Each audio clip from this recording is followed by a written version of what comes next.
shine your light in the darkest times. You make it bright, Life's dream dreams, we're all by your side, Keep on doing what you do, girl. You're one of a kind, Shelly, Shelly, you're our last street star.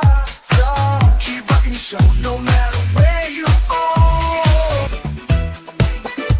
Hey, hey, hey, it's Shelly from the block.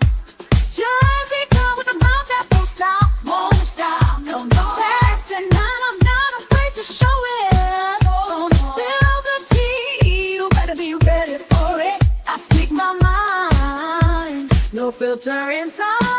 Shelly's in the house, talking trash and truth. No sugar-coated grooves. Never leave, then get out the way. Jersey girl with something to say. Shelly's in the house, time to break the rules. From hoes to the city, I'm the queen of cool. You can handle the heat, then take a hike. Shelly's in the house, drop the mic.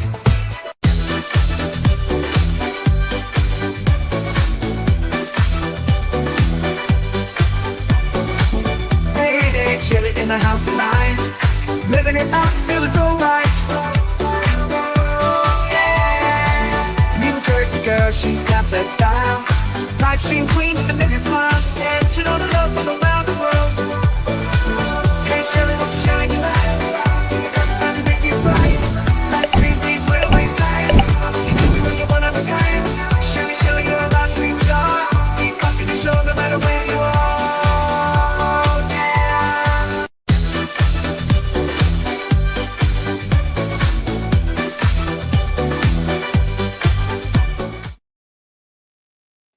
Hey there, happy Thursday. It is January 2nd, 2025, 12:03 p.m. Coming to you from central Pennsylvania or western central Pennsylvania, whichever you want. They're both correct.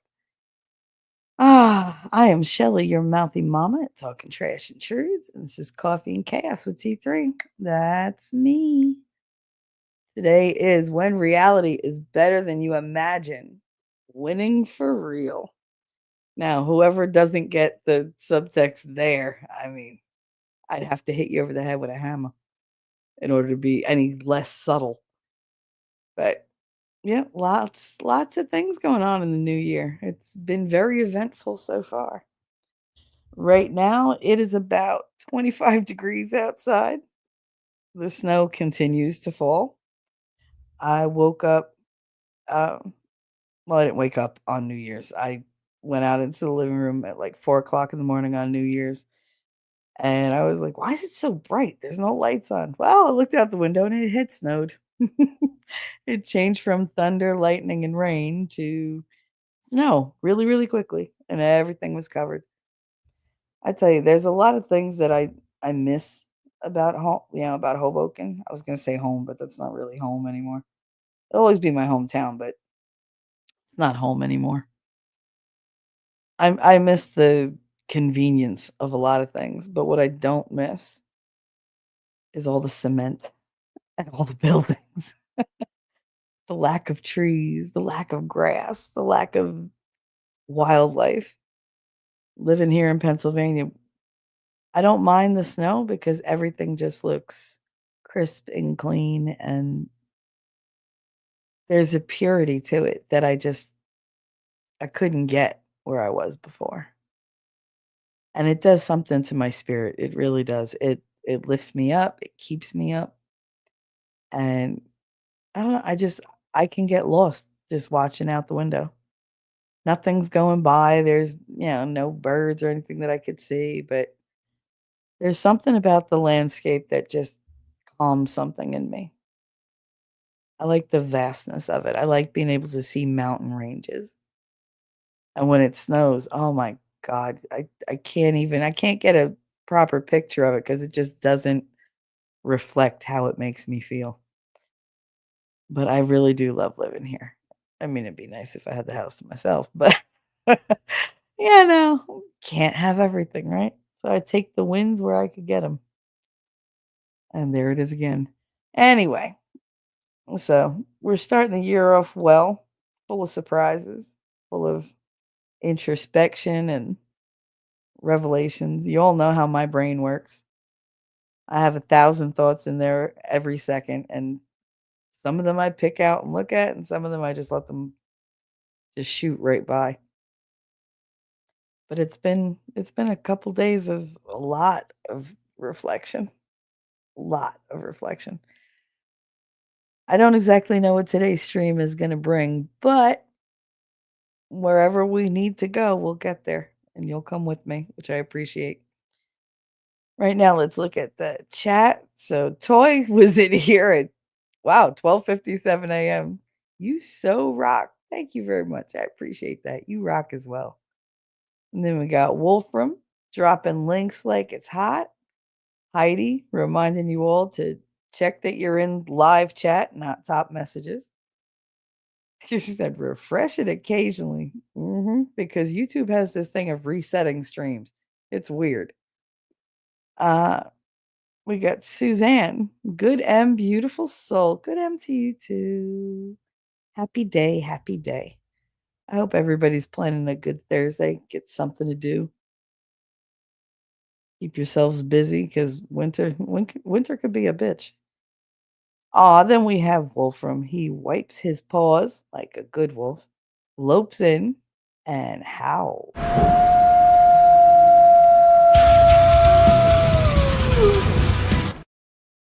Alpha Mod is in the house. All right. And then we got Cool Gamer. Hello, sweetie. How are you? Hope you're doing well. Wolfram eating and burping. That's my wolf. I expect nothing less from you. And we got Darth Hideous rolling in. This isn't going to be the main topic of discussion for the day, is it? More my reaction and what happens when you wait for something and you get it and then you don't quite know what to do with it and it hits you different than you thought it would. So that's what we're getting into. Not so much the reveal, but the byproduct of the reveal for me, because a lot of us go through that. I think a lot of us wait for something. We want it, we want it, we want it, and then we get it, and we're like, oh, I didn't think about that. Like, I try not to set expectations for other people, but unfortunately, I set them for myself, and that's never good because I'm harder on myself than anybody else is going to be. Dart said, I swear to God, I have something to do. Whatever. Captain Kern, happy day to you. Happy Thursday. If you all don't know, Captain Kern has a stream going on tomorrow. A very important stream. If somebody could drop that link, I would very much appreciate it. Captain said, I tried to redirect to you, but YouTube is being a butthole. Yeah, it's so weird. I tried to redirect to Angry Conservative the other day and it wouldn't let me. There should be no problem. Before that, I tried to redirect to somebody I knew was live. It wouldn't let me. And I was like, what the hell? But YouTube is doing all sorts of things. The last chat that we had, I missed probably a quarter of the messages because it didn't translate over into StreamYards. There should have been no problem. It was just, it took everybody that was new to my channel that was in chat and just left them out. Like if they didn't have a membership or they weren't subscribed or, didn't have a wrench, I couldn't see them. It was the weirdest thing. So yeah, YouTube is going to be adding features. I can feel it because this only happens when they start messing with their little functions. I did read somewhere the other day, and I don't know why they would do this. YouTube wants to install an option for people to leave audio comments on streams. Y'all, I read a lot of the typed out comments, and I'm like, damn. Can you imagine if somebody can leave an audio comment? I would be terrified to hit that play button because internet people are mean. Everybody's a keyboard warrior. Everybody's got the biggest set of balls because they're not in front of your face. I've said that from the beginning. I'm like, these people, I'm nice on here because I gotta be nice because, but if you come out of your face when you're in front of me, it's gonna be a very different outcome for you because that's a very different Shelly you got to deal with. Violence is never the answer, except it is. And I'm definitely the type to punch first, ask questions later. So, regardless of whether I could run after you, if I get my hands on you, you're done. So, I don't do the keyboard bravery thing. I tend to back down more on the internet because I don't want to start a fight because these fights go on fucking forever. At least face to face, you duke it out and you're done. Like it's over. Like somebody just wins. When it's something on the internet, you got this person saying this, and then they screenshot this, and they go talk to this person, and then it goes, and it's a bunch of like clucking hens back and forth. Face to face, you got something to say? Come here. Like, come here. Come say it to my face. Most people won't, and the ones that have the balls to do it, they're ready for the consequences. And then you settle it right then and there. That was the old school way of doing things. I prefer that way. I don't like to have things linger. Like most of my friends that are still my friends are people that I fought with when I met them. Or like, I knew them for a long time and just something about them just set me off or whatever. And eventually it would like, build and build and then explode and we'd duke it out or like get in each other's faces and get everything out on the table and just squash the whole thing right there. And then that was like a bonding moment. You don't do that on the internet because you can't make them stand in front of you and actually see the amount of like anger that they're causing. Because people they just like being trolls. They like, picking at the wounds, picking at the wounds. I don't have that problem in my chat because let me tell you something, y'all got the best compliment ever today. Somebody said I have the most adoring chat ever. And I fully agree. I fully agree. I have nothing but supportive, lovely people that come here, and I'm proud of you every single day. Because it doesn't matter what y'all are going through. It doesn't matter how low you are, you show up for each other and for me every time. And that to me means more than anything else. It really does. Because it shows just how much compassion and how much heart y'all have and how willing you are to put your stuff aside and go, "You know what?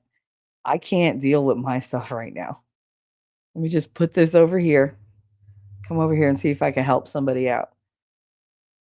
And I think in doing that, you help yourself quite a bit. I know it helps me quite a bit because it lightens the load.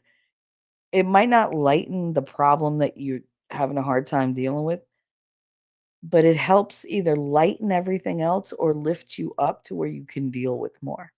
You're more resilient. You're more stable. It's cathartic sometimes to come here and just let yourself go and just let the emotions out, let yourself feel them. And I really appreciate that about all of you. I really do. Because I don't know what I'd do without you. I don't know what I'd do without the support. Because let's face it, I don't get that in 3D world. And you guys are very good at that. And it's not just in chat. I get the DMs, I get the messages and the texts and just, I hope this goes better and maybe try this. I get, musical inspiration from all sorts of people that you wouldn't think I would get it from. And it does really make a huge difference in life. And I love that somebody said that about you all besides me. I was like, "Oh, I see it, but I'm glad other people do too." Other people do too.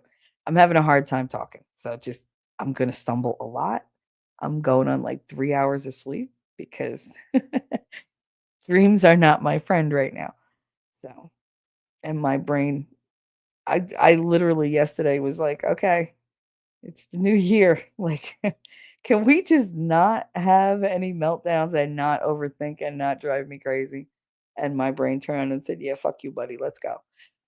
That was it. It was off and rolling because as we know, it operates independently of what I want. I know there are people who say, "You control your thoughts." No, I don't. I can't. There's too many of them. Way too many of them. There's too much data to process.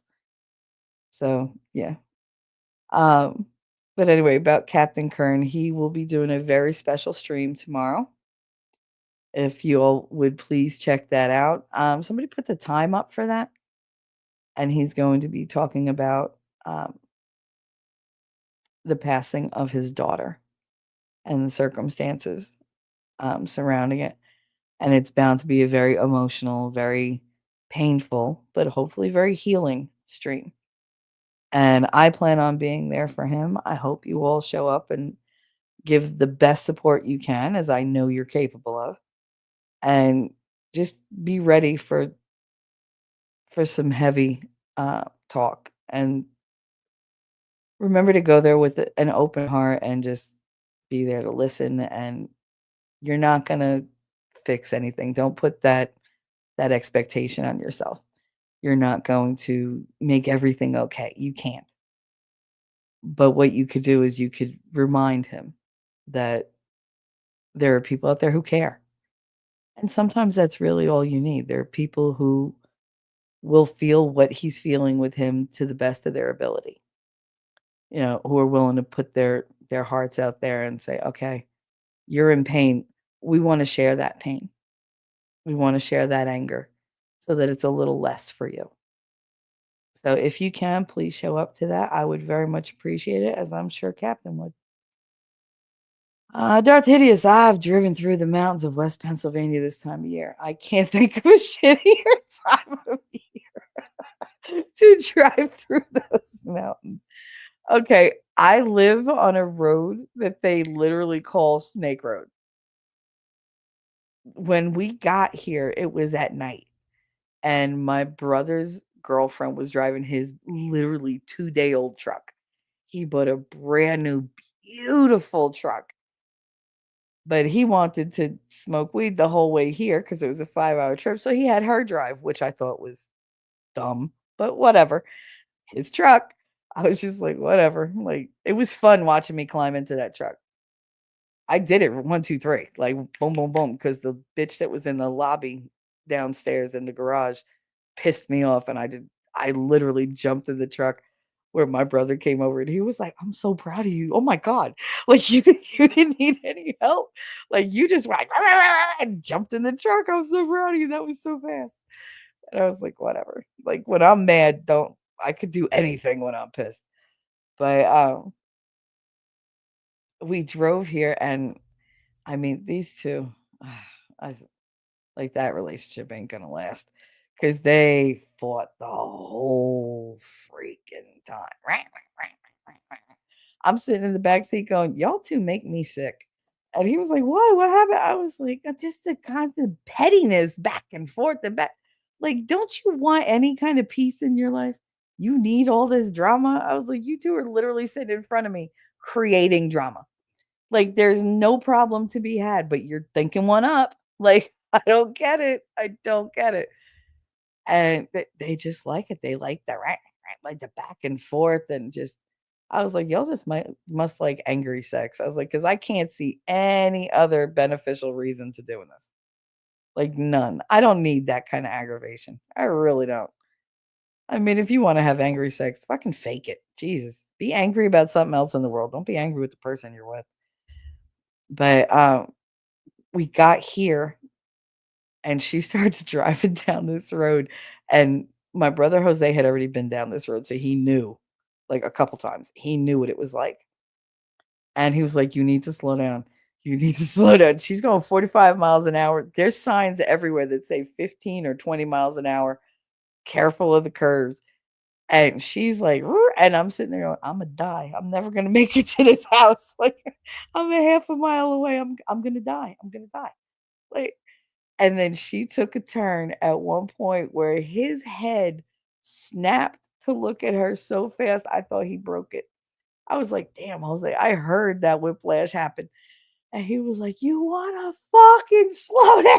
I was like, I was like, I thought you like to drive fast because he was the one whenever I was driving, go faster, Shell, go fast. Sure, 110, 120. Why not? Let's spin out.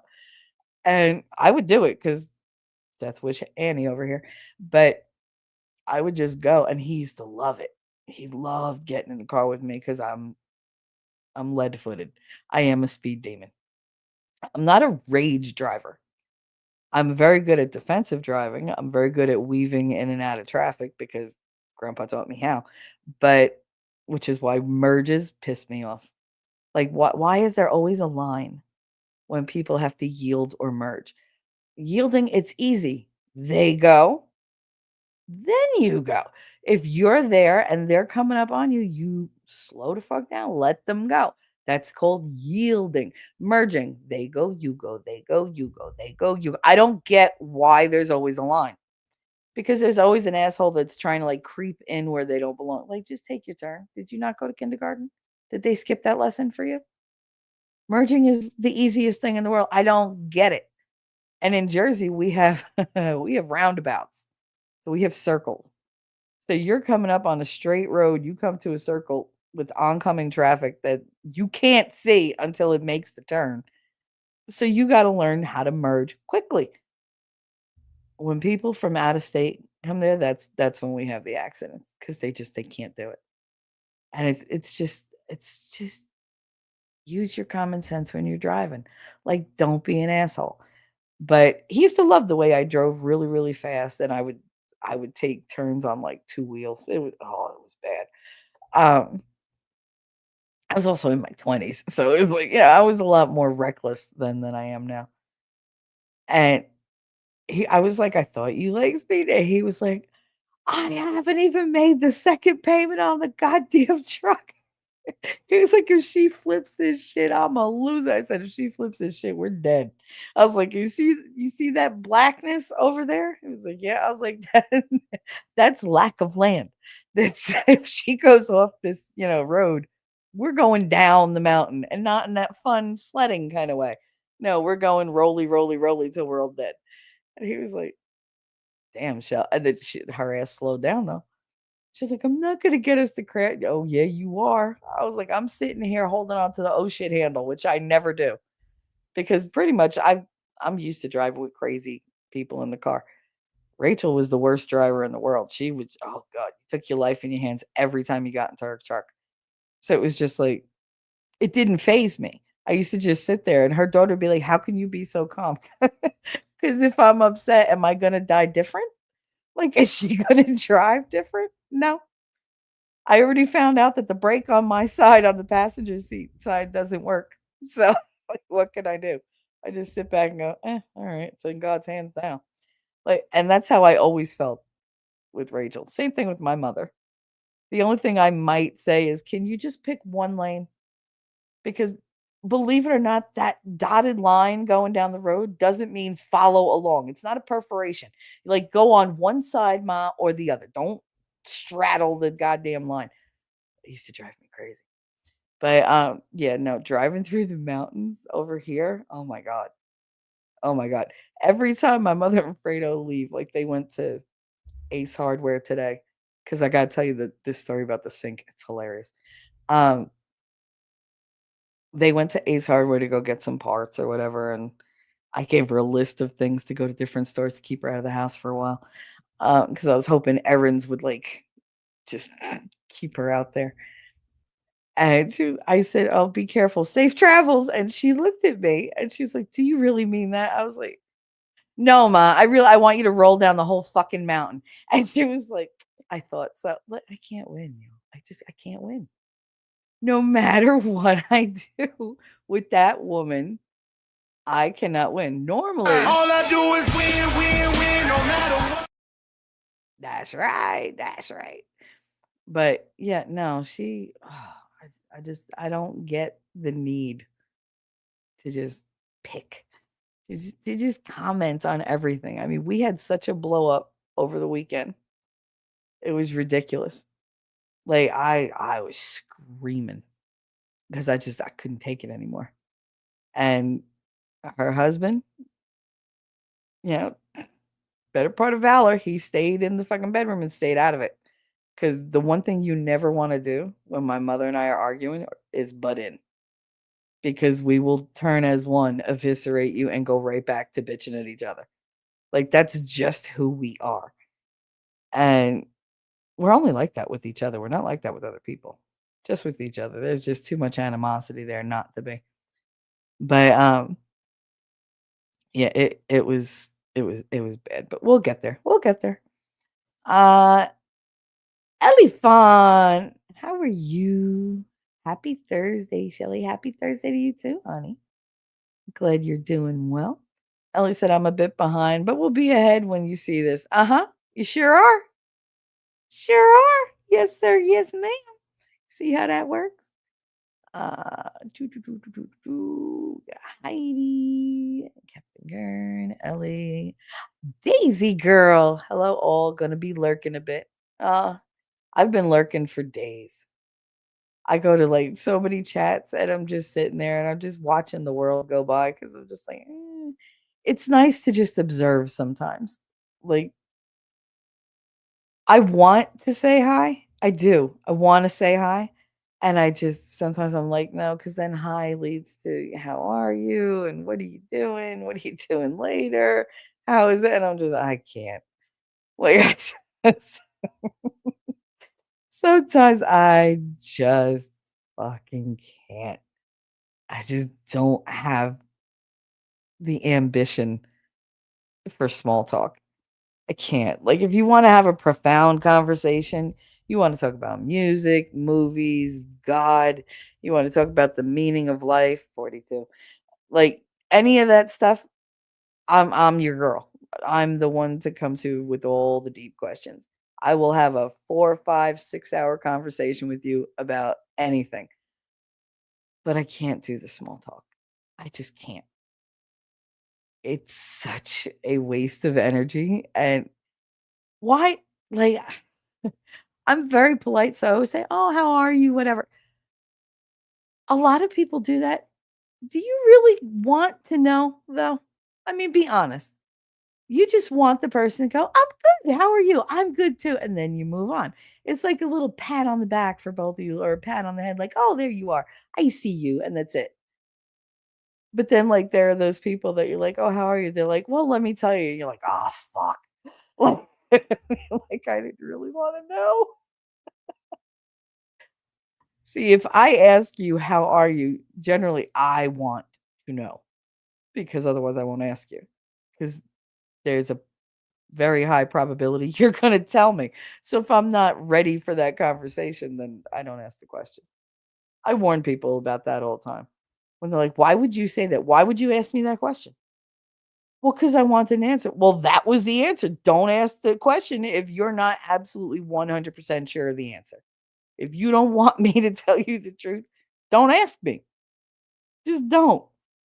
Just move on, and I will happily let you just skip right out of there and be like, "Whatever." Do. So, I hope you're doing well, Daisy. I'm so happy you are where you are. Your life is just from just an observer's point of view, it's gotten so much better, and I'm so happy for you because you deserve good things, girl. You do. You have oh god, you got an amazing heart. For some reason, and please don't take this the wrong way, Daisy, but I always see you as, like, childlike in nature, not immature.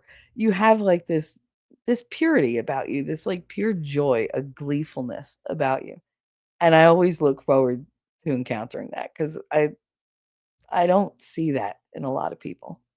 I really don't, and I think that's uniquely you, and I think it's an amazing quality to have.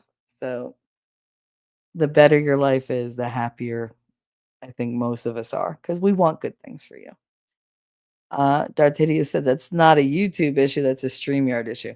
It's YouTube as well because YouTube has not been showing me super chats. It'll like my super chats will come out blank where I have to reload like 3 or 4 times. It's not showing me memberships, like who it's given memberships to, which is annoying. So it's just YouTube is just being retarded. But put in an audio option in the comment section, I think is the worst decision they could ever make. I mean, you're just asking for lawsuits. Oh my god. StreamYard has some serious skill issues. StreamYard is the worst. It really is. And it's pretty much like the only thing that everybody uses. Ellie said, okay, gonna listen while I do chores. Okie dokie. So that's the one good thing about my show. You don't ever have to look at it. You can just listen because I have nothing visual to show you. Uh, Captain Kern said, at Darth Hideous, I don't use StreamYard and I have the same issues. Yep, see? What the fuck? Oh, hell no. What the fuck? Hell no, what? Oh, about the audio comments? If they're gonna put audio comments, I really hope they don't put the ability to put a reply in audio because that could get ugly real quick. Let me tell you something, that could be top content. You can make a channel just on reviewing other people's comments in that regard because that would be entertaining as hell. But for just somebody who's just trying to like, run their channel as smoothly as possible, that's bad. That's bad. Ellie, oh my god, audio comment. I would do it. Yeah, I know you would. And I hope they have time limits on them. Could you imagine getting like a 45-minute comment? I'd be mad. I feel like screw you and your comment. Ellie said I'd only worry about Dart's audio comments. Oh no, his typed out comments could be just as scathing. They could be just as uplifting or just as scathing. It's a roll of the dice. Um, Outpost nerd. Hey, what's up? Audio comment. Hell no, that's dangerous. People are already brave in typing. Could you imagine if they had no filter and didn't have to like sit there and think about like typos and shit and just said things? Oh my goodness. Captain said, can you imagine Zach or Bad Duck leaving voice messages? Yeah, no. No, no, no, no, no, no. No, no.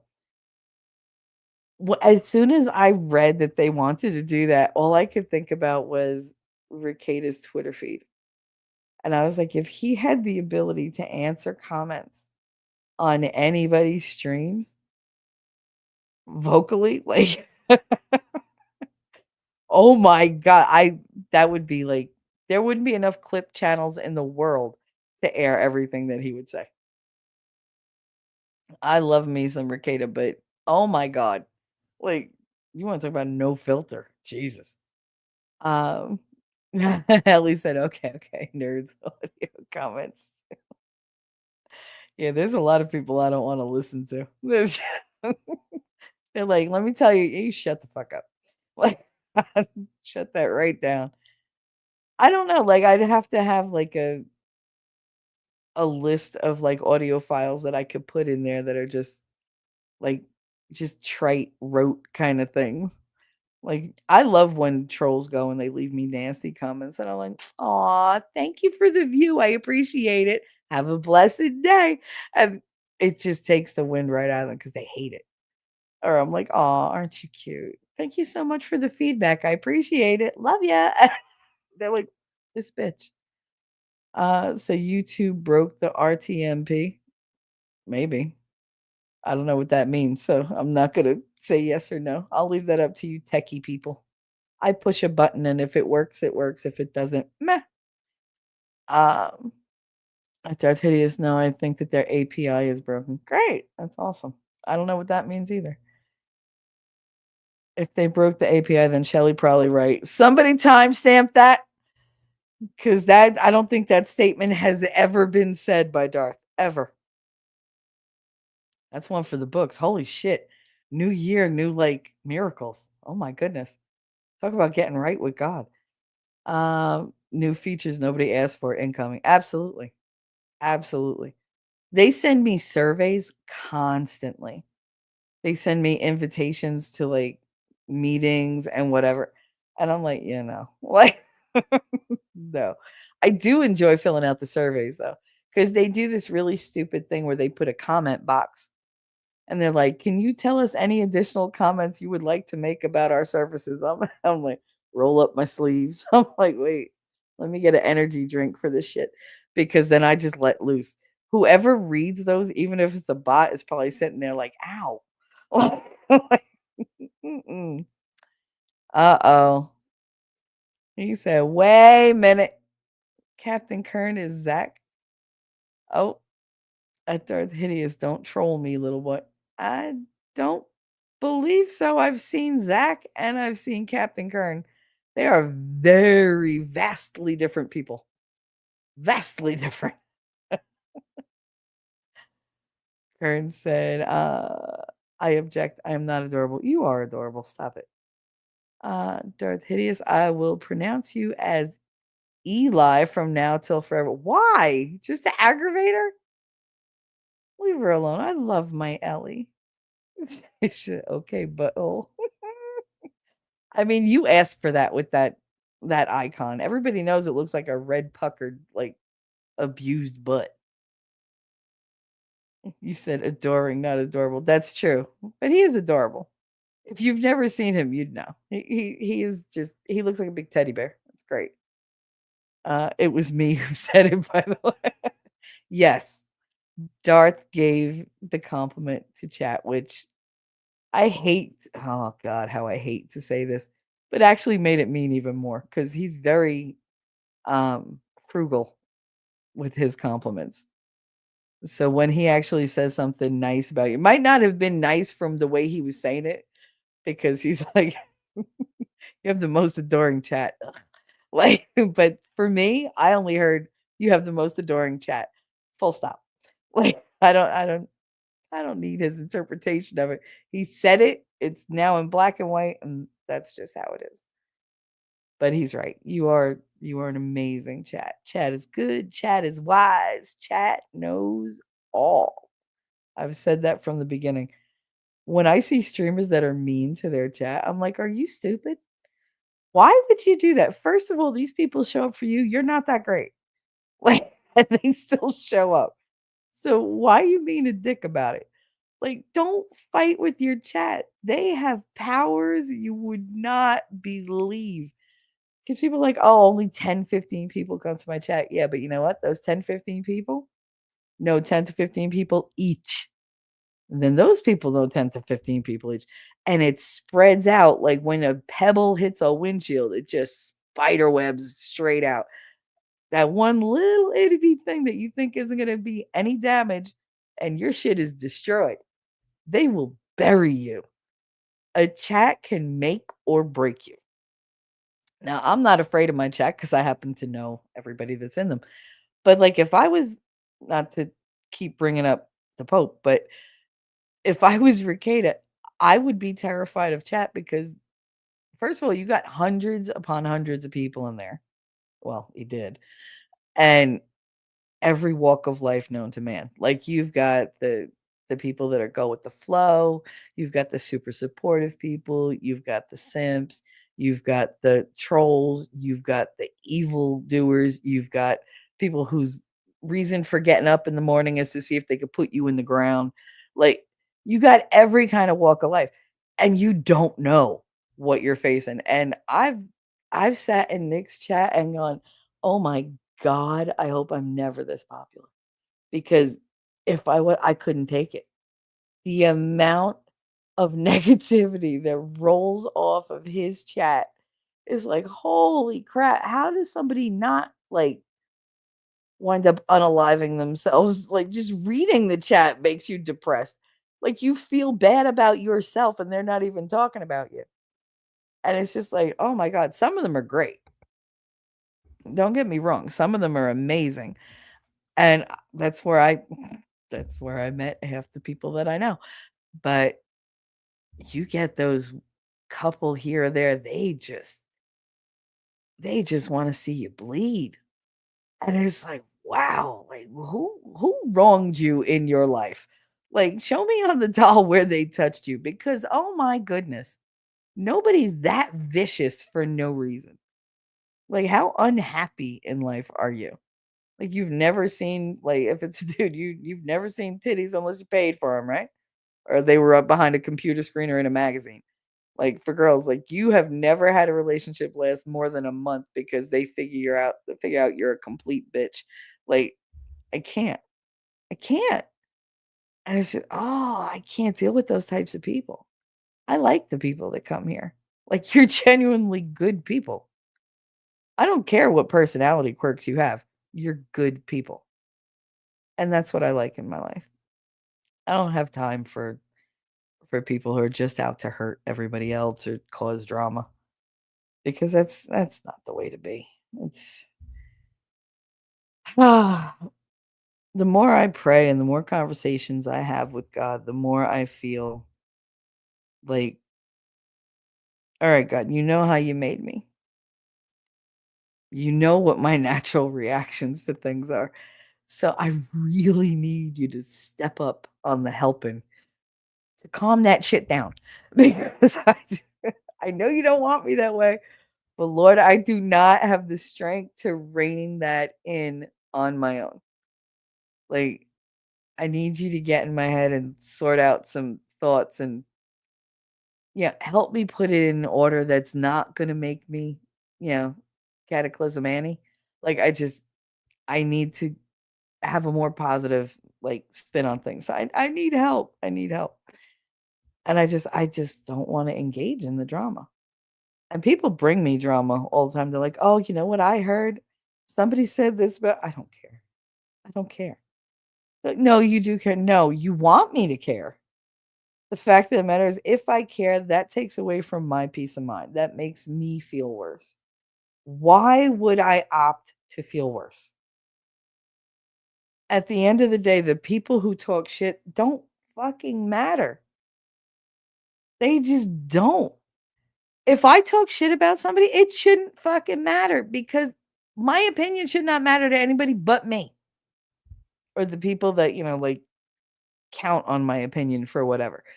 But people outside like my true inner circle, like they shouldn't care what I have to say. Just like I don't care what they have to say. Do I like that they're talking shit? No. Is it gonna like end me? No, it really isn't. It really isn't. Like, "Oh, you don't like me, boo-hoo. My cry, 2 tears in a bucket. Fuck it." Like, and if you don't know, that's a line from Kid and Play's movie, House Party. But, yeah, like, I can't engage in that kind of behavior anymore. I just can't. And it's so easy to get sucked into it, and I do. I pray all the time, "God, please, please, please give me the strength to just walk away without telling these people about themselves because I'm gonna make enemies. I'm gonna make enemies. Like, you don't wanna catch me when I'm in that mood. You really don't, and it's so easy for me to just slip into bitch mode. So it's like, ugh. That is one of my New Year's resolutions, to put a lot more of what I can't control or I can't fix in God's hands and try to forget it. To try to just be like, "You know what? This is not something that have any effect on.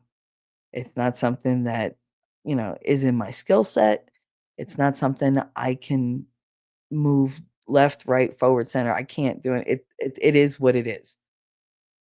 Now I have to learn to either live with it, live around it, or learn to like ignore it. But I need help. And there is no earthly help that can give me that type of strength. So I need divine intervention. Like, I always say, I need adult supervision. That's never as true as it is when it comes to God because I'm like, "Dude, I need you to give me another angel or something because mine is tired." Like, Archangel Michael, he's beat, man. He beat the devil back to hell, and I guarantee I give him migraines. Like, guarantee. He sits there going, "What? Stop thinking that." Because if you can hear my thoughts, God, and I know the angels can because you gave them abilities beyond all others, then I feel really bad for them because the amount of noise that goes on in there. and the amount of violence and like just self destruction that goes on in my brain from second to second. I need help. Like, and I'm not going to get it on earth. It's beyond human capability.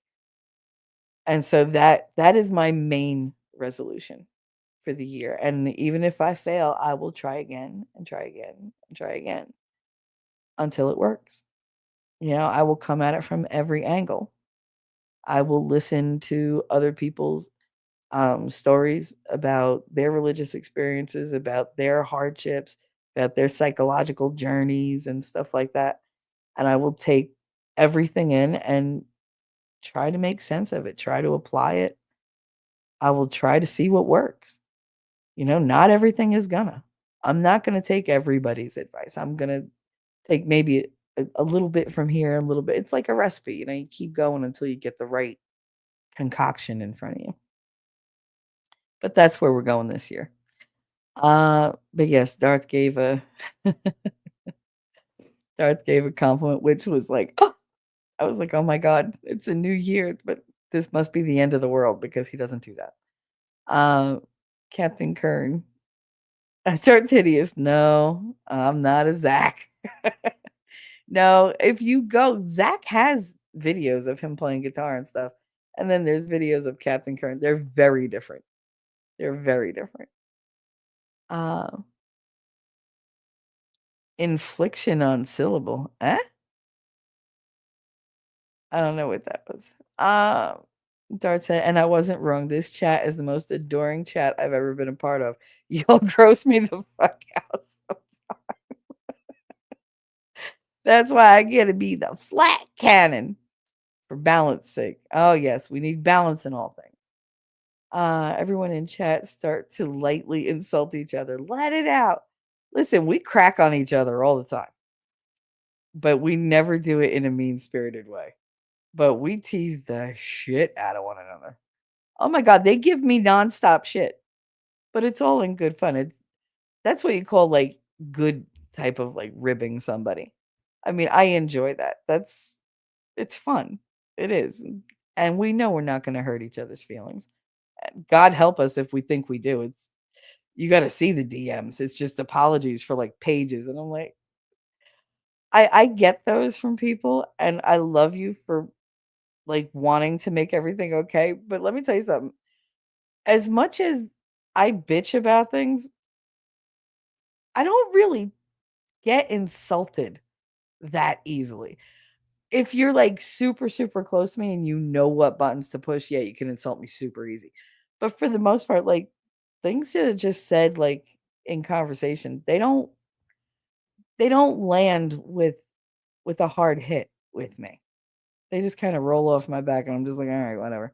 Like, and you're lucky I got memory problems because most of the stuff that you guys say, oh, well, I said this and I mean it. I don't even remember that you said it. So that's the good thing about having the short-term memory loss, like sporadically, because there's a good chance I'm not going to remember the insult. And it's just like, oh, you insulted me. I didn't get it. Because after the fact, I don't care. Like, all right, I'm not going to think about it. But I appreciate that you want to make it better. I just think it's funny. People think I'm offended at like the weirdest things. And I'm like, no, I can act irritated, but I usually just do that as part of a bit. So it's just like, ugh. Um, Hi, Wolf Kinder. How are you, honey? I hope you had a wonderful day yesterday. I do, I do. Quick, everyone. Darth Hideous needs hugs. Yes, everybody hug Hideous. Hug Hideous. Make sure you ruffle his hair. Give him a couple noogies, maybe a wedgie or two. He loves it. He loves affection. Just heap all the affection and love on him. Um, Captain Kern, you know what's changed from 2024 to 2025? A number. That's it. Yeah, that's pretty much it.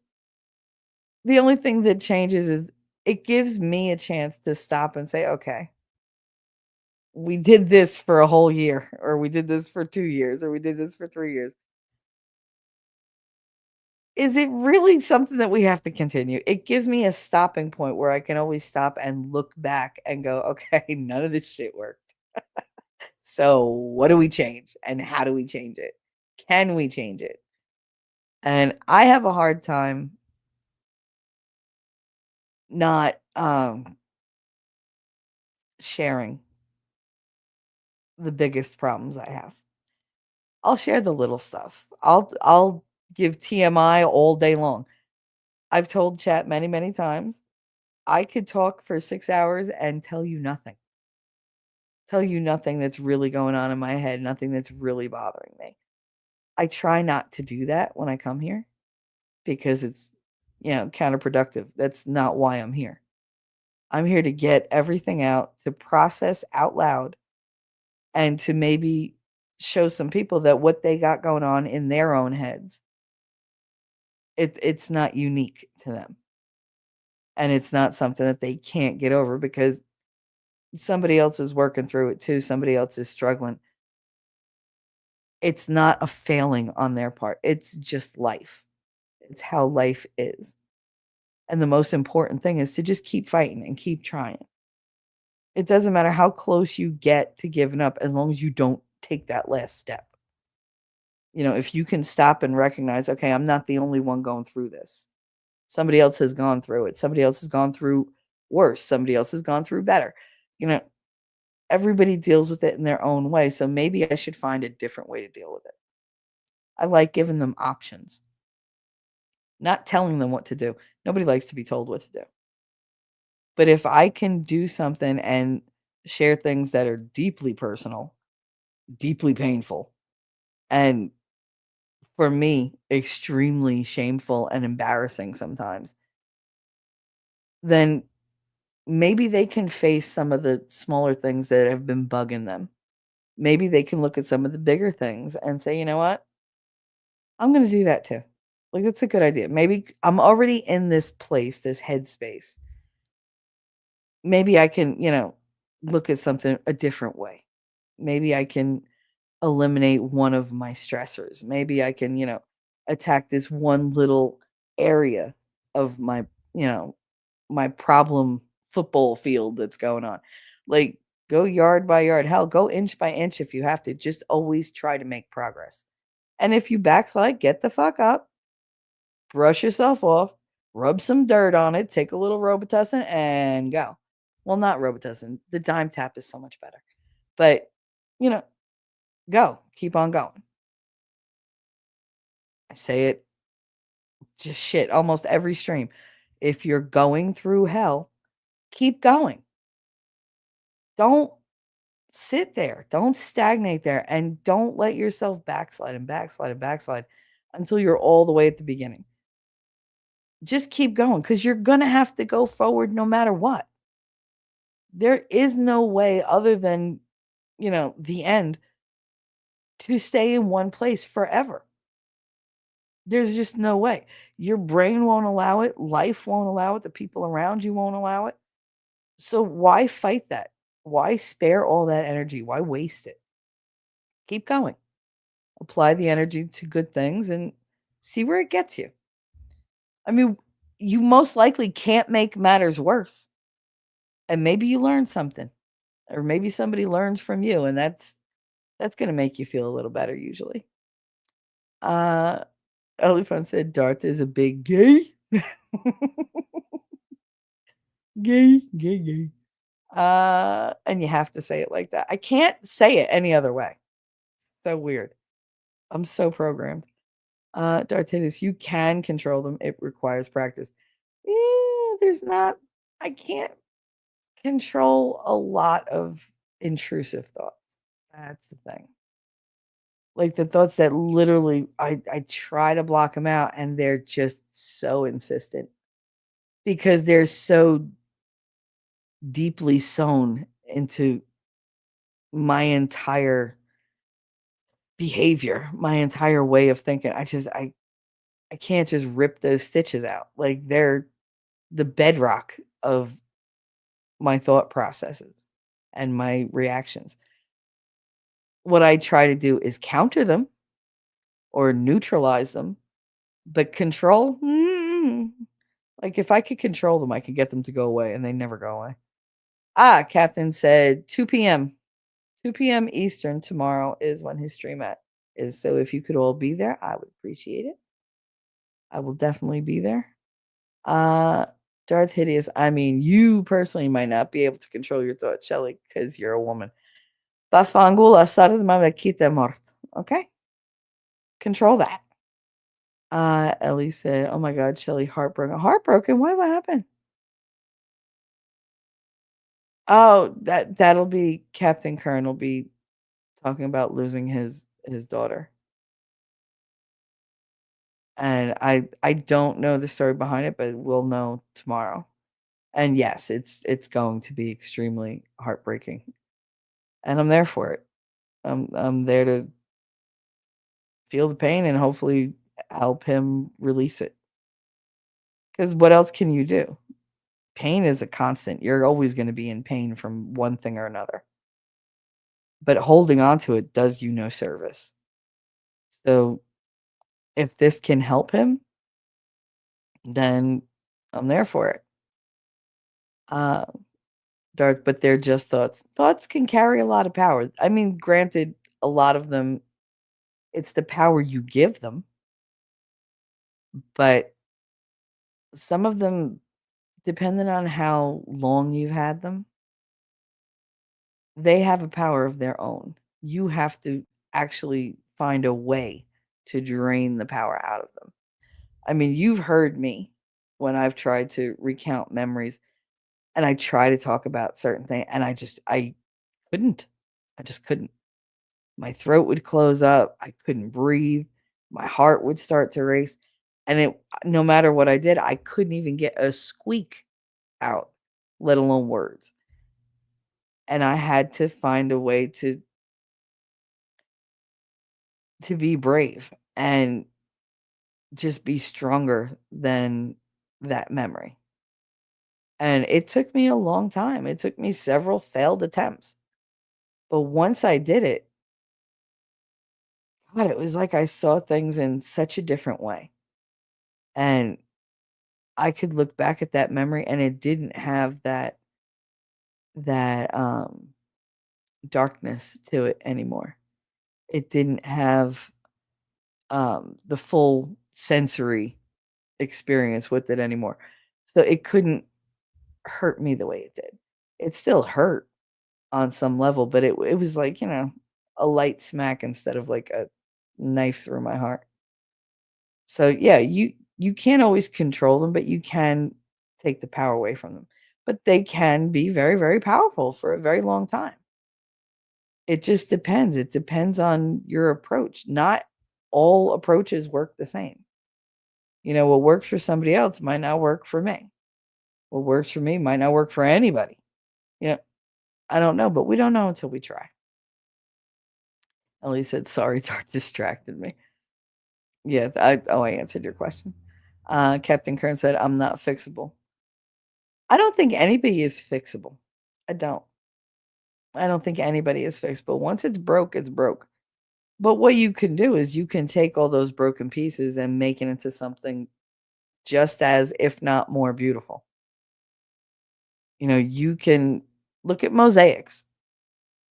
If you take all the pieces of mosaics and just dump them in a bowl, it doesn't look like anything, right? There's no rhyme or reason to it. It just looks like a mess of broken glass and tile and whatever. It looks like just a bunch of broken pieces. But if you fit them together and you create like an image with them and you make them all nice and level and connected and there's a order and everything to it, you can create absolutely gorgeous works of art. And you can make them representative of what wasn't broken.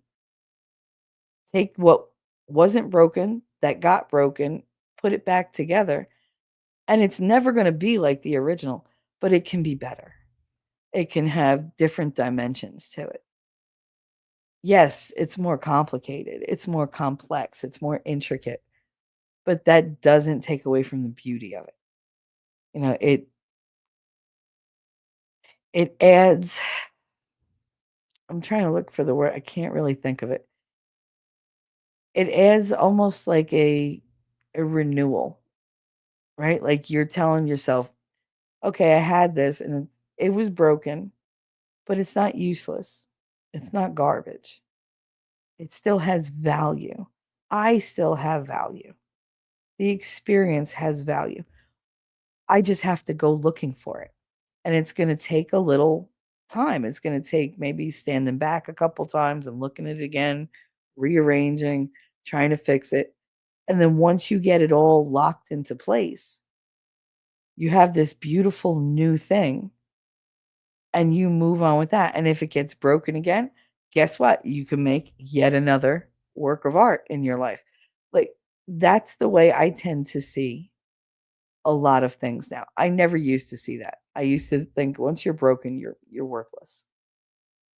And I mean, I didn't think that about other people. I only ever thought that about me. But broken people don't scare me. People who claim they're not broken, they scare me. Everybody's got cracks in the foundation. It's the ones that go back and fix the cracks in the foundation. Yeah, they're still there. They're just filled in with something sturdier to make them, useful again, to make them not so dangerous. That's what's important to me in life. Uh no, Kerner is not Eli. Eli. That's funny. I had a friend named Eli. Uh Weirdest dude ever. That would be me. That is fun. Sorry to hear about your loss at Captain. Yes. This story is getting worse all the time. More hugs for Darth Hideous. Hug harder, chat. That's right. Hug the shit out of him. Stop it. Stop it. Get some help. I'm not rigged. Yes, you are. Stop being a fail. Fago. Mom. Eli. Y'all are funny. She said, listen here, butthole. Why are you gay? I love you guys. You make me laugh. You really do. Ah. Uh, Osho said it best, Michelle. Yeah, what'd they say? Who the hell is Osho? I don't, I don't. If it's a musical thing, I don't know it. Unless it's an 80s hair band or earlier, I don't know it. Okay, I'm not knowing when it comes to music. I trust all of you to educate me on all the different kinds of music out there. And you do a splendid job. You do. So, but I don't know who that is. Full drinking, half thinking. How you doing? Good afternoon. Uh At least said, okay, gotta go do some chores and listen, be back soon. You said that earlier, big fibber. You know we're addictive. You gotta get in here and just have your peace. Say your piece. How you doing? How you doing? Full drinking. I hope you're doing well. As you know, I stopped by your stream, but then I had to go run and do winning stream with him since I'm always in his ear. You're crackling, you're doing this, you're doing that. Keeps me busy.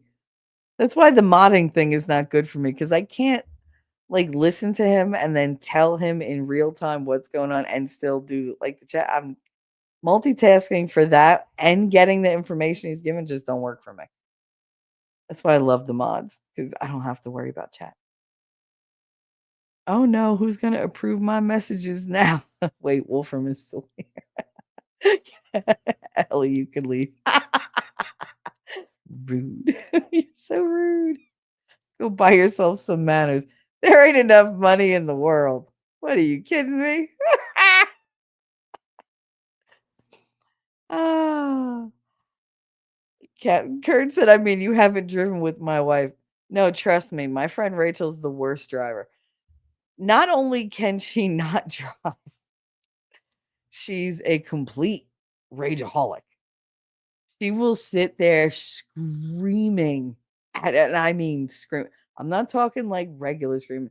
We're talking full on Irish, Italian, German, Jersey screaming, like true northern aggression. and for no reason. And I used to just sit there and she'd be like, "You believe this?"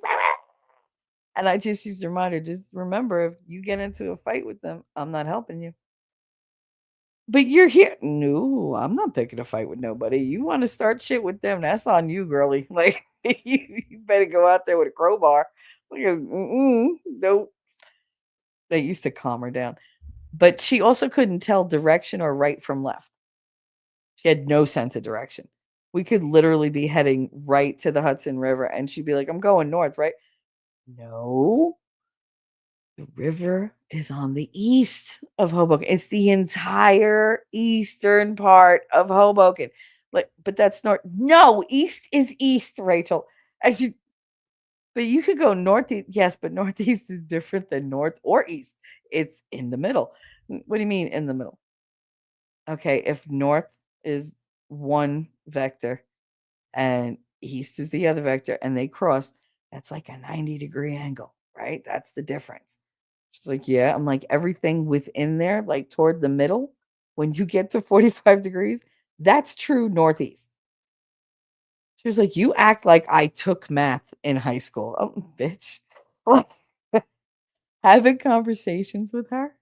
Oh my God. Oh my God. I used to sit there and go, how? How do you get out of bed and not kill yourself every morning? Because I just don't see how you're not swallowing bleach and like licking light sockets and shit. Because it was, I don't get it. I really, I loved her that she could say the funniest shit, but smart, no, no. And this is not a secret. I've told her very often. I was like, I don't know how you made it out of high school. She's like, oh, I fucked this teacher. I fucked that. Oh my God. Like, all right, now I know. It's good to know. Good to know. Plus, she had family on the school board, so that was one reason she passed. But she used to say, "I'm so smart," and I just look at her. You shut up. Okay, we're lying today. All right, good to know. Thanks for getting me on the right page. But no, she couldn't tell right from left. And she'd be driving. The first time I got into the truck with her, oh my God, she had to make a turn and she didn't know which way to go. And I was like, you got to make a left turn. Which way is that? And I was like, I wasn't getting that she was confused about right and left. And I was like, left. Which one is left? And I'm like looking at it, and then all of a sudden she puts her two hands up in fists to the side of her face. And she makes a motion with each one of them and opens her mouth in each direction. And I went, what the fuck? And she was like, oh, this is left. And I let her make the turn, and I'm just sitting there in the passenger seat staring at her, trying to figure out what the hell she just did. And she's like with the radio, she's singing. We're 2, 3 songs in, and I'm still quiet. And finally, she like stops, turned the radio down, looks at me, and goes, "What?" I said, "What the fuck was that?" She said, "What do you mean? What the fuck was that? What the fuck was what?" I said, "The hand thing." I was like, "How do you tell right from?" I said, "Okay, my dad taught me you hold your thumb and your forefinger up in L's in front of you on both hands. The one that makes the L is the left." That was how he taught me when I was like 5. And that worked for me back then. Now I just know left from right because I'm not retarded. So she was like, "Oh," she goes, "Well," she was like, "I'm right-handed." I said, "Okay." Still doesn't tell me why you look like you were jerking off Casper the ghost. And she was like, "Well, that's what I was doing." What? She was like, "Okay." She's like, "So when I'm like with a guy," she was, "I can't use my left hand." She was like, "So whichever one feels more natural, whichever way my head turns, I know that's right." And I was like, "Wait, I need more." Like, like I need more details than that. And she was like, "I'm right-handed. So I tend to hold it in my right hand, and then whichever way my mouth goes, I know that that's to the right because I'm going to, whatever hand that I'm using." And I was like, You only know if you're going left and right by which way you turn your head to blow a dude. And she was like, yes. And I was like, yeah, why are we friends? And she was like, that's why we're friends. I was like, oh my God. I was like, that is not why we're friends. First of all, bitch, I'm ambidextrous. She was like, I don't know what that means. I was like, oh God. But yeah, that's how our conversations used to go. So you could see why I was friends with her because it was just nonstop hilarity. When she wasn't in a mood or trying to like get free meals out of me, like it was just nonstop hilarious because this is just her natural state. She's very blonde. Blondes don't take offense, but she's very blonde. Like if there's any blonde jokes out there, they all apply to her. Every one of them. Now I've met brilliant blondes. I've met blondes like Rachel. And she's definitely the quintessential blonde joke just walking around. Big tits, big ass, just no clues. It's That's just Rachel. But it's hilarious to be friends with somebody like that. Frustrating as shit sometimes, but hilarious.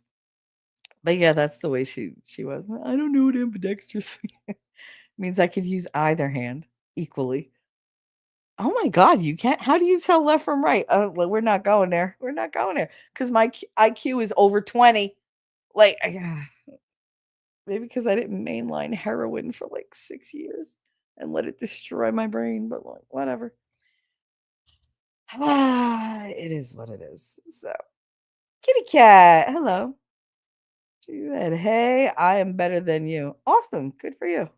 I'm happy for you. Everybody should be better than me. It's not really that high of a bar to set, so I'd pick somebody else. Um, oh shit, the wifey's here. I'll be quiet now. She will run your ass over. Don't be talking about her driving. He said you were wonderful. You're a wonderful driver, and that I should take a ride with you. So anytime you want to pick me up, let's go. Ellie found my husband has caught me mod shit posting and trolling. Oh, and just looked at me like, really, sweetheart, really. Aw, but that's what I look for from Ellie. She will always give it to you in abundance. And it's never mean, and it's usually the truth. And it's just sometimes it's a really hard pill to swallow. I appreciate that. I do though. Kitty Cat said hi and thank you. Uh doo-doo-doo-doo-doo. Full drinking mama. Yes, sexy. Nah. I'm just average me. Stop it. You are not Heidi. You a sexy mama. Stop it. Dart said, tell him I said obviously. Listen, I like the shit posters, all right? Because y'all make me laugh. I never know what you're gonna say. It's never mean, but it's always just a little like it's highly sarcastic, and I love sarcasm. Just like I love dad jokes. Darth gave me a really good dad joke. I'm not gonna say it because I can't on YouTube, but I was eating scrambled eggs when I read it, and I literally snorted so hard that the egg went up and like almost went up into my nasal cavity. And I was like, "Oh my god, I'm gonna die, and it's gonna be Darth's fault." It was a good laugh though. I enjoyed it. Shenny Graham, how you doing, honey? I caught a bit of Captain, and now I get tea. There you go. Captain and Tennille. Captain and T3. There you go. I'm not breaking out into muskrat love. Just I'm not doing it. Nope. Mm-mm. No, maybe shop around. You better shop around. Mm-mm-mm-mm. I used to love Captain and Tennille. God, when I'm not working, small talk is all I want to do. No thinking required. That's the thing. I don't like um thoughtless conversation. It's just not my cup of tea. Like I if I'm gonna spend time doing thoughtless things, I'd rather play like my games. This way at least they improve my brain or keep me, like thinking and active. I I can't have long periods of time where I'm just not thinking stuff. Because if I'm not into the conversation, then all those thoughts percolating in my overactive brain come to the forefront. And then I have to pay attention to them because they're so loud. And I don't want to pay attention to them. I don't want to hear them. I would rather them just be that din in the background that's always like, when you have the background music on or you hear music playing, you don't pay attention to the music. It's just kind of there. You could tune it out, you could tune into it, whatever. That's how I want my background thoughts to be. When there's not something that I have to really talk about or think about, all of those gain momentum and they're like they rush to the surface and they're me, pick me. I no. Picture your thoughts rushing to the front of your head like a crowd outside Walmart on Black Friday before the doors open. Like that's what it feels like. And it's just as dangerous. So no, I'd rather have profound conversations or none at all. It's weird. I know. That's just who I am. I'm not built for small talk. Because even if I am nice and I go through it, if you see my face, I don't want to do it. Like I said, I want that hat. If my mouth doesn't say it, my face will. Like, mm-mm. It's like that scene in Fight Club when people think you're dying, they really listen instead of just waiting for their turn to speak. Yes. That was part of the fight. It's ironic that you said that. That was part of the fight with my mother because I was trying to talk to her, not yell at her. I was trying to talk to her, and she kept cutting me off and jumping in and defending herself when I wasn't accusing her of anything. And I was like, "Would you shut the fuck up?" And she, "Oh, how do you talk? You don't let me freaking get a word out. Like, let me finish a goddamn sentence." And she was just so eager to defend herself that she wasn't listening to the fact that I wasn't attacking her. She already had the conversation completely made and laid out in her mind. And you can't talk to somebody like that. You're not going to get anywhere. It's literally you're just chasing your own tail.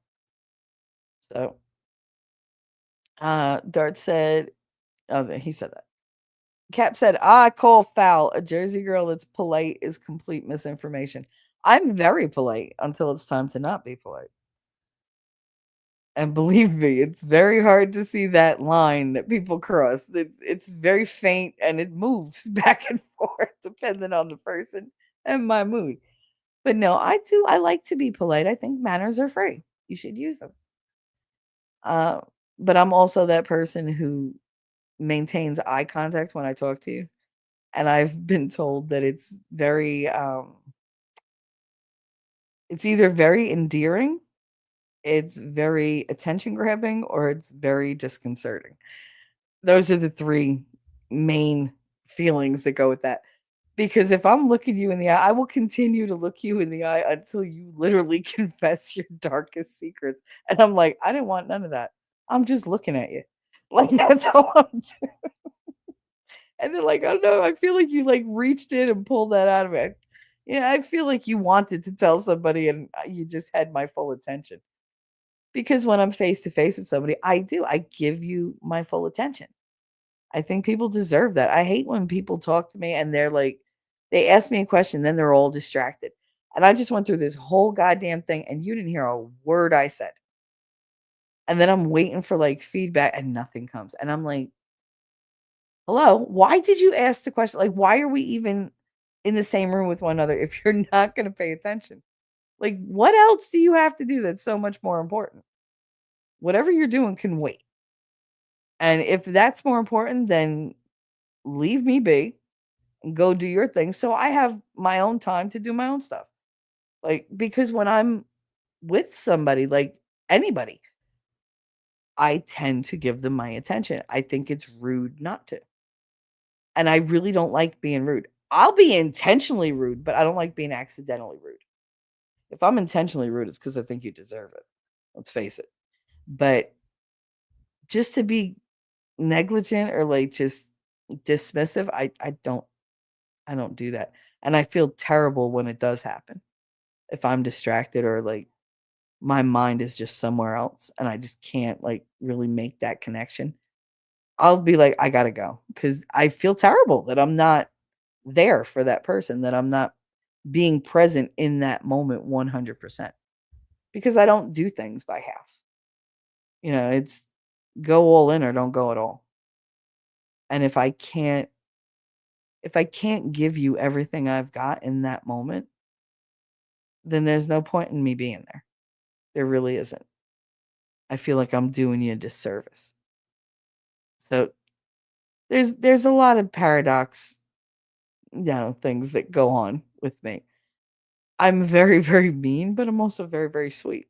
I'm very, very petty, but I'm also very forgiving. Like it depends on which side of the spectrum you fall on. I tend to walk that midline and I could go one way or another. I give you the energy you give me.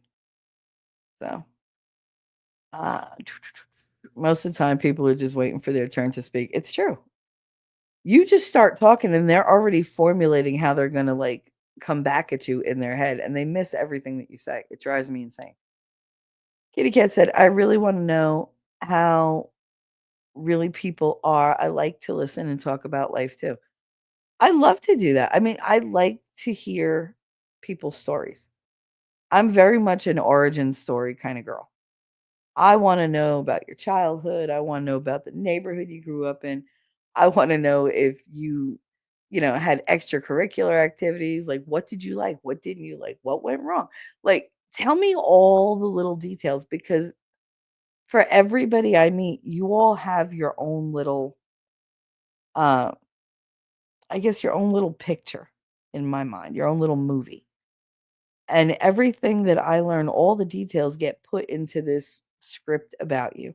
And I'm constantly rewriting the script and redirecting the movie. And eventually I get a picture of everything that I think I know about you.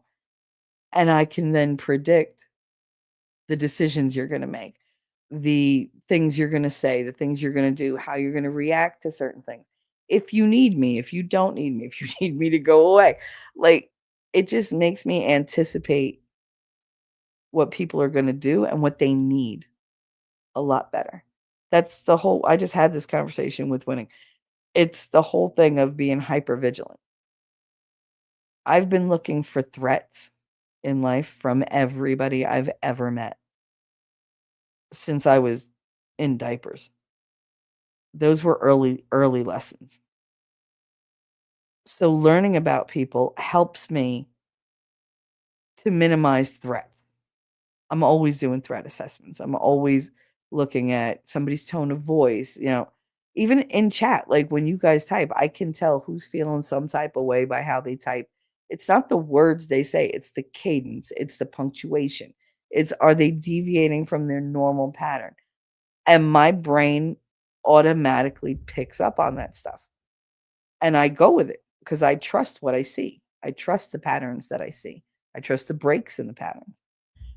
And that's part of being hyper vigilant because you always have to assess everything around you as if it's a threat. And it could be a low threat, it could be a non threat, it could be a high threat. You have to be able to do that so you know what type of response you're going to have. Do I have to be on my guard? Can I be natural? Can I be warm? Do they need a hug? Can I be close to them? Can I talk to them? Can I joke with them? Do they need to laugh? Do they need a little absurdity in their life? Like those are all the things that I figure out. Same way when I watch somebody on a panel, I will break down every single thing they do from their facial expressions to the way they're sitting, the angle they're sitting at, their tone of voice. If they raise an eyebrow when somebody says a certain word or whatever, it all gets tabulated in my head. It's all recorded. And then the pieces start falling into place and a picture starts forming. And then I know where I'm at. And it happens instantaneously. Like it's so fast. It takes a lot for me to go back and look at it and break it down. But I will. I'll be like, you know what? If you do this, this made me feel a certain way. It made the chat react a certain way. And that's important to me to be able to give that type of feedback because a lot of people are oblivious. They just don't realize like the impact of how they're sitting or how they're gesturing, their tone of voice. And I try to explain it all the time. It's not about your intention. Unfortunately, on the internet, it's about perception. It doesn't matter what you say. What matters is how it's received and how it's perceived. You could say something completely innocuous or like very generous and positive, and somebody is going to bristle at it. Somebody's going to take it the wrong way. And those are the ones that I'm always on alert for, because that's a fire you got to put out like that, because it could just go completely out of control. So that's what I do with everybody. But I love learning people's stories. I absolutely love people's stories. I want to hear them all. And there's no judgment. There's no, oh, I was like this, I was like that. All right. Like, can't go back and change it. You did it. I did a lot of shit that I should be ashamed of. I'm not. But there's stuff I wouldn't do again, I can tell you that. But that's the whole thing. Like, people build things up in their heads and they're like, "Oh my god, if I let this out, if I say this, everybody's going to think a certain way about me. Everybody's going to treat me a different way. Everybody's going to this, going to that." And that's usually not the case. That's their insecurities that give them that kind of response. And that's where I've been the last 2 days. Nothing anybody else has done is what's causing me to have so much mental turmoil. They're my insecurities. They're my issues that are coming into play. And unfortunately for me, I didn't factor that into my thinking when I imagined how something was going to go. And it's tripping me up, and it's fucking with me, and it hurts. And I'm scared, but we'll get there. If Shelly had a call-in stream, I'd say hi. Okay, okay, fine. I'd yell, "Oh, Doyle rules." What the fuck's a Doyle? Listen, I don't know many Irishmen. I just so and maybe hang up. Thanks. I hate hang-ups. Ugh. I really miss the old phones. I really do. I know I'm an hour behind in chat, whatever. I miss the old phones because I miss being able to slam the phone down when I'm mad. Hitting the disconnect button, it's just not the same. Thank you, Shelly. You're welcome, Daisy. I love you. I love the audio option. Full drinking, half thinking. Here we go. Let's go.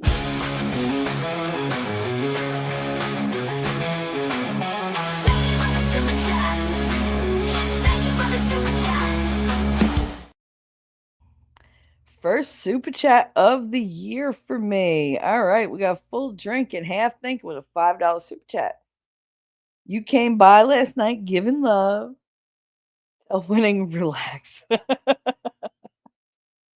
Don't want to be on my next show with a black eye. Nah, it's just love and support. Nah, he's good with that. If ever there was a man secure in who his bitch belongs to, it's him. He's got no worries. We laugh about it. No, he's fine. But thank you for that. I appreciate it. Full drinking half thing. Oh my goodness. With the 10 memberships. Oh my god. Now I gotta find another thing. I don't know if the memberships are working yet or not. I gotta look. Since you brought up winning, I'm gonna play this one because it makes me laugh. What did I put it in the wrong place? Probably. I've been doing that lately. I'm putting things in the wrong place. Where did I stick it? Did I stick it in the wrong place? Uh-oh, don't do that. I'm gonna go over to Shelly's and see if I put it over there. What have I done? What are you gonna fit in that thing? That's so small. Anyway, I just love that clip. All right, yay! So YouTube actually put a couple of them. So Angry Conservative got a membership, Elizabeth 3G got a membership, and Digger 420 got a membership. That's fucking awesome, but it won't tell me any others. I don't know if these are getting refunded or what the hell. But it's just YouTube is asshole, I swear. And because you gave 10, I think this one's so cute. I think you'd like this one.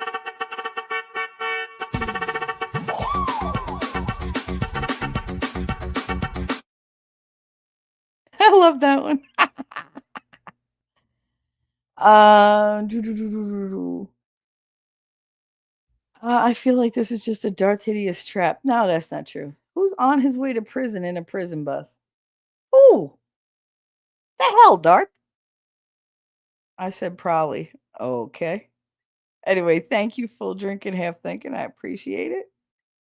You are awesome. He is my stream sponsor once again. Let me go change my ticker. So today's stream sponsor is Full Drinking, Half Thinking. Muchas gracias, Trent. Thank you so much.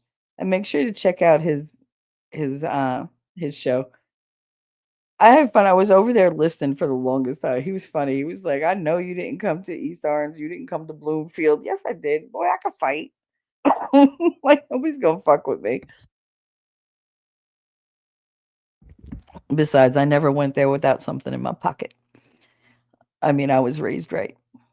Uh that quote, how you doing? Sometimes my answer, oh, the question, how you doing? Do you really want to know, or are you just giving small talk? See, Heidi, you feel me. You feel my pain.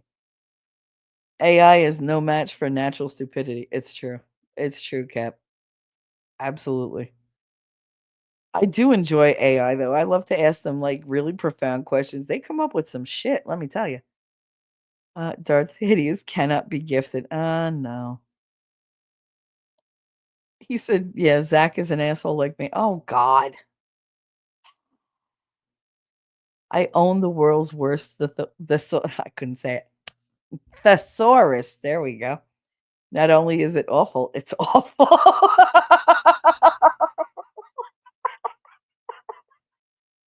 That was terrible.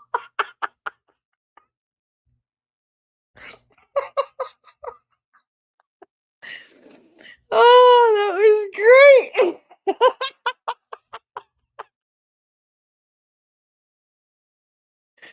Oh my god. See, I love dad jokes. The cornier the better. Listen, if you have to tell an intricate joke and it takes way too long, it's not funny. Oh, but anything that's like really corny or like punny, oh, forget it. That's my wheelhouse. Let's face it, it's really not that hard to make me laugh. It's really not. My mother's husband the other day told her, he was like, "Oh my god, Michelle's got the most evil laugh, but it's contagious." Great. My evil is contagious. Oh, Kitty Cat said, Cap, you are adorable and you're a big teddy bear. Is that your wife? That's right. Kitty Cat is your wife, right? I hope so, because otherwise I'm telling her somebody called you a big teddy bear and she can go kick their ass. Because if she's anything like me, she's possessive as hell. Uh, I'll cut a bitch. I don't care who you are. My mother could step to my man, be a little too friendly, and I'll be like, bitch, we fighting. You better square up. Let's go. I do not back down from a fight. Uh-uh. Nope. If I think you're like trying to move in, I will move you off the planet. I will shake you loose of this mortal coil like nothing. Don't fuck with me. Uh-uh. Otherwise, I'm a sweetheart. Just don't touch other people's toys. If I want to lend it out, that means I'm done using it anyway. So here you go. When I called Yola Dorn, she assumed I meant it as a compliment. Bafangul, it was a compliment. I very plainly said you probably didn't mean it that way, but that's how I took it. Like I stopped where I wanted to stop in the sentence because that is poetic license. I took an interpretation of the text and made it my own. So you said they're adoring, and that was all I heard. The nice thing about being senile is you can hide your own Easter egg. Yeah, but the thing about being senile is everything's an Easter egg because everything is hidden. I spent 10 minutes looking for my phone the other day while I was texting on it. And my mother, of all people, was looking at me going, "Really?" I was like, "What? What are you looking for?" I said, "I can't fucking find my phone. I don't know where I put it. I know I didn't put it down. It's usually like in my bra, and I can't fucking find it." And I'm like touching my chest with the phone in my hand. And I'm just like hitting my chest with the phone. And she was like, "Idiot. What? Look in your hand." I was like, "What?" Oh. I was like, "Oh well." I was like, happens to the best of us. The trouble with learning from experience is that you never graduate. It's true. It's true. But I'm a supporter of ongoing education. So you're full of backhanded compliments, Darth. Yep, that's what he does. In ya, out ya, all around ya. How you doing, honey? Uh, balanced, tidy, unbalanced. That's good. That's good. Inya. It's always good to have some backup. I love me some Inya. One of my favorite people.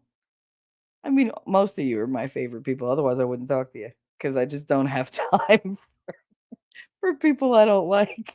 I'll be perfectly honest. If I don't like it, it's just I won't answer you. I won't even acknowledge your existence. It's just like, huh? I heard wind. What? Like I don't know what's going on. I thought Toy was Zach for 2 days when she first started coming in here. Aw.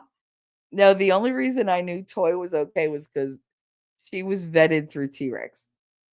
T Rex gave that stamp of approval because I'm always like, oh, new people. Like, if you come in with somebody else and I know the other person and they're like, oh, no, they're cool. I'm like, all right, I give you the benefit of the doubt.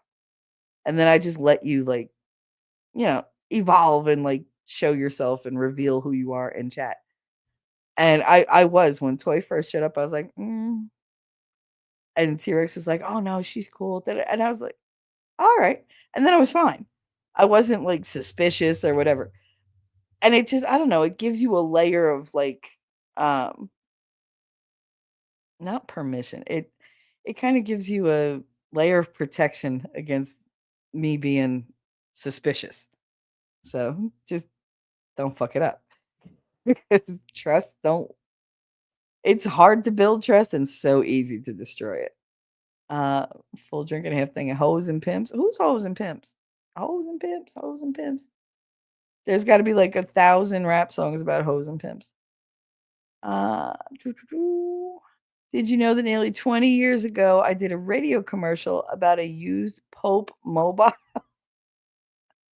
I did. It secured my place in hell. Well, when you get to hell, make sure they have the air conditioning on because I don't like the heat. Uh, the fact that Nick's chat was, is, and always was a cesspool of toxicity, even before Nick was out as a degenerate. Yeah, that's true.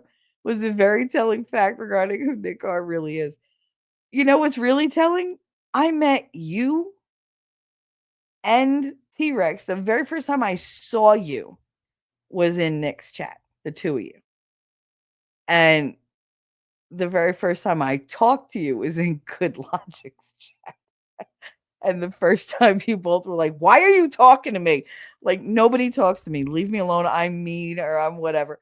It was just like, "No, you're fine. Like, I like you. But why are you talking? Because I like you. But why? Because I do." Like, I just got a good feeling. I picked you and T Rex out of and there were like 300 people in that chat.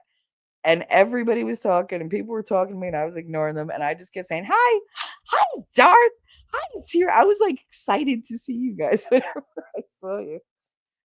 You can tell I'm a very bad judge of character, but just fucking with you. But yeah, that's where I met you guys. That's where I first saw you. I used to fall asleep in Nick's and wake up in Joe's, or I would fall asleep in Joe's and wake up in Nick's. And then one day I fell asleep in Joe's chat and woke up in the amphibians. And that's when I met Winning. He was on panel and talking about narcissism and narcissistic females, especially, and the damage that they do. And I was totally into the conversation. And I wanted to have a conversation with him in the worst way. And instead, I got waylaid by a hippity hop. But yeah, I got poached, which was like, but I mean, when it was the one I wanted to talk to, because he had takes on narcissism that I understood, and I was like, okay, he knows what the fuck he's talking about, and he's talking about shit that men just don't admit to, and it hit me really hard, and then I started talking about it in chat, and even he said on panel, he was like, that's somebody who they've been through it, they understand, like they know what it's like to be on the receiving end of that, and it was a really good moment for me, and then that got taken. But it doesn't matter. What God has planned for you, He has planned. It didn't matter that I didn't get there directly. I took the long way around. I took Snake Road.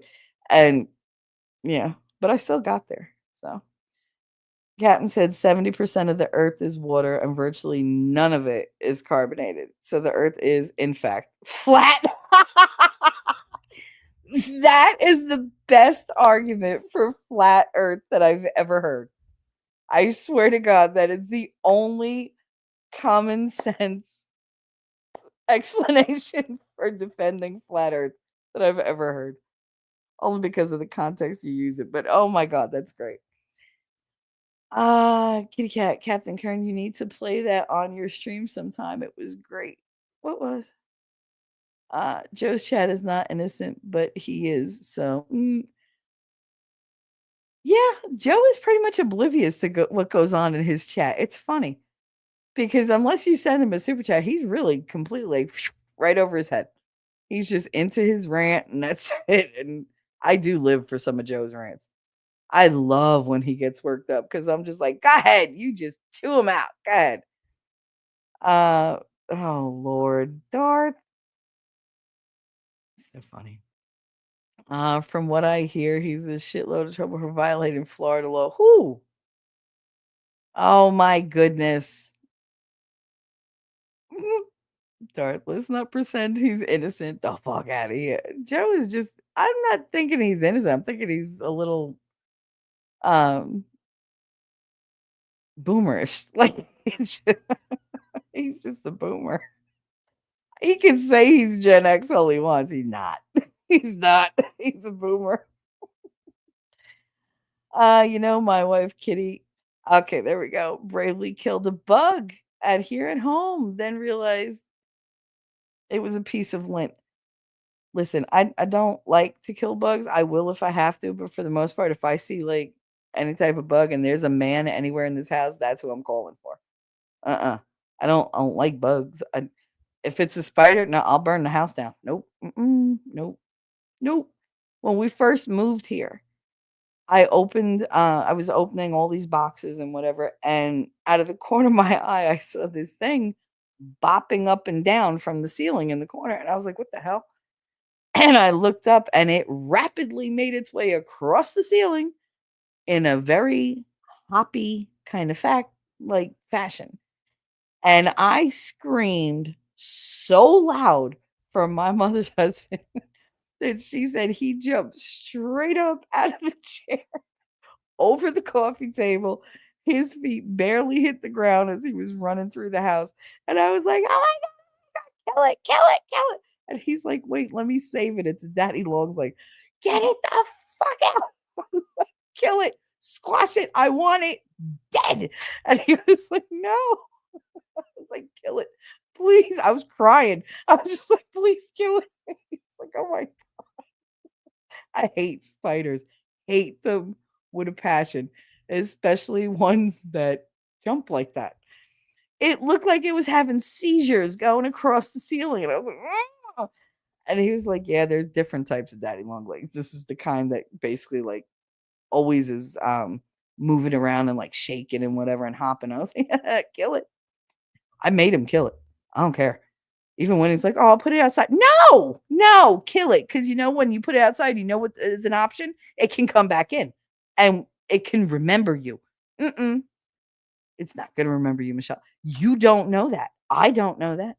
Maybe it's got a photographic memory. Maybe it's like Jaws and on a revenge tour. But I'm not here for that shit. No, kill it. Kill it with fire. Stomp on it. I want to hear a crunch. I want to see guts.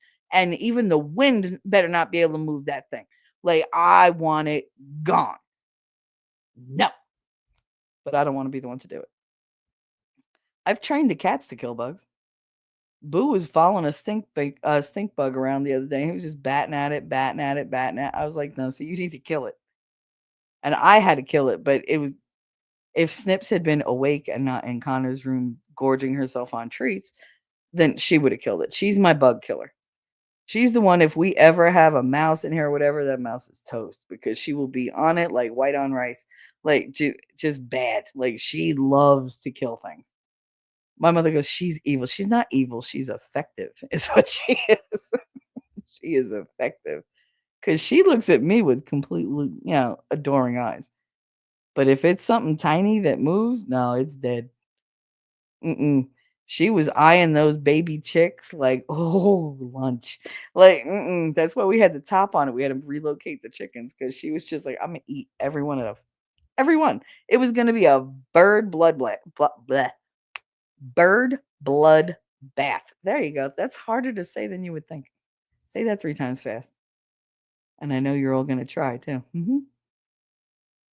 And yeah, he explained all that, didn't he? It was a mistake, not not a simple prepper. How you doing? I know I'm an hour behind in chat. Whatever. It's par for the course. May God bless you, Shelly. You know your heart is loving and you're here to try to help others too. Oh, thank you, Simple Prepper. That was sweet. Aw, I'm sure Darth is gonna call you a simp for saying that, but you're not. You're just a very nice person. Uh Darth said, why was he even involved in those shady ass deal? Oh Lord, I'm skipping ahead. Careful, she doesn't get a broom. Your wife will come after you with the broom. I'd be more worried about her hitting him with the car now that he's talking about her driving. She'd be like, oh no, even he knew. I couldn't control it. You didn't have to run over him, then back up. Well, I wanted to be sure. I didn't know if I hit anything, so I wanted to see if the noise was the same. There was a chick that had PMS that ran over her man and then backed up over him and then ran him over again because she was like, I just want to make sure I got the job done right. She was like, I was going to jail regardless. I might as well go for a valid reason. I was like, damn. I mean, if you look at it, if the person was bad enough and you're in that state of mind, I guess when you're that hormonal and crazy, there's not a big difference between attempted murder and murder. Like, for you, it's like, oh, 2 years. But when I get out, there's no more problem. I am not in any way, shape, or form inciting murder or like encouraging it or any of that. Just no. But I could see where she was like, like, what's another 2 years? Like, whatever. And she got to claim PMS, and I don't think she went to jail for it either. I think she got off because they were like, "Oh, no, it's a hormonal imbalance," and blah, blah, blah. Like, she was hormonally crazy. God, I wish that was a valid excuse and worked every time. Plagiarism, getting into trouble for something you didn't do. That's true. Oh, that is so true. Yes. I'm skipping through the Joe stuff because y'all are just having conversations. Yeah, I know. I talked about the Joe thing. I had it on one of the streams at one point. Prepper said, hey to Wolfram and Heidi and Shelly and others. May God bless this new year. Absolutely. Absolutely. Kitty said at Captain, you're just in the other room. Very easy access. You're also within throwing distance. So, and knives go through air like they go through butter, like a hot knife through butter. Just still pretending he's. Oh, here we go. Captain said, "Why don't dinosaurs make good pets?" Oh, where's T-Rex? That's his cue. Because they're dead.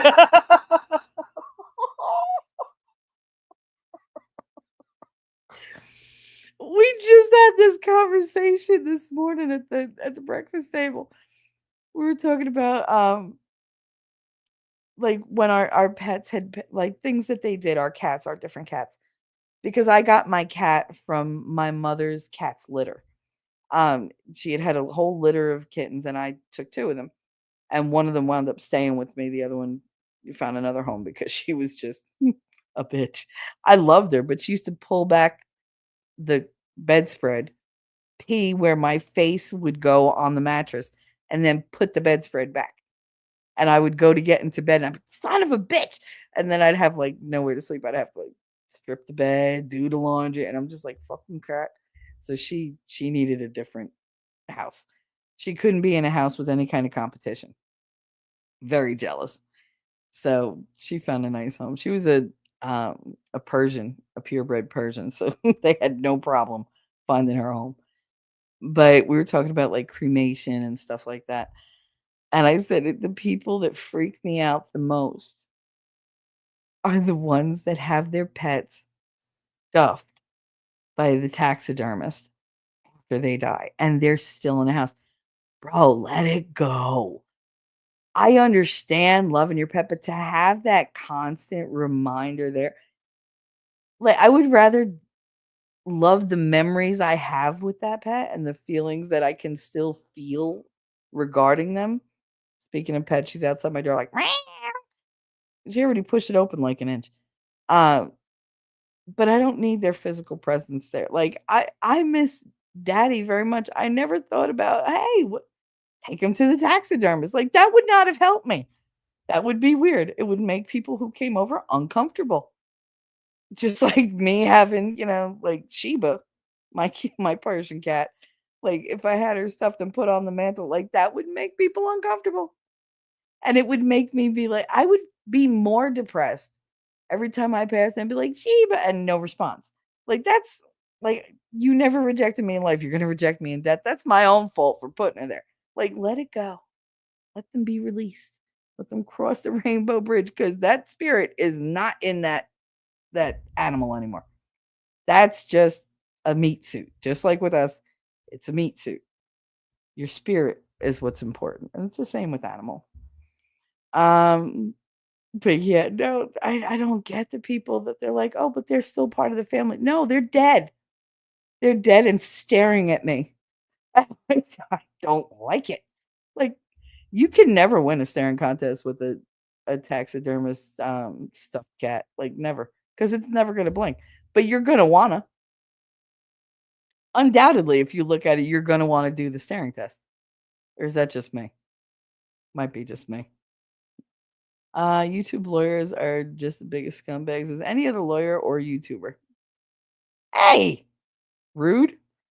What is this, bad joke day for you? It's because Kitty, it's because they make me laugh. I love terrible jokes. The worse the joke, the bigger the laugh you're gonna get from me. Anybody can be funny with a good joke. It takes talent to be funny with bad jokes. And there are so many people out there who are just so good at bad jokes. I love it. I absolutely do. It makes my day. Dorothy, she said she'll try to make sense out of it, but she's a woman, so she'll probably fail.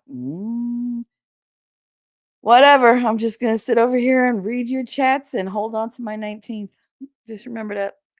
And you said he is human, sure, but I don't think he's malicious or degenerate. Oh, goodness gracious.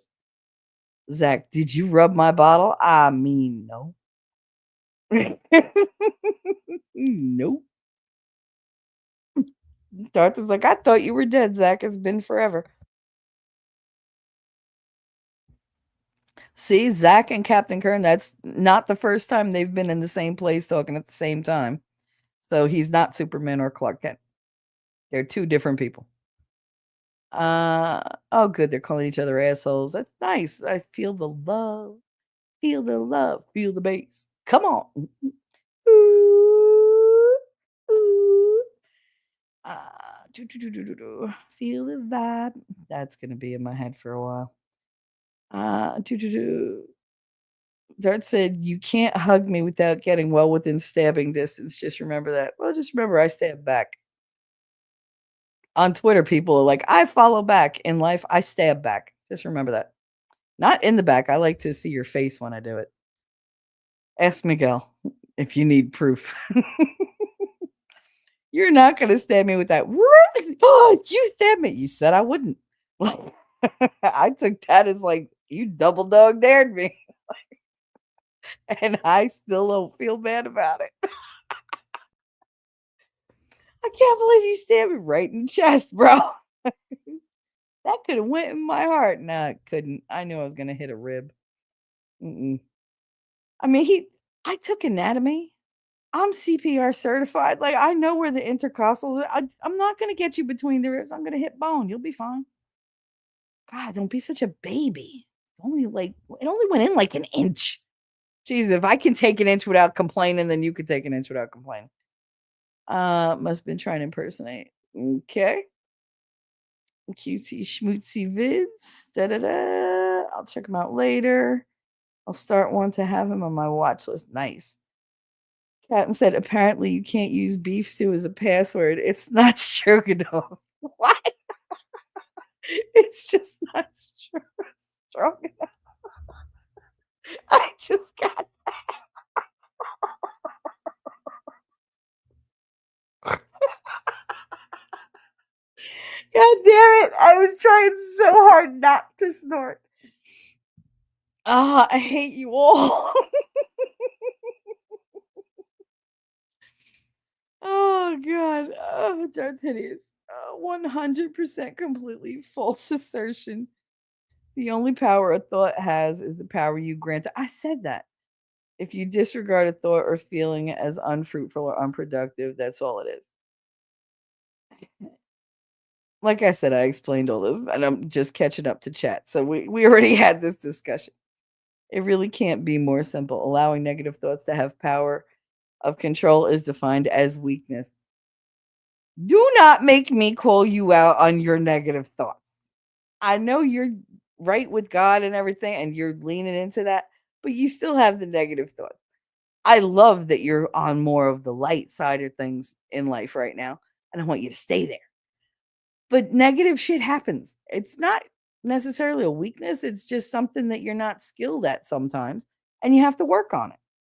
Some people are programmed to only give in to the weakness and like to the weakness, you got me saying it, to the negative thoughts because that's all they have. Like if you grow up in an environment where you have never encountered something positive, then how would you even know that what you're thinking is negative? You just think it's normal. It's just how it is. That's how life is. Like if you don't know both sides, then the one side is your only experience. It's your only frame of reference. And it's not your fault. It's just that's your knowledge base. So that's where I'm at with that. Zach, by the time I get to Phoenix, she may read this. Shut up. God. I shouldn't even play boobies for you, but I'm gonna.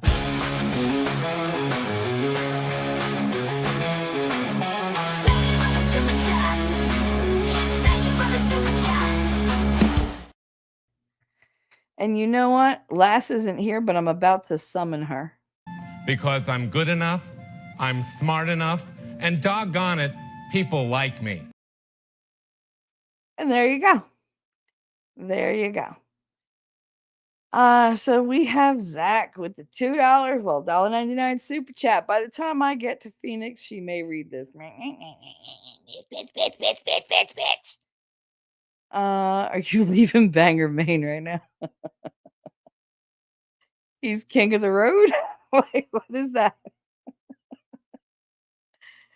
I bet you didn't think I would know that lyric. That's a Dean Martin song.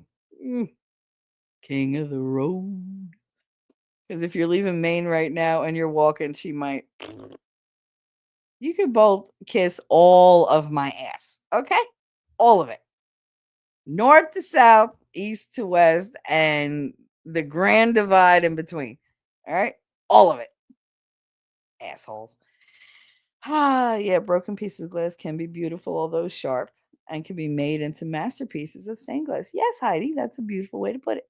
Absolutely. See, you get me. I feel seen. I do. Just remember to take a right at Albuquerque instead of a left, Zach. Oh, God. That's not how stained glass is made, Heidi. You be quiet. You're thinking mosaic. That's why I said mosaic. Toss him some carrots. And yeah, I have a hard time separating a thought from a feeling to even try to disregard it. Yes, so do I. I usually have 5 to 20 thoughts all at once, and the strongest one usually gets felt before I can tell myself to stop. Because you're still tender, right? You still have the all those wounds that are either open or healing or whatever. And you've had it rough. So it's a lot harder for us, people like us to navigate through all those different landmines that are in our head to get to the good thoughts. So if a bad thought comes along and trips it up, that's the one you pay attention to because that's the one that made the big boom. Like it's hard to explain to people who have, and I don't want to make light of anybody's trauma, but for the most part had it pretty easy. Like I worked with a girl who she was, oh god, she was in every kind of therapy. She had 2 shrinks. She was on lithium. She was on like all these different meds, all to get over her childhood trauma. And she would go on and on and on about how damaged she was and blah blah. She was like really like, oh God, such a negative Nelly. And she was Debbie Downer all the way. And it was just everything was depressing and everything was the end of the world. And I used to sit in my cubicle and I'd hear her because she would stand outside my door. I'm like, can't you fucking find a different place to go? But I mean, just go somewhere. But no, she'd stand right outside my door because look at me, I need attention. And I didn't pay her no mind because she was an idiot to me. So I was like, I don't waste my time with those type of people. And she looked extremely draining. So I avoided her at all costs. She'd say hi to, and I'd just give her like the salute and keep going. And she'd be like, "How are you?" "I'm great. Keep going." Like I'd never break my stride. And she would stand outside my door and just, oh my God, the belly aching and the crying and the boo hoo and nobody wanted to fucking hear it. And finally, one day, she never said what the trauma was. She would just say that this happened to me when I was a child and I just can't, it's insurmountable. I was like, there's a shrink word, but it was like, whatever. And she would go on and on. And when I got so irritated, I got up, I went to the door. I said, listen, I'm so fucking sick of you bitching. I was like, what the fuck happened to you that was so goddamn bad? Because once you push that button on me, I'm done. And she was like, "What?" She was like, "Oh, it's very hard to." I said, "I don't give a shit." I said, "Either tell me what the fuck happened to you as a kid or get the fuck away from my office cuz I got work to do. Like I got to go on with my day and you're irritating the shit out of me." And she was just like, "Well, okay." And the tears like and it wasn't like when I cry a lot of the time it's just silent. I can't stop the tears from just coming out. And she was with the whole trembling chin and she was grabbing her head and like one hand to her heart. And she's like, and I'm like, she's trying really, really hard to produce tears because if this really hurt her, she'd be like, her whole face would be drenched. And I'm waiting and I'm irritated. My arms are crossed and my foot is tapping. And I'm like, well, bitch, like out with it. And she was like, well, I was on a bus. I was 9, and I was like, "Uh-huh." She's like, "And we were going to camp, and this boy passed by me, and the back of his hand brushed against my entire backside, and he just kept going like nothing happened." And I'm waiting, and I was like, "Okay, and?" She was like, "He molested me." I said, "Get the fuck out of my face." I was I exploded at this woman. And my poor boss, my poor boss, Kim, she's standing there just shaking her head, going, "Oh, Christ. Oh, Christ, this is going to be a lawsuit. Oh, Christ," because I was ready to kill this girl. I was like, "You have been bitching about this shit for the 6 fucking months I've been here. Are you fucking kidding me?" I was so mad. I was so mad. Because I'm like, in my head, I'm like, I know people who have dealt with the worst atrocities and have a better outlook than this. She just wanted that pity party because she had nothing else to talk about in her life. And she was like, "What? It was traumatic." I said, "It wasn't traumatic." I said, "He was passing by you." I said, "Your fat ass was in the middle of the aisle, right?" "How did you know that?" I said, "Well, common sense. You were standing there. He walked past you. Something brushed. It wasn't his dick that brushed against your ass. It was the back of his hand. If he wanted to molest you, he would have turned his hand around." She was just like, "Oh my God, no, you're belittling." I was like, "I'm not belittling. I'm telling you, you're a fucking idiot." I was so mad. I was so mad, y'all. Oh my God, I'm vicious when I want to be. But I had to close the door. Wait a minute. Because I was being loud and the cat fucking opened the door. But yeah, no, oh my God. And she was totally my boss was like, "Please, Shelly, please." I was like, "No, fuck that. I have to hear about this shit 10 times a day. 5 days a week for the last 6 months." I'm thinking that, I don't know, she was gang done and like somebody ran a train on her when she was unconscious or something. Somebody brushed against her ass. I said, not for nothing, not to belittle it even more, but you should be thankful. I said, because not for nothing, any man on this planet, none of them would voluntarily touch your ass. And I was so mad. I know. See, that's the mean side of me. But it was just like, oh my God. All the people that I work with, I knew who had lost children, who had been like brutally beaten by their previous spouse or whatever. I knew what I had gone through. I knew what my boss was going through. I knew all these, and they never complained about it. And she would just cry and cry and cry. I was like, the whole reason you give into this bullshit and all you fucking talk about is because you don't want to fucking work. You don't want to do your job. How about you shut the fuck up, go in your office and work on some goddamn accounts? I was beyond livid, beyond. And I slammed the door in her face. I left her sitting there, just slacked her. She wasn't crying anymore. She was completely gobsmacked. She was like, and my boss with her head in her hands going, "Oh my God. Oh my God." The 2 dudes in the office next door were hysterical. I mean, one of them was literally on the floor. And my sweet mate, my office mate, Trish, she was like, "Lunch is on me today." I was like, "What?" She said, "That was beautiful." She's like, "You said everything I've been wanting to say for the 3 years I know her." She was like, "Guarantee she won't bring that stuff up anymore." And she never did. She never mentioned it. She would come in, "Hi, everybody, except you." And she'd point at me, and I'd be like, I tell her, "You're number one. There you go." Like, I give a fuck. Oh, you're not talking. Whatever. I know some of you have just heard that story for the first time, and you're like, "Damn, Shelly." But I mean, really, like, don't come at me with those fake pity things. Like, I'm not gonna pity you. I'm gonna tell you all about you because there are people with real problems that I could have been listening to, that I could have been friends with, and I gotta have this constant in my ear that's nothing but horse shit. No. So yeah, that's what happens when I'm done. That's why T-Rex loves when I get that way because he's like, "Oh, here she goes." And he just sits back. He just doesn't want it directed at him. He enjoys it when it goes to a deserving party, just not to him. But yeah, that was and I don't know why I told that story, but it was a good one. But yeah, and yeah, I hope that made you laugh at least because you guys get the very nice version of me because you deserve it. She didn't deserve it. Had she had genuine trauma, I'm very soft-hearted. I am such a pushover.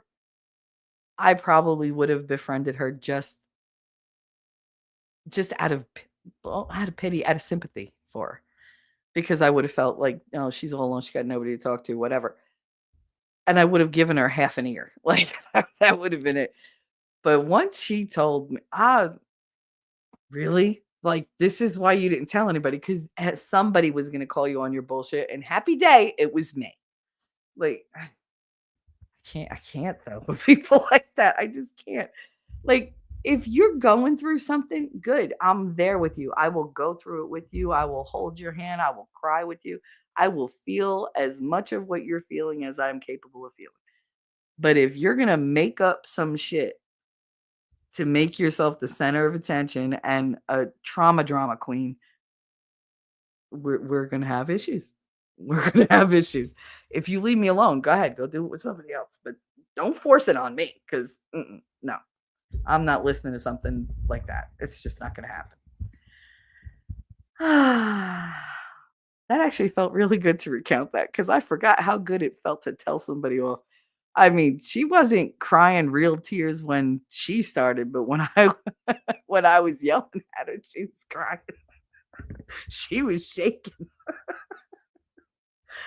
Ah, and then I went and I collected a couple $1,000,000 from my accounts and I went home. Uh, but my sweet mate did buy me. She did buy me lunch for like the whole week. It was great. We ate like Long John Silver's. We had all the junk food that there was, because you only got like a half an hour for lunch. And if it wasn't fast food, then you had to take it from home. And I had a teenage boy living in my house, and I had my husband, and I had Katie. There was no food left for me. Like, there was nothing left for lunch. It was like, ugh. Anyway, Shelly, look up the PA Farm Show butter sculpture. PA Farm Show butter sculpture. All right, PA butter sculpture. Oh my God, I can't spell today. Oh, it was posted 2 hours ago. Butter sculpture unveiled. Lord, am I going to get in trouble for looking at this? I'm not sharing it yet. God, why do they keep? I just want a picture. I don't want a video. I want a picture. That's not it. That's not it. Lancaster Online. Oh my goodness. All right. I'm hoping that's this year's. Let's see. I'm going to try to share the screen. There we go. Ah, stop it. Stop it. God damn it. Anyway, that's it.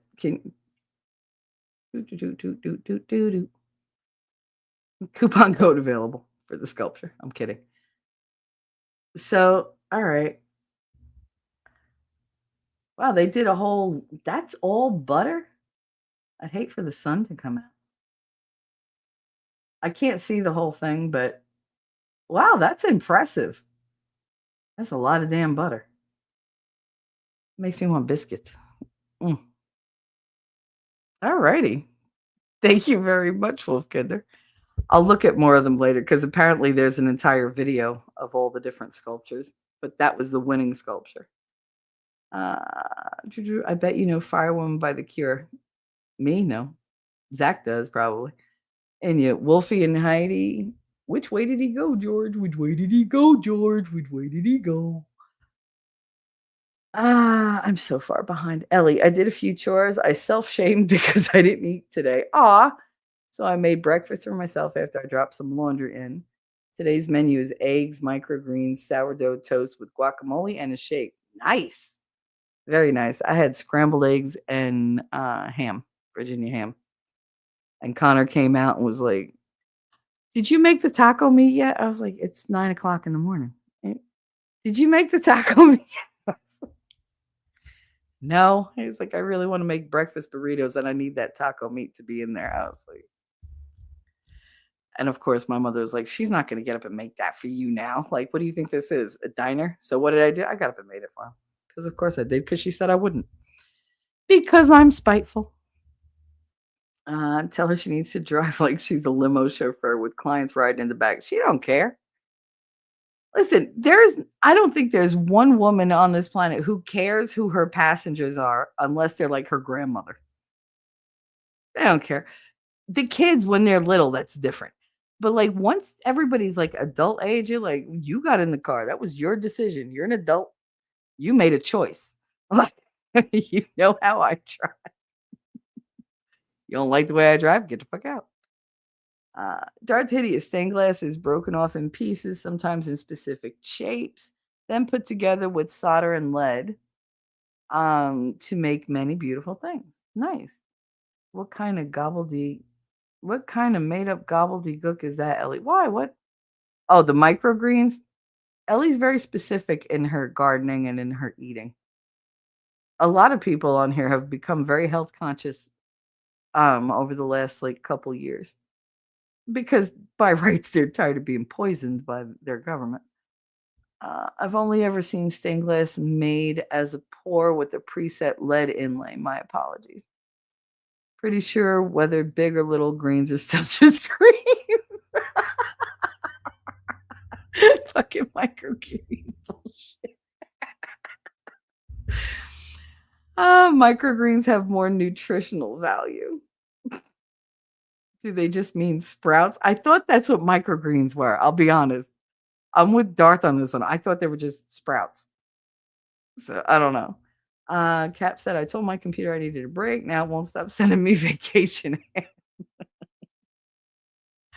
Listen, you know how many conversations I have that Winnie and I will be talking about something, and all of a sudden I go into a different app or whatever, and suddenly there's an advertisement for something that I've never done a search on or whatever, and I'm like, this son of a bitch really does listen. I hate it. I feel it's so intrusive. Young Greens does kind of sound like a rap name. Young Greens. Yo, the Young Greens. Young Greens dropping the latest albums, dropping bars, yo. Sprouts are different. They're younger than microgreens. So they're pre-greens? Like a preteen, a pre-green? Sprouts are grown in the dark and microgreens are grown in the light. Oh, okay. That mean they have more vitamin D? Because if there's one thing I'm lacking, it's vitamin D. No problem, Darth Hideous. No apologies necessary. I was talking about the traditional way of stained glass and in metaphor in first one. Sometimes the metaphor falls flat. No, I got it. Shelley didn't make the connection that Kitty is Kearns' wifey. Well, you know, I did eventually. Shut up. Just criticize. It's fine. It's all right, Mom. You really don't want to run near you. She's gonna hit you, and I don't blame her. We'll see if she puts it together. She's missing a lot of the chats. I missed you with every bullet so far. To be fair, Shelly's brain is swimming with Winning's face right now. You're not wrong. You're not wrong. We'll get to that. Or we won't. Like I said, today, I don't know what way the stream is going to go. I don't know what I'm ready to face. I can win reality, but that doesn't mean I'm going to face it full on. I might, slide in from the side every once in a while. I can't decide which is more excruciating, standing in line at the DMV or waiting on Shelly to read a super chat. Bafangul, Zach, okay? I think the DMV is more frustrating. At least I'm entertaining. And again, kiss all of my ass. All of it. The whole shebang. I'll say it. What's the difference? Oh, gosh. I'm not reading that out loud. Darth has a really good joke. There's the joke. I'm not showing. Nope, not doing it. But you just keep going and it's there. To explain left from right for one of my kids, I had to say, hold up your hands, pointer and thumb. Mm-hmm. The one that makes the L's on the left. It helped kind of. Yeah, that's how my dad taught me. Someone please tell Ellie, my favorite pachyderm, Happy New Year. Maybe she'll unblock me as a New Year's resolution. I doubt it. I doubt it. I don't even know what the war is between you. I don't care. I love you both. Just coexist. That's it. Just coexist. Dude, you know about beating the dead horse? I mean, you're not Jesus. She's not Lazarus. That whole thing is not going to raise from the dead. It's just not going to happen. Don't get me started about music. I just went down that rabbit hole recently. I really think that that's torture music. I think they played that in the torture chambers. I really do. It just it offends me. I'm not offended by many things, but that music is like offensive to my soul. And why do they always play Muskrat Love? Always. They play Muskrat Love over and over, and I'm like, "Oh, good God." Way more sinister than Prepper, but that's part of it. Okay. Darth, are you referring to the old elevator music? Yep. Who goes to Black Friday? Is that a trick question? I'm just saying. I know I don't. I went once. Katie was she was 2 years old, and my boyfriend at the time, Billy, he wanted me to go shopping with his sister, Michelle, because of course her name was Michelle too. And she wanted to go to KB Toy Store. This was when KB was a thing. And so I went with her at like 4 in the morning. And we very nicely got on this long line going out of KB Toy Store. It was very orderly. And she was like, she's running around the whole thing. And I just stayed. Once I got in the store, I got right on the end of the checkout line. And she was like, what are you doing? You don't have anything. I said, I will. She's running around. She's fighting for things, whatever. But see, if she would have taken the time that she was on the line to pay attention to what was going on in the store, the checkout line wove through every single aisle in the store before it got to the register. So all I did was I just stayed in line, and as it moved, I would take things off the shelf, put it in front of me, move it ahead. Take things off the shelf, put it in front of me, move it ahead. By the time I got to the register, I had everything that I wanted to buy. And I didn't have to wait on that long ass line that was now like a half a mile long going out the door. So it was like, hey, no problem. And I didn't have to carry shit around and try to like grab things and go to this. I just kept making a pile in front of me and then move it with my foot, move it with my foot, move it with it was easy peasy. And it was worth it because I can't tell you how many toys for Katie, for my niece. Well, my nieces, my cousins.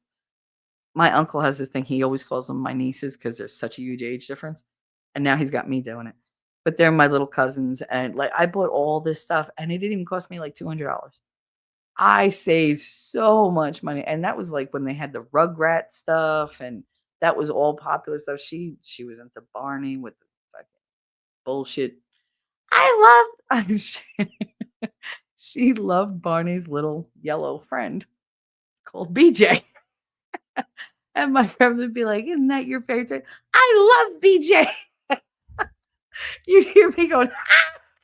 or whatever room. And my friend would go, "Why does that make you laugh?" The fact that you don't know makes me laugh. When Bill Clinton got into trouble with Monica Lewinsky, my grandma was like, "Ah, his poor wife." I said, "Poor wife." I was like, if she'd have hit her knees and done the job she was supposed to, he wouldn't have gone to that one.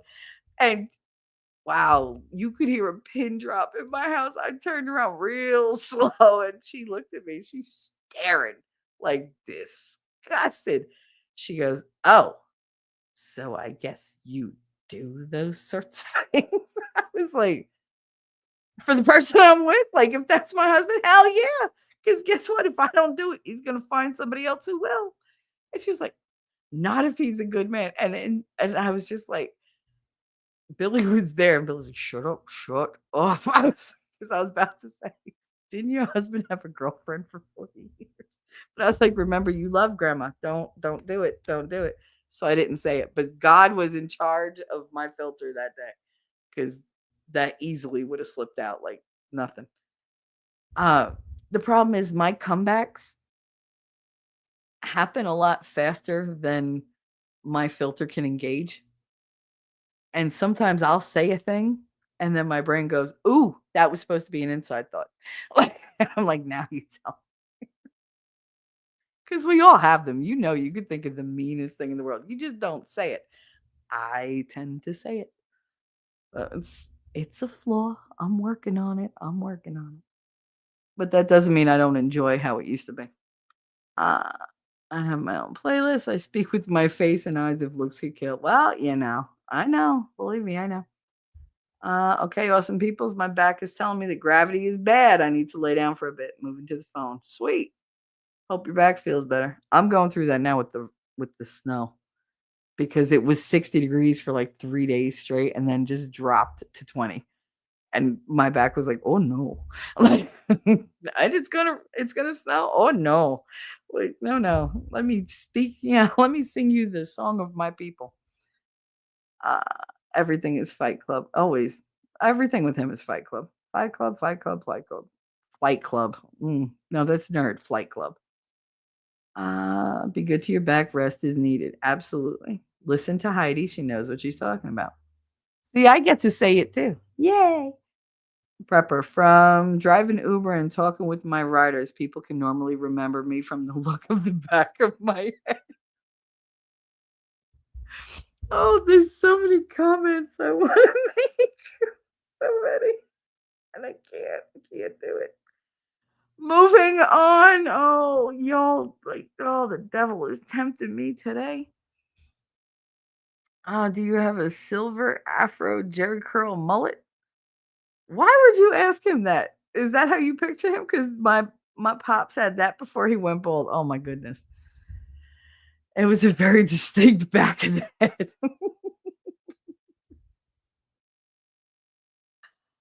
Oh God, that just makes me think of.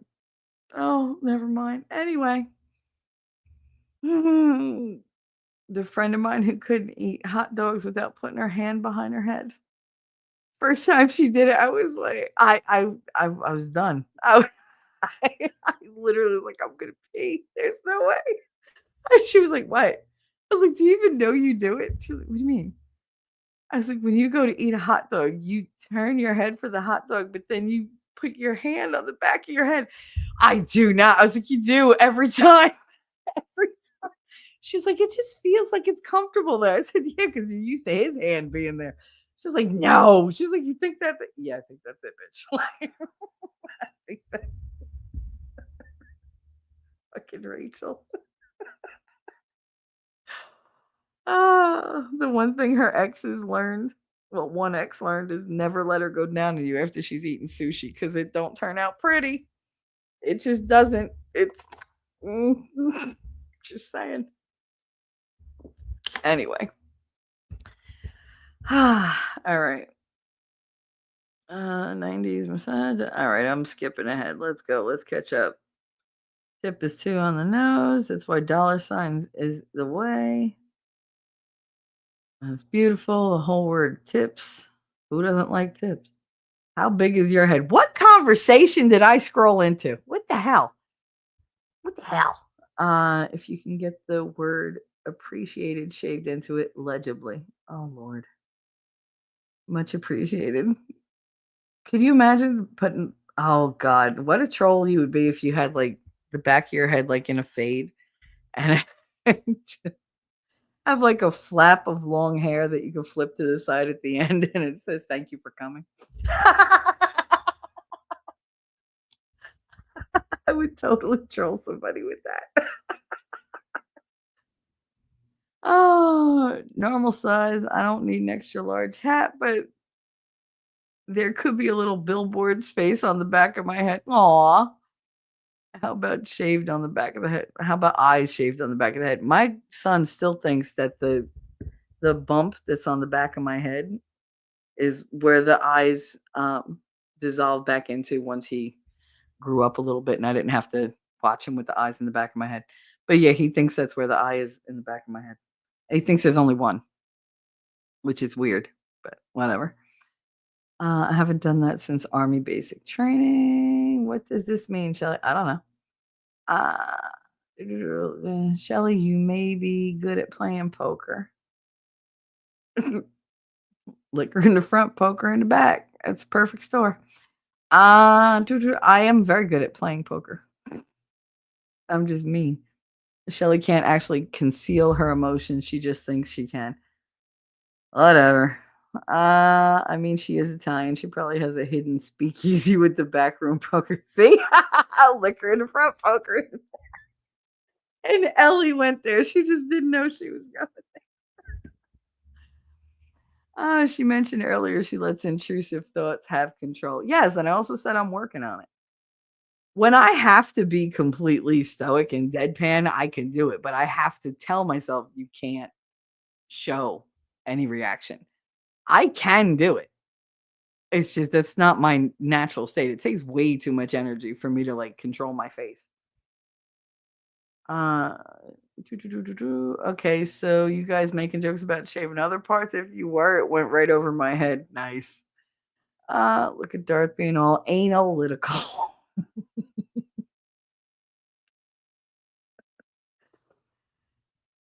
Chat's always making things gross. Come on.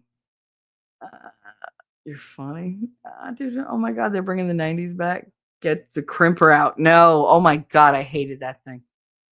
Crimping your hair is the worst thing in the freaking world. T-Rex, hello peoples. I know you showed up an hour ago.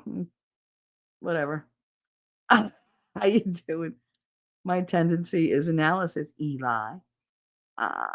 There's a lot more artwork with it though these days. Some of these Frau trimmers are real artists. You mean brow trimmers? People who trim like eyebrows and stuff. I see those people who do the microblading, and I just look at these people that have it, and I'm like, why would you do that? And who told you that looks good?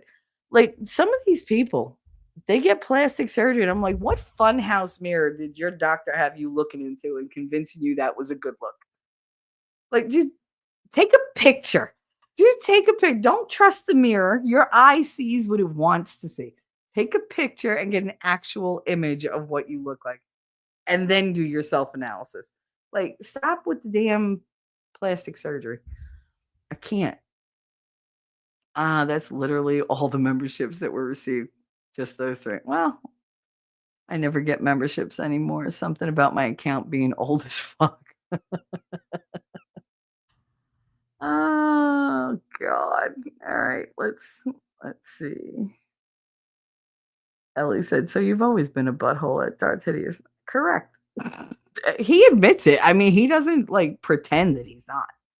I mean, that's one of the things you gotta love about Darth. He holds himself completely, like, honestly accountable to who he is. He don't give a fuck. Like, take him or leave him as he is, but he ain't changing for nobody but himself. I think this account dates back to like 2003. Mine goes back to I think 2007, I think, or 2009.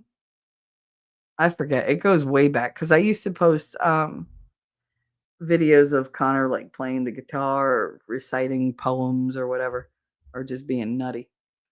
That was back before YouTube was like a business thing. It was literally just so my family could see them because the files were too big to send. I really can't remember and it won't tell me. Hey, angry conservative, what's up? That came from full drinking, half thinking. So you could thank Kim. Dorothy, you're referring to your YouTube channel or the average 20-minute backlog of Shelly catching up with chat? You're another one. I think that I've had my channel for about 16 years or so. Well, you know what, you guys, if I didn't pay attention to you all, I wouldn't be behind in chat. So there you go. There's a lot of you talking and only one of me reading. So, wait, someone thought I was toy. Yeah, Zach, I don't get it either. Look, I'm just me, no sock accounts. I don't have time for that shit. Mama's a busy lady. That's right. I have sock accounts just to lurk without ever being bothered. Angry conservative, I went to your channel and found that I'm already subbed. Awesome. Thank you very much. Make sure you sub up to him. We like to support each other over here. Ellie leans over, and I don't know what you did when you leans over. Oh, blames. She blamed it on the dog. I love you. Could you have chosen two more fundamentally different people? You and T-Rex? I mean, you know me, one extreme or the other. I don't do middle of the road. I just don't. I walk a fine line down the middle of everything, but as far as my like preferences and belief systems and everything, no, it's one extreme or another. I don't do kinda. Like like I said, I don't half-ass things. It's either all in or all out, but there is no in between.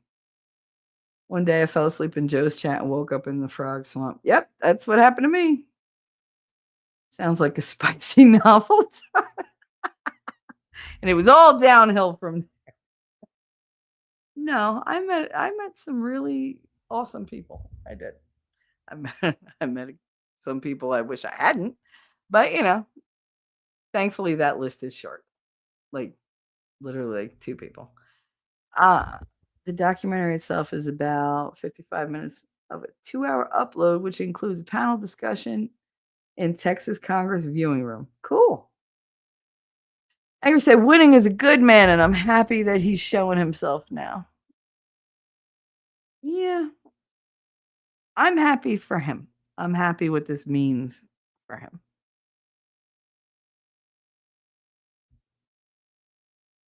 I'm not doing very well. I'm having a very hard time replacing files in my head. My brain keeps defaulting to the avatar, and I keep like forcibly taking his face and like trying to like implant that face into like thoughts and memories and whatever and conversations. And I can't. It keeps defaulting back, and I'm struggling with it like a lot. Like a lot. I mean, I love that. Yeah, I love that face. It's an amazing face. I think he's. It doesn't matter what I think. He's my winning. Like I couldn't think higher or more of anybody than I think of him. So rather than like wax poetic and make him be like, "Oh God, shut up," like, or make it so that his ego doesn't fit through the goddamn door. That's how I'm gonna leave that. But it did bring up a lot of insecurities because suddenly, oh my God, he's a real boy. Like, even though I knew that, I didn't have the reminder right in front of me all the time. And now I get to learn him all over again from a different perspective. And it's a lot. It's a lot because of course I'm gonna overthink everything. And I'm gonna shoot myself in the foot over and over and over because that's just who I am. Luckily, he doesn't take me seriously when I do that, but it is what it is. Uh, Ellie said, I thought winning would look like a short haired brunette Trekkie type. You thought winning was going to be.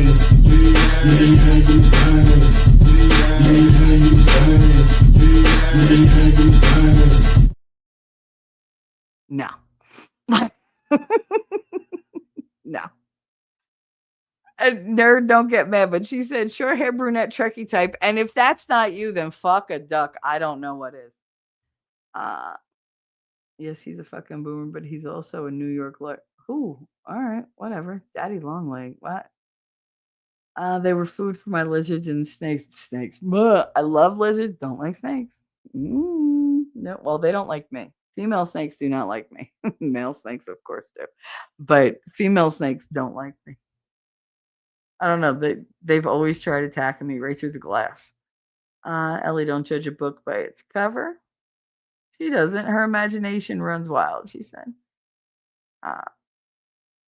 He looked like I thought he was going to look. I mean, like I said, I pieced it together over 2 years, 2+ years. And slowly but surely, like I had this image in my head. But there were 2 images. There were the avatar image that I made fun, like to piece together with like bits from like Far Cry and, an outfit from here or a hairstyle from here and like whatever. And I had like the avatar face. I would give his blank face complete expressions. So that was my imagination, like having fun with it. But I also had like that serious actual image of what I thought he was going to look like. I wasn't married to that idea because I was like, I could be wrong. And, if I'm wrong, what do I do then? Like, you go with it. Like, I'm not going to like, oh no, that wasn't what I thought at all. Like my imagination was way like different. No, I wasn't going there.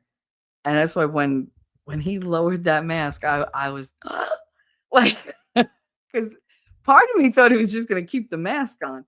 And I was like, nah, he didn't say he was going to do this. And he did it. And by the way, if you want to see the reveal and haven't seen it already, the link and the timestamp are in the description for this stream. So you're welcome. You can go right to the reveal.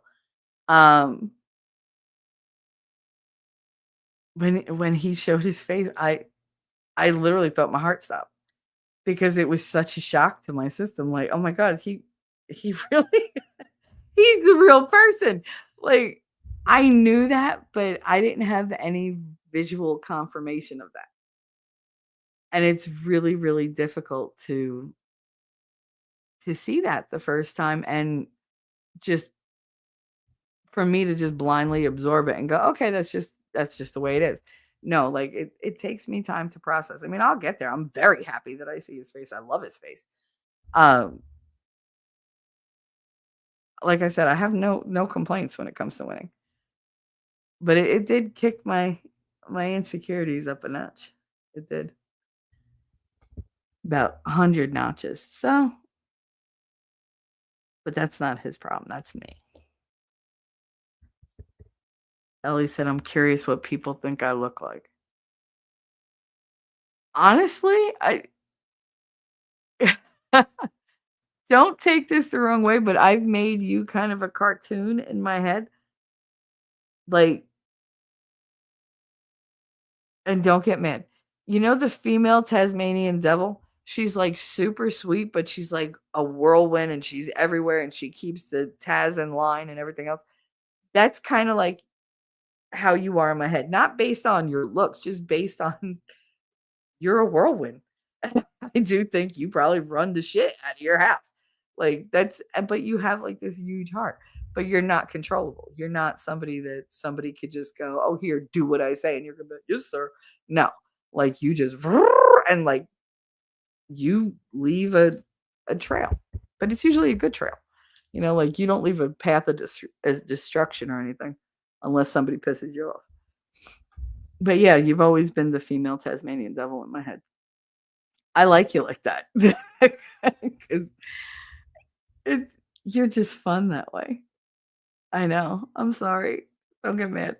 It doesn't help that your name is Ellie Font, so automatically I went to like some type of like pachyderm, and that led me to animals, to cartoon animals, and then I landed on Tasmanian devil, and I was like, oh, what about the one with the bow? And she was so sweet with the lipstick, and that's how I got Ellie. So don't hate me. Don't hate me. That's the way my brain works. I don't know why people think I look like a pachyderm. Gee, I don't know, because you picked that name. I don't know. It could be. I imagine. I'm not saying that. I'm not saying that. That's just rude. God, nobody wants to look like either one of them, let alone both. I need brain bleach, and thank God, not even close. I'm not a brunette. Nice. Oh, dear God, are you a redhead? That would make sense. No. Do you have black hair? I mean, I consider brunette, like people with black hair, brunettes. I hate to say it. Kitty said, LOL, Shelly, you're thinking the way I do. I always use my bad eyesight right now to explain hitting Kurt with the car. See? He did say that you and I would get along like a house on fire. He just didn't say who would still be in the house. Also not a flaming Les Darth. Yeah, that's true. That's true. Exit out. Ooh. You know she's weapons trained, right, Darth? And I'm willing to bet she's a damn good shot, too. Speaking of dead, where's T-Rex? He was around here somewhere. In the Greta voice. How dare you? How dare you, sir? Now that's disturbing. Taxidermy pet, no thanks. Oh my God, my puppy, my puppy. And 2, 3, 4. My hubby threatened to have one of our dogs stuffed. Sadly, gratefully, I don't know. The dog died when hubby was deployed, so it didn't happen. You lucked out. Could you imagine? Could you imagine that being a permanent fixture in your living room? Oh, put it by the fireplace. How about no? How about no? have somebody come over to your house for the first time. They don't know about the dog. You have it like set up in a dog bed by the fireplace. They go over to pet it and get the shit scared out of them. Yeah, no. They'd be like, "Oh my god, your dog is dead." No, yeah, it's been dead for like 10 years. That's not a conversation that I want to have. T3 is be bopping her head at the same time. Always. Always. You love us. Laughing hard is good for you. It increases endorphins. Yeah, that's the only way I'm getting them these days. And it increases the oxygen in your body. That's one of the things. I'm surprised at how high my oxygen levels stay throughout the day and night. My mom got me this watch and she was like, "Oh, maybe it doesn't work." I was like, "Let me see yours." And hers is hypoxia. Hypoxia. I said it works. Trust me, it works. I'm trying to convince her to get like a small oxygen tank to keep by the bed for nighttime because that's when she has a hard time. And she's like, "My husband wants me to get one too." I said, "But stubborn ass that you are, you won't." I said, "So when you drop dead, don't complain to me." And she just looked at me. I was like, Don't even say anything about what I just said. You're the one who used to say, if you die doing this, I'll kill you. So don't. Like, I inherited that fucking retarded thought from you. Defined as weakness, and I never said it and have my own weaknesses, retard. Yeah, but you know what? I think a lot of your weaknesses humanize you, Dark. I think you don't like to lean into them, but you don't like to admit out loud that they're there. But I do think that they have a very softening effect on you. And I think that's what keeps you from really lashing out sometimes. Because I know you have the ability, but I think those what you perceive as weaknesses, they soften you. They do. They bring out this, and not to blow up your spot or nothing, but I don't care, fuck it. Like that poetic side of you that a lot of people don't know about. A lot of people don't know about, like they think of it in terms of like rap or whatever, that you just like that kind of music, but they don't know that you like to compose things like that. And I don't know, it's something that I've always liked about you.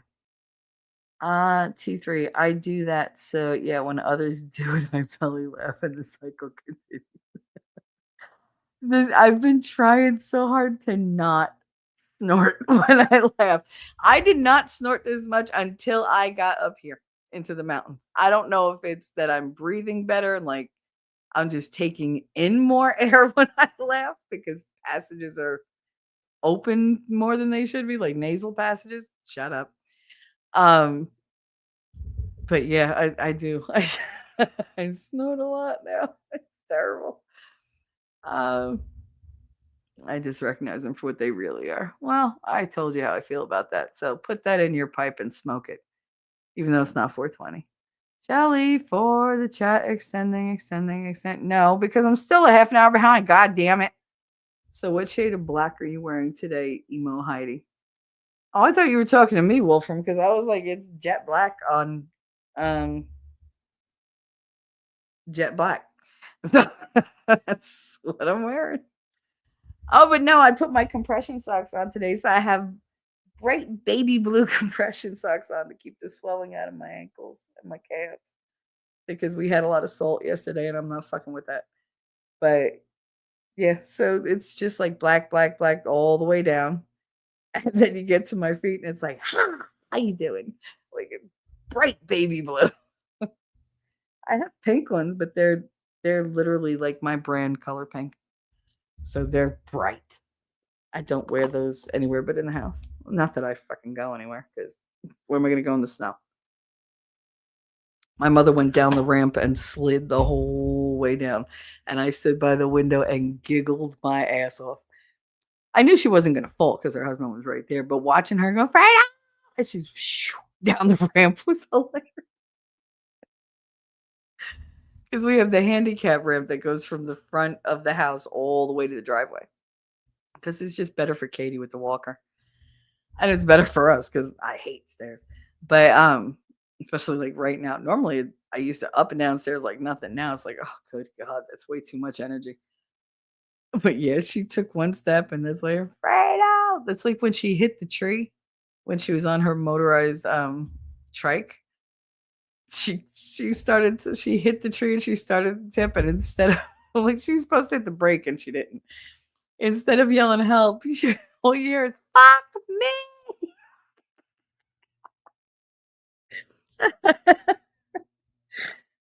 She told me this story when I got here because it happened like that day. And I said, and people wonder where I get it from. Like, don't have to wonder too far. There you are. Um, my heart pumps purple peanut butter for those people that coworker tiniest violin ever. Wait, what? Peanut butter for people like that. Oh, for yeah. Her name was Michelle too. She was Michelle with two L's. I am not with two L's. There was a guy in junior high who grabbed girls' asses in the hallway when we changed classes. He grabbed me one day when I got home from school, looked in the phone book. I called his mother. Stop that. See, you were smart. I wouldn't have called his mother. I just would have called my uncle. And that would have been the end of him. he wouldn't have had hands to touch anybody. Shenny Graham, that Gunty Beach sage, she had been a victim, constantly re-victimized everyone who was victimized as their memories of their real trauma came forward. So while she vague booked a trauma, yep, slap her hard. No, I get it. Trust me, the dressing down that I gave her, I don't think she ever had anybody talk to her like that before in life or after. But like every single barb that I threw landed and cut very deep, and I made sure of it. Every single little cut, I kept going at her because I was just livid. Like, how dare you? How dare you like appropriate that kind of friggin' response? Like, there are people who are dealing with actual problems, and you're sitting here boo-hooing for attention. Fuck out of my face with that bullshit. Like, the guy next door, in the office next door, like the next day, I went out to have a cigarette, and he doesn't even smoke, and he came out, and he was like, "So yesterday," I was like, "What about it?" He said, "You see, right there, that's where it is." I was like, "What?" "That's why we call you Jersey." I was like, "What do you mean?" He said, "Because as soon as you're ready to fight, your accent gets real thick." He was like, "And yesterday, I swear to God, I was watching like a whole gang of mobsters just go at that girl." And I was like, whatever. He was like, I never thought you were capable of that. He's like, "You're always so sweet." He was like, "I ain't fucking with you." I was Listen, I am the sweetest person. I will literally give you the shirt off my back if you need it. But if you're going to come and fake victim yourself and actually sit there and fake cry in front of people who are going through real trauma still in their life, you're not going to get the Little Miss Sunshine version of me. No, you're going to get the one that the devil goes, "Oh, fuck." Like, here she is. Here she is. Because I just turn evil. I don't care. At that point, I want to hurt you, and I know exactly how because I've been watching you since the second I met you. But she was a con. PA farm show is a big deal. First big snowstorm in PA is usually the week of the farm show. It's a big deal. I've never gone to see it. I did not know that. There's so much I'm still learning about Pennsylvania. So much I'm still learning. I'm just so happy at all the snow. I really am. There's so many trees. Oh, the other day I watched a bear walk across the back property across the street from me. That's right where the state forest is. And he was just ambling, ambling. And he wasn't as far away as the other one that I have seen. This one was, I don't know, maybe, maybe 100 feet in. So, I mean, it was right there. I got to see its face and everything. And I was like, "God damn, that sucker's big." Like, he was big. He was in no rush either. He was just like, dum, dum, dum, dum, just walking across. That was when everything had thawed out.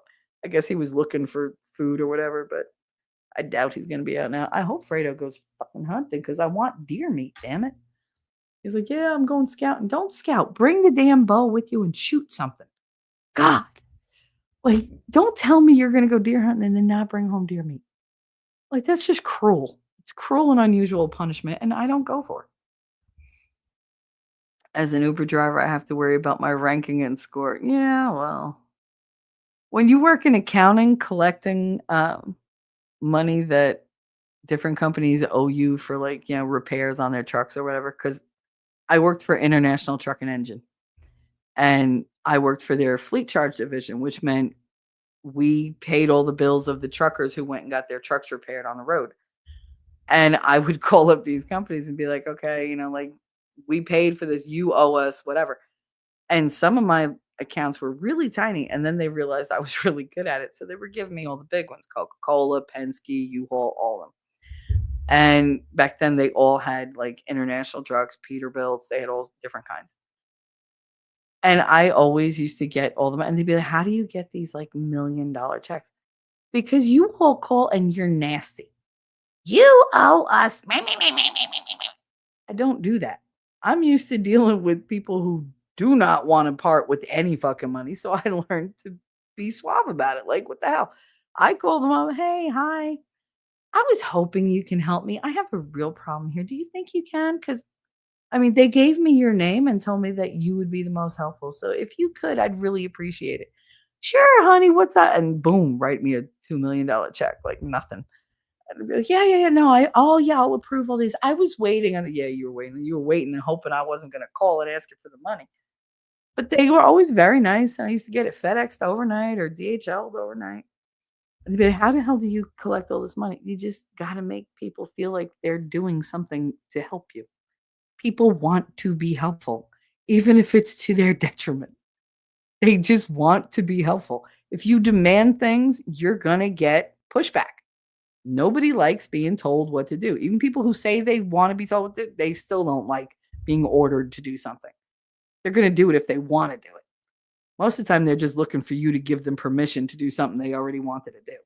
But, when it's like money and stuff like that, people really want to be helpful. They don't want to part with the money, but they're like, oh, well, yeah, right. They have a point. They're in a hard time because I haven't paid this bill. So let me help this girl out. She's super sweet, whatever. And they go above and beyond. And that's just the way I found people to be in life. If you want help from somebody, you got to be open about it. You got to tell them, look, I need help. Can you help me? And they'll 9 times out of 10, they're going to be like, yeah, what do you need? Like, they just sign on carte blanche, sight unseen. Like, oh, you need help? What can I do? They don't say, oh, well, there's a condition. I would help you if it only takes 5 minutes of my time. That's the danger zone. When you just blindly say, sure, what do you need? Like, there are unscrupulous people who will take advantage of that. And I've met most of them.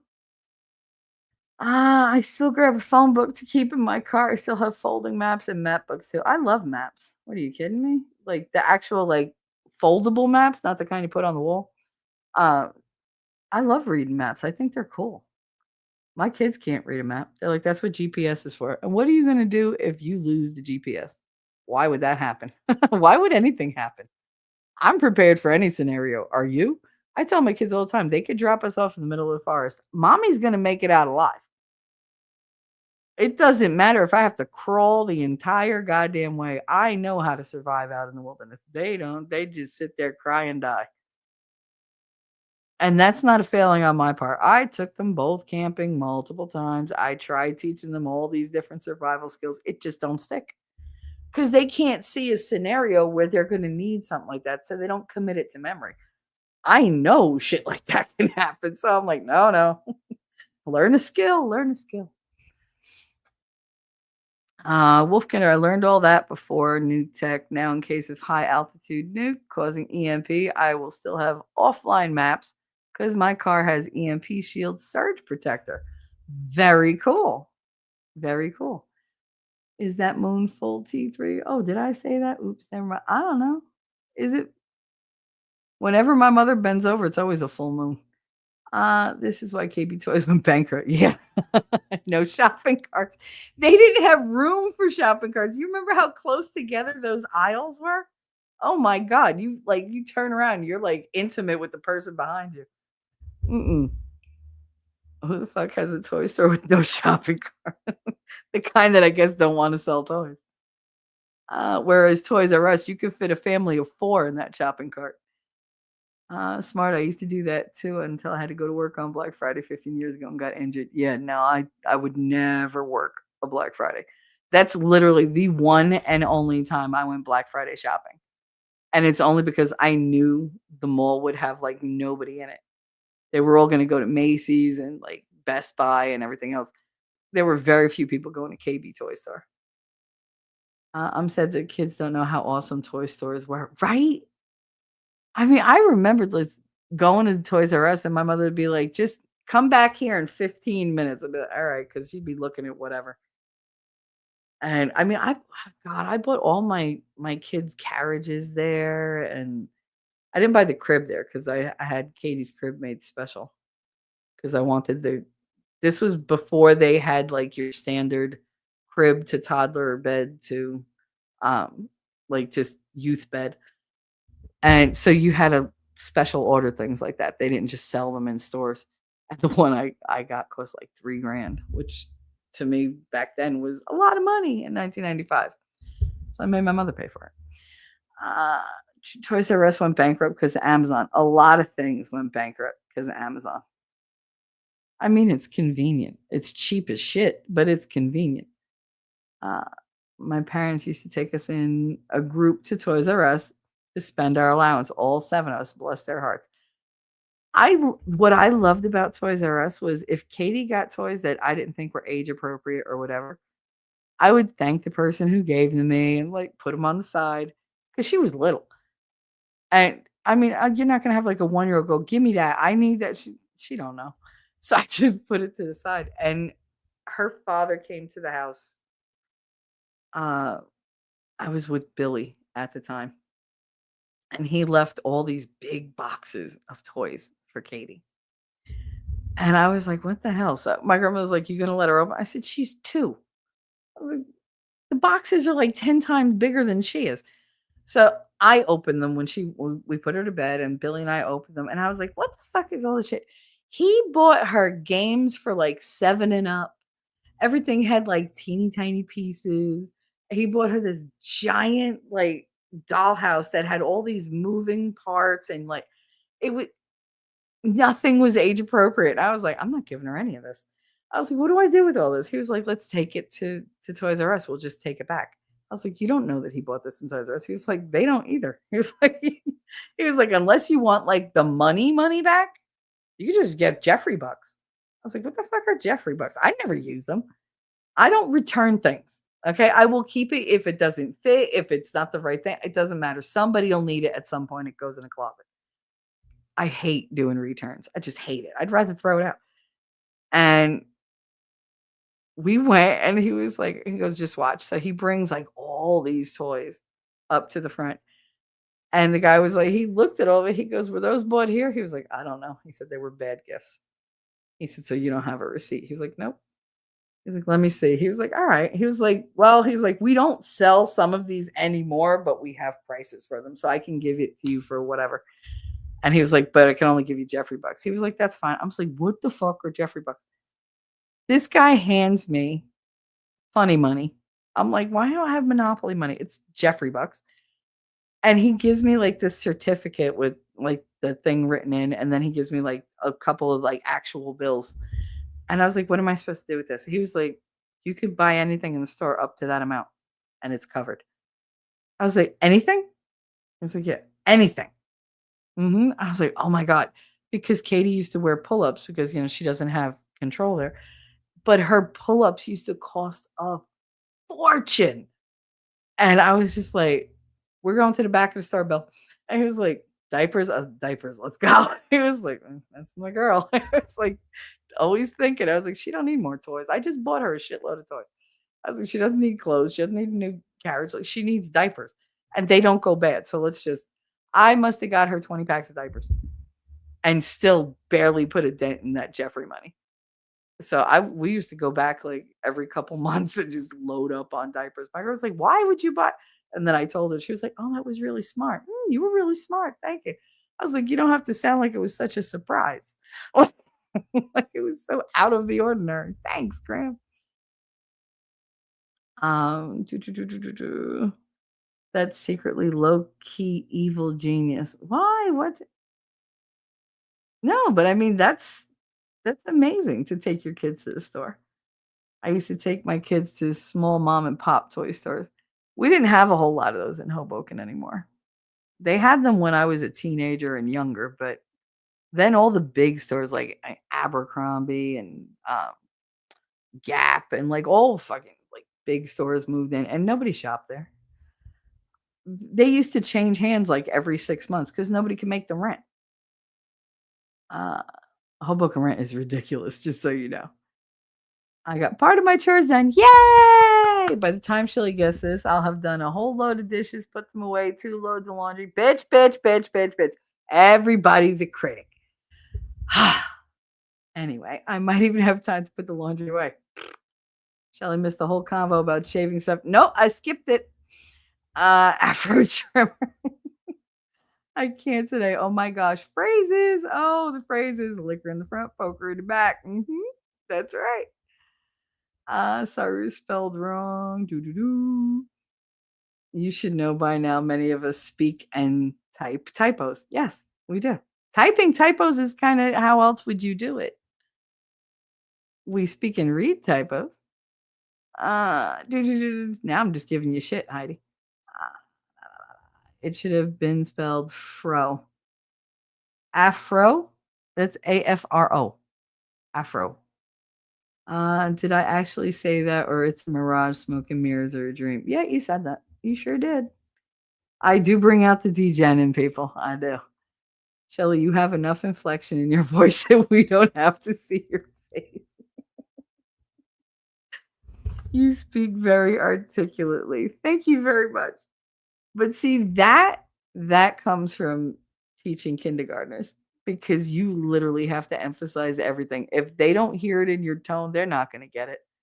They might get it like on a surface level, but they're not going to truly absorb the context and the vocabulary that they need to. So yeah, I do tend to I do tend to be very expressive with my tone. I can't help it. I'm Italian. I do everything extra. Meh, you're beautiful inside now. Hun, don't let the unveiling rattle you. Oh, that was meant for me. Thank you, Heidi. Thank you very much. I don't believe it, but thank you very much. Thank you very much. I'm trying.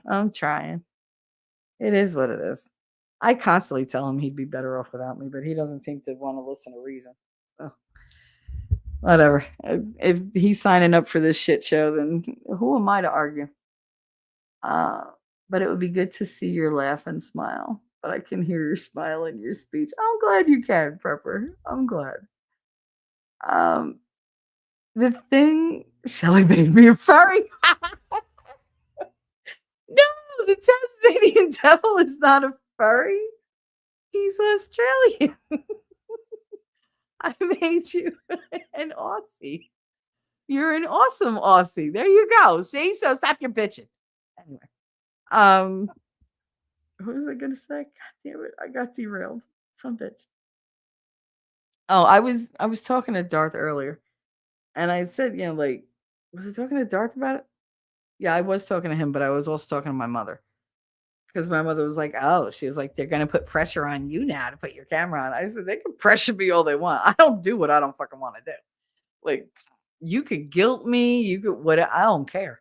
If I truly don't want to do something, there is not a thing in this world you could hold over my head, bribe me with, threaten me with. I don't care. I'm going to leave. Get the fuck out. Like, I'm going to throw this at you. I throw back. Like, you're not going to get me to do something I'm not ready to do ever. Those days are long gone. Forcing me to do anything, trying to guilt trip me into do something, trying to trick me into doing something. No, I am not that girl anymore. Can I be manipulated? Yeah, only by the people that I care about. And again, only if there's leeway there. If I'm dead set against doing something, there's nothing you could do in under God's green earth to get me to do it. Literally, God is the only one who can get me to do it. And God ain't on your side. I'm just saying. He's just not.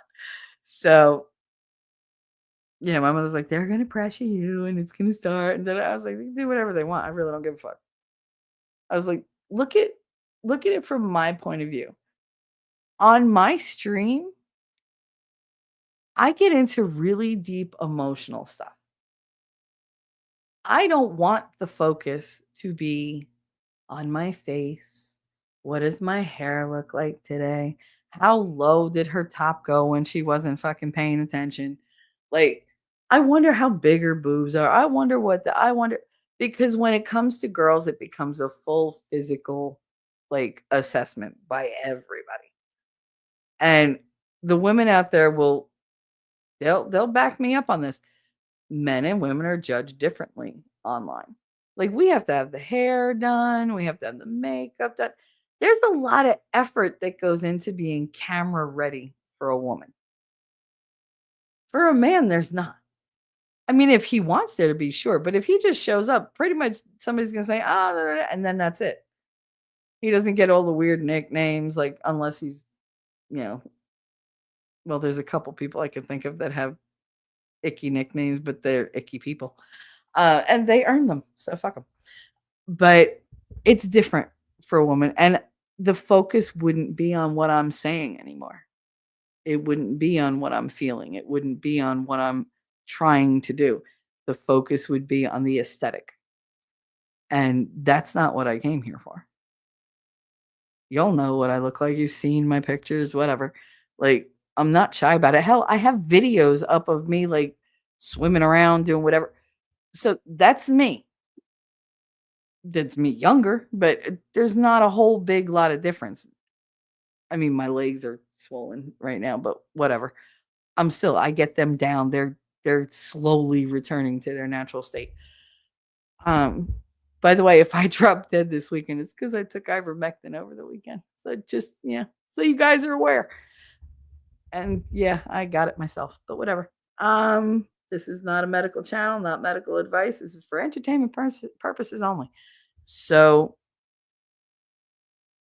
I was telling my mother, I said a lot of the stuff I talk about is deeply emotional. And I'm ripping open old scars that never, healed underneath.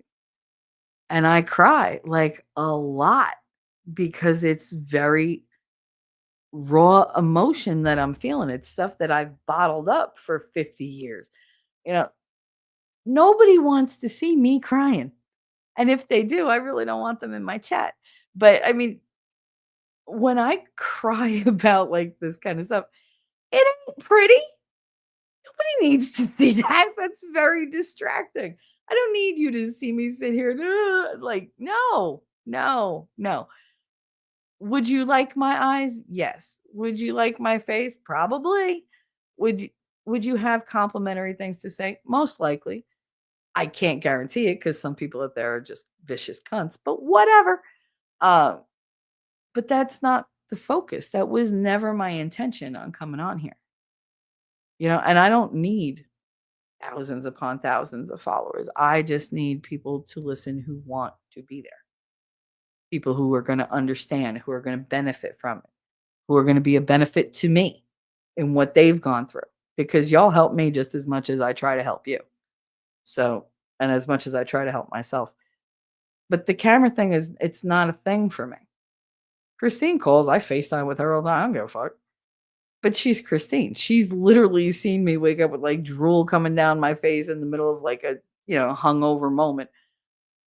I don't care what I look like. She's wake up, bitch. It's been 2 days. You've been passed out. Time to take a shower. Come on. Let's go. Let's go.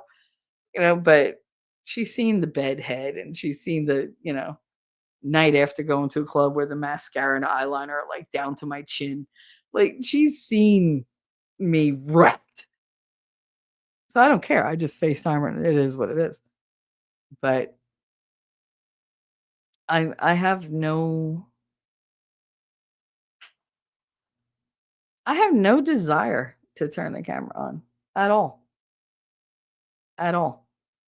Because I don't want to sit here and just look at me. I just don't.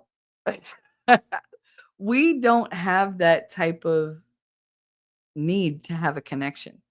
I feel like I connect with all of you in much more profound ways. I'm not teaching you anything. I'm not driving home points or whatever. Winning literally needs to be political, professional, and everything. Like he has to be credible because his is fact based. And seeing his face, seeing the passion there, seeing his conviction on his face helps to drive home what he's trying to show everybody.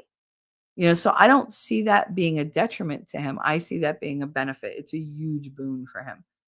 For me, it would have the opposite effect. It would completely distract from everything that I do. Would it amuse the shit out of you? Yeah, probably when I get into my stories because I am very animated. And like I said, I make really goofy faces. That's what I've always done. I am the one who I just do goofy face. That's what I do. And I don't think it would mesh with what I'm trying to accomplish on here. So I'm against it for me. And anybody who's got a problem with that, like I said, you can kiss all of my ass. And winnings too. Just for good measure. And Ellie's and Heidi's and my lass and Daisy's, like, because I know they get where I'm coming from. And anybody who continues to push me to get on camera knowing I don't want it, they're just doing that for them, for their shits and giggles. And I'm here to help. I'm not here purely for entertainment. So yes, Shelly made me a furry. No kidding. And no, I am not a furry. I did not make you a furry. I made you a cartoon, damn it, and a classic at that. God, I could have made you some obscure cartoon that nobody knew, but everybody loves Tasmanian Devil and his girlfriend. I made you the wife. God, you're a strawberry blonde. Oh, more red than blonde. I knew it. I knew it. That temper. Ooh, because you got fire in your speech, girl. You had to be a redhead. Okay, Ellie, you're not an Ewok. She's not an Ewok. She's married an Ewok. You married a mini Chewbacca. It's fine. Chewie? That was a joke, chat. Yes, I know. Be back soon. Hubby dropped off groceries and I got to put them away. That's right. Crack that whip, hubby. Let's go. I'll be done before Shelly sees us. I might even have time to pee and walk the dogs before she sees us. Oh, everybody's taking the piss today. It's great. Take a shot at Shelly. Puffer, Happy New Year. Hope your Christmas went well. I hope your Christmas went well. I hope you had fun with the kiddos. Minimal pain, because I know what you go through. And winter's got to suck for you as much as it sucks for me. Glad to see you, honey. Aw, miss you coming around. I know you get busy. Holidays are very busy. Simple Prepper Ellie, I got my dailies done on Hero Wars while listening. Now I get ready for work. Shelly can be my verbal cup of joe for today. Aw, as long as I woke you up and made you laugh. You almost live in like a Michigander? Is that how you say it? Is it Michigander? I don't know how to say it. Spell it out. My uncle got we got a black bear this year. Wish I had that sweet ass meat. Phrasing, but okay. Yeah, I've eaten bear meat before. It wasn't my favorite. I much prefer like caribou, elk, white-tailed deer. Like those are the ones that I like. Caribou is my favorite though. Canadian caribou. Oh my god, it's so good. It's so good. Literally like probably the best steak I've ever had in my life.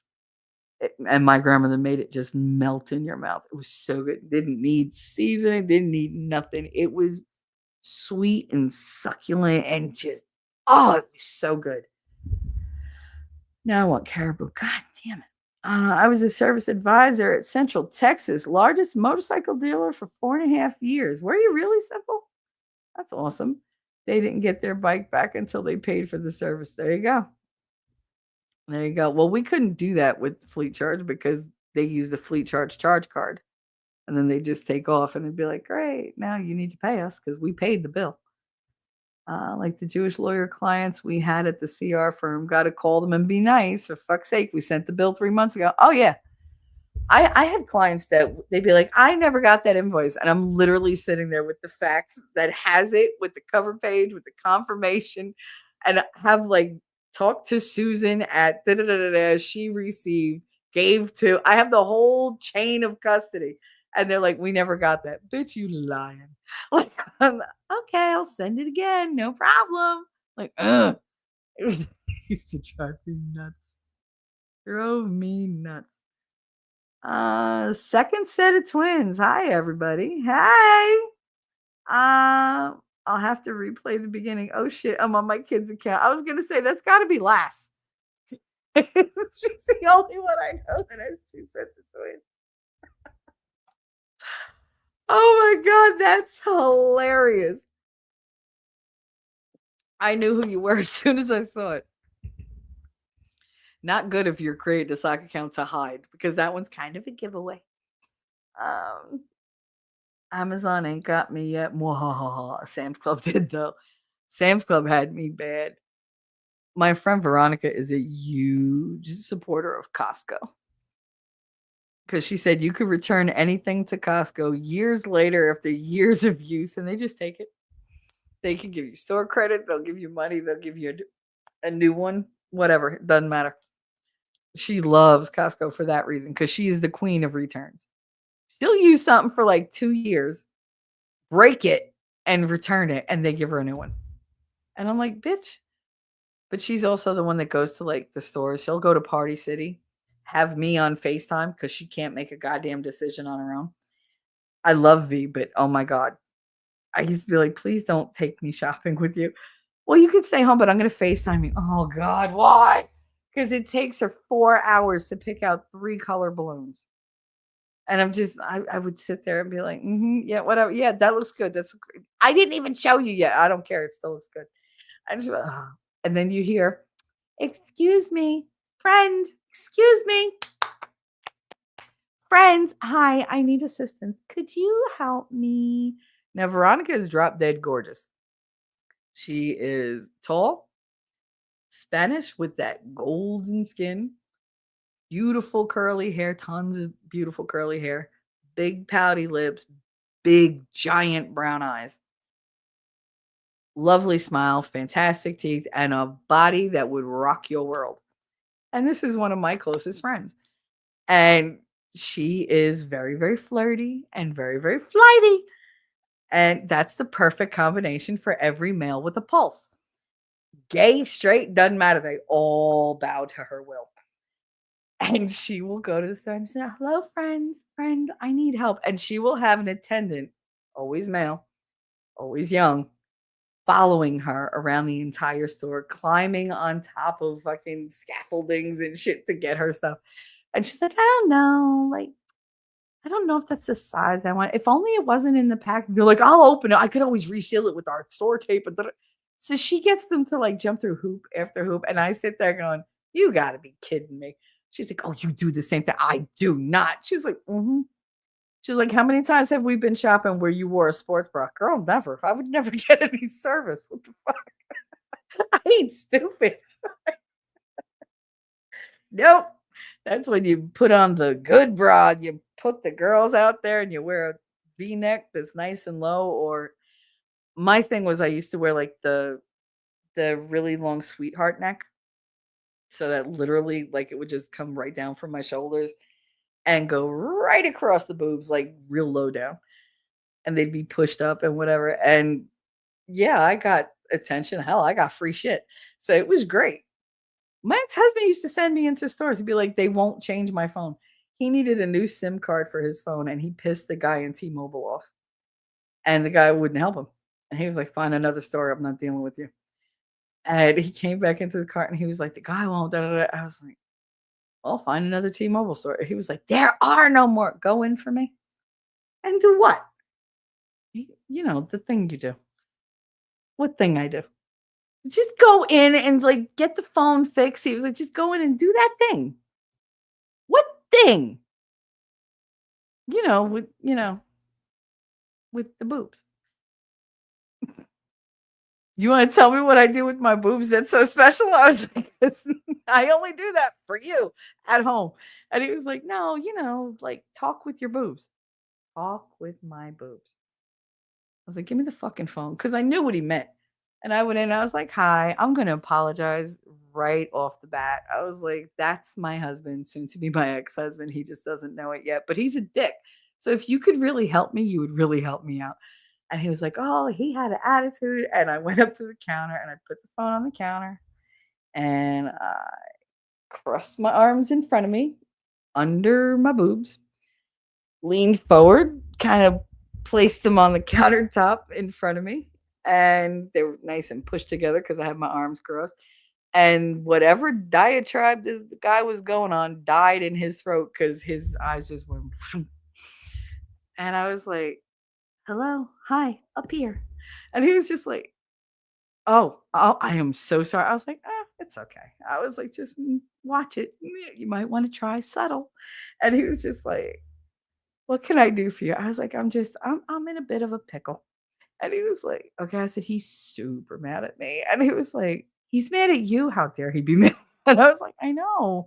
I was like, I really need your help. I was like, I'm going to hear it from him for like days if I can't get this taken care of. And he was like, you know what? He was like, he didn't want to pay and da da da da. He wanted it for free. I was like, oh no, I'll pay. He was like, oh no, I'll do it for free. And he switched out the SIM card, reprogrammed the phone. He was like, you have a wonderful day. And I hope he doesn't give you too much trouble. I was like, and I just reached out and I just stroked his arm from the shoulder to the elbow. And I was like, thank you so much. And I was like, see ya. And I winked and I walked out the door. And I put a little extra wiggle in my step, whatever. I left happy. He left happy. Brett was happy. Everybody was happy. And I didn't have to do anything against the law. So there you go. And I handed him the phone. He was like, well, I was like, he did it. You owe me $20. He made you pay. Yep. He was like, fine. He gave me 20. Dude, you're going to send me in there to do my boob talking thing. You think I'm not going to make you pay in some way? Come on now. But yeah, no, that's the power of females, man. But Veronica can do that with no problem. She could go in there in a tracksuit with curlers in her hair. It does not matter. The simps will fall to the ground and let her walk on them so that she does not touch concrete. That's just the way it is. She's always been like that. And I'm just like, oh, here we go. Like, go ahead, go get one of you, my friends. Hello, friend. She doesn't learn their names. She don't care. And then when she's done, she's like, okay, thank you. But meanwhile, she just like ate up their time for like 4 hours for nothing. But she's hilarious. And that's why she loves Costco, because she doesn't have to do that. She just goes to the counter and goes, hi, I'm returning this. And they're just like, yeah, whatever. Here's some money. Go. My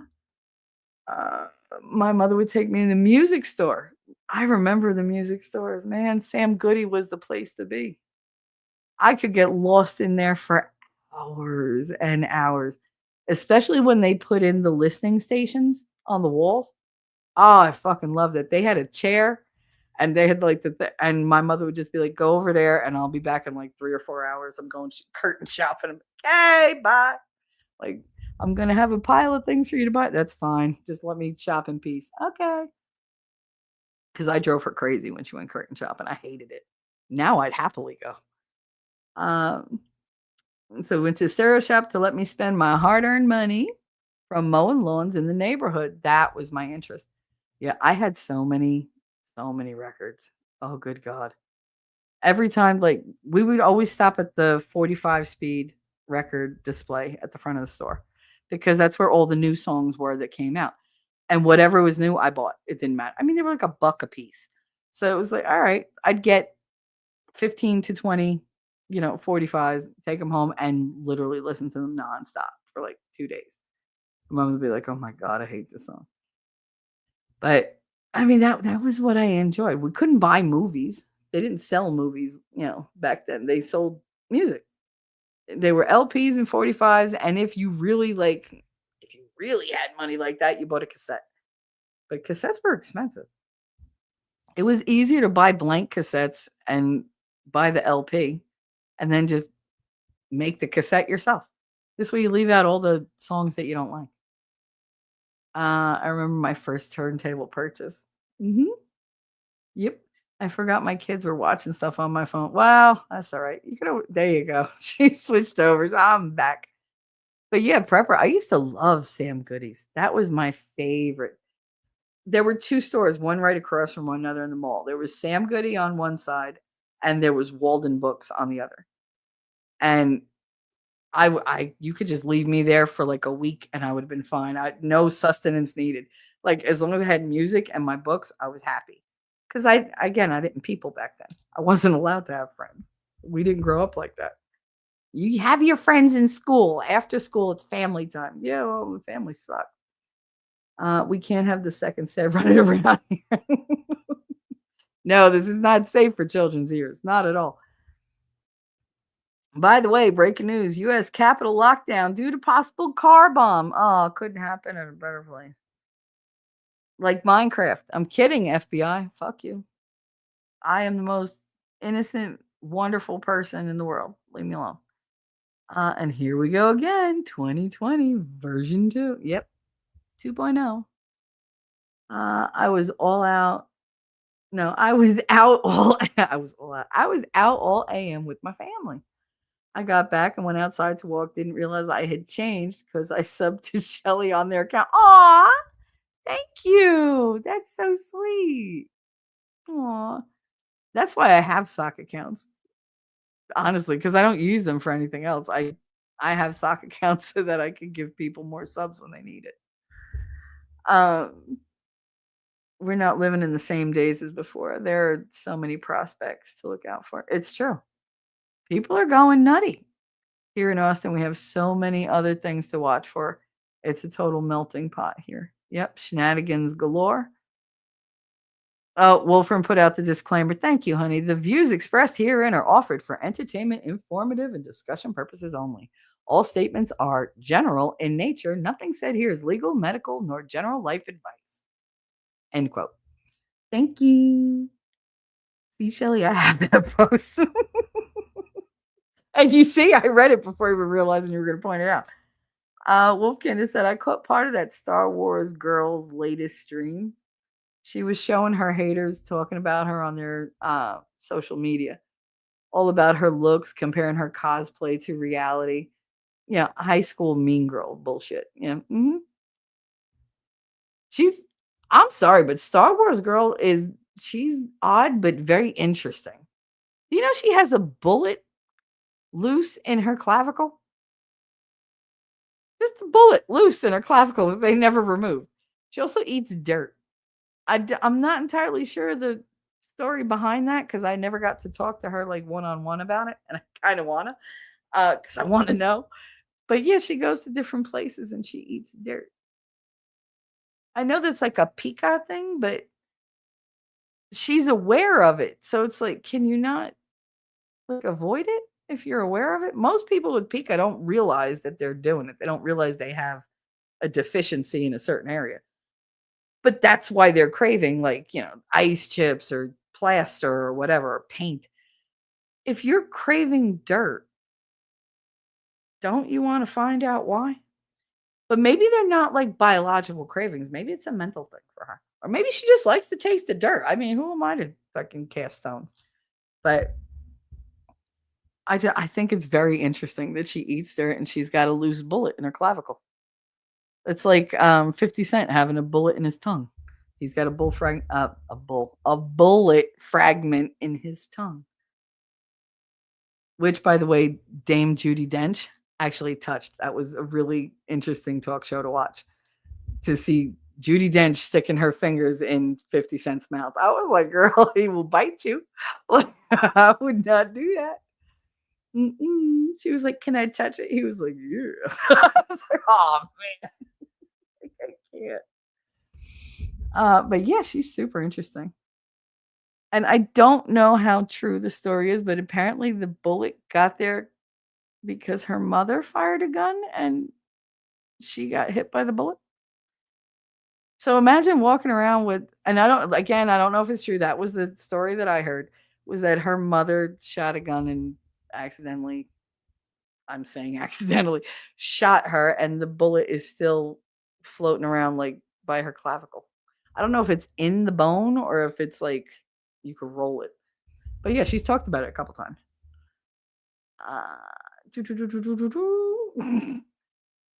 Yes, Simple Prepper, that is a very useful disclaimer. Rabbit used to always put disclaimers as soon as she got into chat because she knows I talk about all sorts of shit. All of it? Am I going to get worn out kissing? Just kidding. You might. Bring chapstick. Yes, Michigander. You pronounced it right. Yay! I did it right. All righty. I don't like when I mispronounce things. Ask me a puffer smile. Well, whatever floats your boat. That's where I was like, that sweet ass meat. I was like, sweet, comma, ass meat. Like, or sweet ass. I don't know how you would grammatically fix that. I really don't. They only have an account for the youngest, so I can control what they watch. No, nobody's poo-pooing on you. Your kids are allowed to have an account. We know you're vigilant. You got this. You're a good mama. Pupper. Puffer.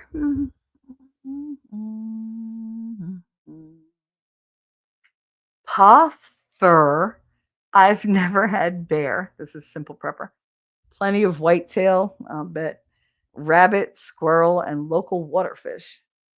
I can't wait for Fredo to go fishing. He needs to go fishing. Even now, I was like, can't you go ice fishing? It's not really like solid ice. Can't you go regular fishing then? If there's no ice, just go regular fucking fishing. The fish are still there. Like, go fishing. I want fresh fish. I was like, oh, around here there's like sunnies and stuff. That's fine. Fry up some sunnies. I will sit there and pick every single little bone out. I don't care. Oh, good. She's still not caught up. Shut up. God. We don't have bear in Central Texas. You do, but not the animal kind. Just plenty of feral pig. Oh my goodness. You like it, I bet. Simple. It's delightfully sweet red meat awesomeness. Don't we all love some nice sweet meat? Oh, I just reread that. Y'all know what I mean. Yes, we know. Talking and typing is not working out. No, it seldom does. That's why sometimes when I'm in Winning's chat and you guys are talking to me, I go, I'm sorry. I went somewhere else. It's not that I went somewhere else. It's that my mother was talking to me and I just cannot deal with talking to anybody else when she's talking to me because she takes up like my entire ear. And it's just like, it's so loud, so grating that it's like, I can't deal with anything else. I want to try bear meat and alligator. I just had alligator jerky. It was the texture was fine. It was a little chewy, but I didn't go for the taste. The taste was like super high salty. And this was a really good like exotic meat company that I got this from. And it was really, really salty. So be very careful with that. Because if you have sodium issues, alligator meat is not for you. The bear meat would be good though. I did try the ostrich. The ostrich was unbelievable. It was so good. It was so good. If you ever get the offer, try it. We have Animal Planet. I just fatten them up with clover. Nice. I've had fried alligator tail in Louisiana. I feel bad for them. That was terrible. Like, what is going on with the world? You got people running through Christmas markets in Germany, running through, like New Year's celebrations in New Orleans. Tesla's blowing up outside, the Trump Hotel in Las Vegas. Mass shootings in what was it, in Texas, in a couple in New York. One was down south. I don't remember where it was. But this, like, I can't keep up with the amount of bullshit being tossed at us the last 2 days. It's ridiculous. Absolutely ridiculous. I've had beer battered diamondback rattlesnake. Ooh. and like beer battered frog's legs. Well, anybody who wants to fry a frog is good in my book. Ellie found one of my sister's bar back years ago, and customers would stare at her chest. One guy talked to her chest, so she put down the tray, pushed them together, wiggled them, and said, "They don't talk." I bet you they spoke to him, though. I bet you he heard them loud and clear. Loud and clear. Uh, After guys have a few beers, they probably do. Yeah. I mean, ladies, you never made a guy talk ever? I'm just saying, like, they can make our boobs talk. I mean, they freaking name them. But you never made like a guy talk? Really? You never played like Puppet Master? I don't know. Maybe I'm just too goddamn playful. When I was 19, I had a black t-shirt, and in the center of where my chest was, in a small gold lettering said, "Nosy little fucker, aren't you?" I have a t-shirt that my friend Marika made me at work, and it's a bright fucking yellow, which I'm like, I'm never gonna wear this. But it's got tiny like red lettering going across the front, and it's literally right like at my cleavage, at the base of my cleavage. And it says, "If you're reading this, you owe me dinner." It's like if you're reading that, you're literally in my boobs. Buy me dinner, goddamn it. But yeah, she got that for me. She made that with her little cry cat. She made me a bunch of stuff with like really weird sayings. I used a lot of them as dish rags and for packing because I was never gonna wear. I'm not wearing yellow. It's just not gonna happen. Yellow and orange are the two colors I'm not gonna wear. I'll wear green because greens make my eyes gorgeous, but I'm not wearing yellow or orange. These are not my colors. Mustard, nope, not my color. Like salmon, no, not my color. Like just I don't like wearing pink often. I'll wear a pink sweater, but I won't like wear a pink shirt because it's just too, hey, how you doing? Like, no. I'll wear red. I love wearing like fire engine red, cherry red. It's great. Dark maroon, burgundy. I don't wear purple because I'm not Barney. Because as soon as I see somebody in purple, that's all I think is, I love you, you love me. Like, we're a fucked up family. That's how we used to sing it. Just so you know. My sister used to say, we're a dysfunctional family with a dad that don't work and a mom that drinks. Oh, don't you know our family stinks? It was just like great. She was 6 when she wrote. Oh God. What was the one Connor wrote? It was about Shims. Twinkle, twinkle, little Shim. I hope you know I'm not like him. Um, he's a jerk, you know it's true. He never knows just what to do. Twinkle, twinkle, little Shim. Thank God I am not like him. That's how his Shim song went. Because a Shim is an asshole. That's what you call them in Hoboken. A Shimanuts, but you shorten it down to a Shim. So yeah, once he learned that word, he loved it. You also have comp, like my compadre, like my friend. But you say, "Hey, what's up, comp?" You know how many people think you're calling them the other C word? You're not. You're actually calling them a friend, but it's like, oh, they get like a little upset if they're outside of Hoboken. Stock account? No, I don't have a fake account. I have 2, but the other 2 are me. Oh, they're me too. It's just I only use them to either lurk because I don't want to be bothered, or to support like people who have virtually no freaking subscribers. And I'm like, all right, let's see. He said, see, it's me. You're just switching out constantly. SWG also has some weird eye thing where she can sneeze out of her eye.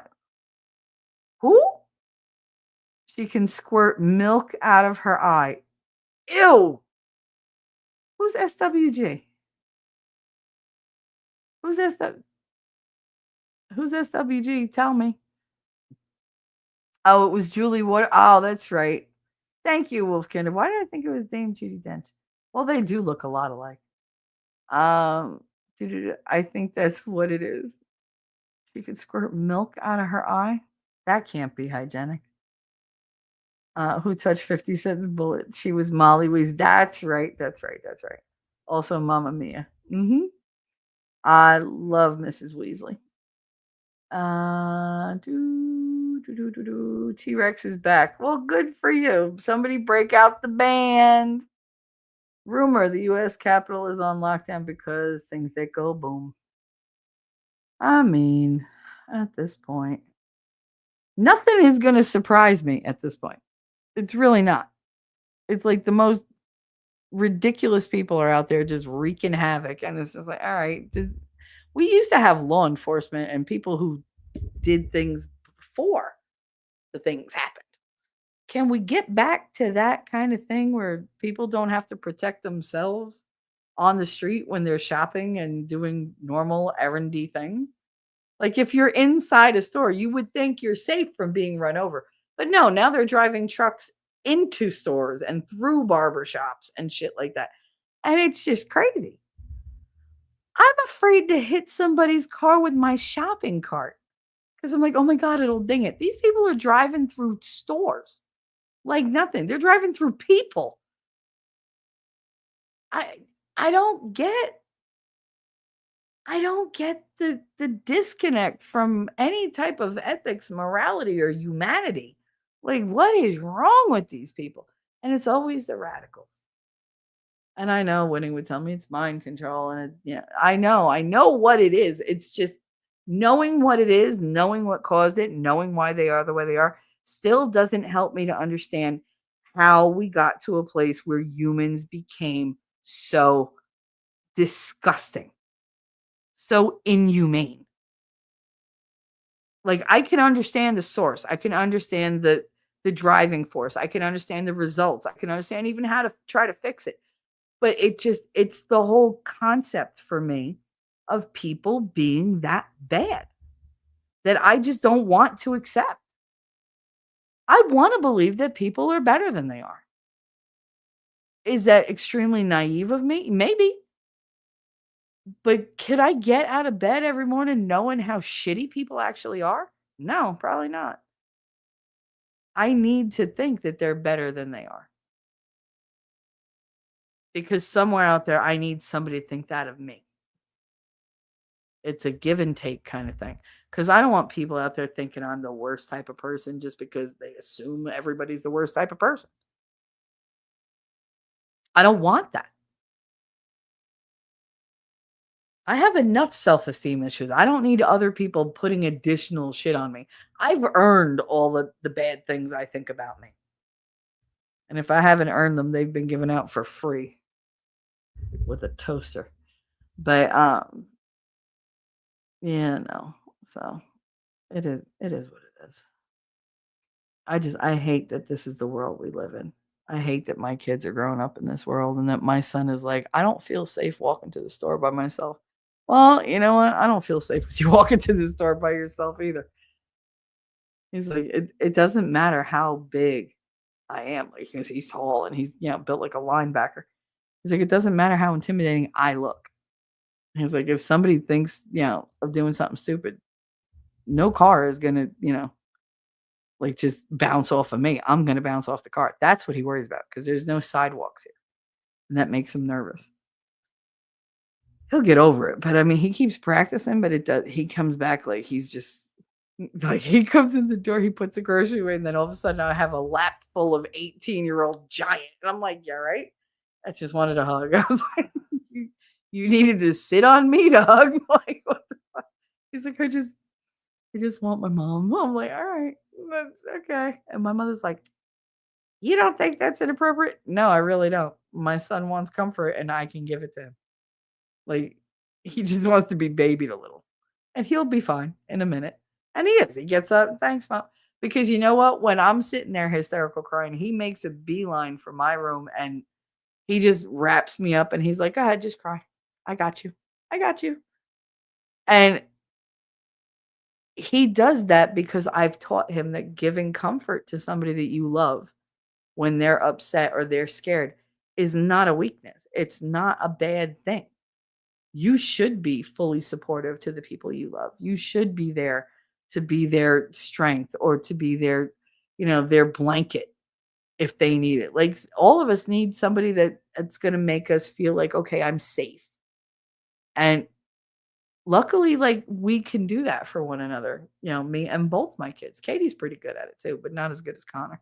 I think because Connor's just gigantic, and he's so he never is unsure when he does things. He's so like he's got that conviction that you believe it too. Like he'll tell me all the time, "You're fine. You're gonna be fine." I was like, "This is gonna work out. This is gonna happen. That's gonna happen." And I'm like, "Really?" He's like, "Yeah, I know it is." I'm like, "No, you think it? No, I know it." And I'm like, all right. And then I start to believe it. And it gives me a little bit more motivation. He doesn't flip flop on things. Like if he tells you something, he believes it 1000%. Lady, oh yay, I like myself in blue. So I'm back. You're so cute. My Taiwanese. That's all right. We speak Taiwanese. Heidi said, I'm back lurking. We'll play what I missed the last 38 minutes later. Got my call, my Jeep. It's not good. Oh, no. Star Wars girl. Okay, thank you, Ellie. Okay, I don't know why my brain fritzed on that one. Oh, no. What's wrong with your Jeep? No. That's looking to lactose intolerant. Let us know. Let us know. Feds be like, send out the sleepers. We're getting pink slips. Yep, that's exactly what they're doing. Mark my words, Rapture will have. Oh, you love the Rapture, man. I am not ready yet. I'm not ready. I have stuff to do. I have stuff I want to do. I'm not ready for the Rapture yet. Can we just put a pause on the Rapture for a little while? Rapture will happen when I'm on the toilet. It's my life. Oh God. Didn't I can't remember.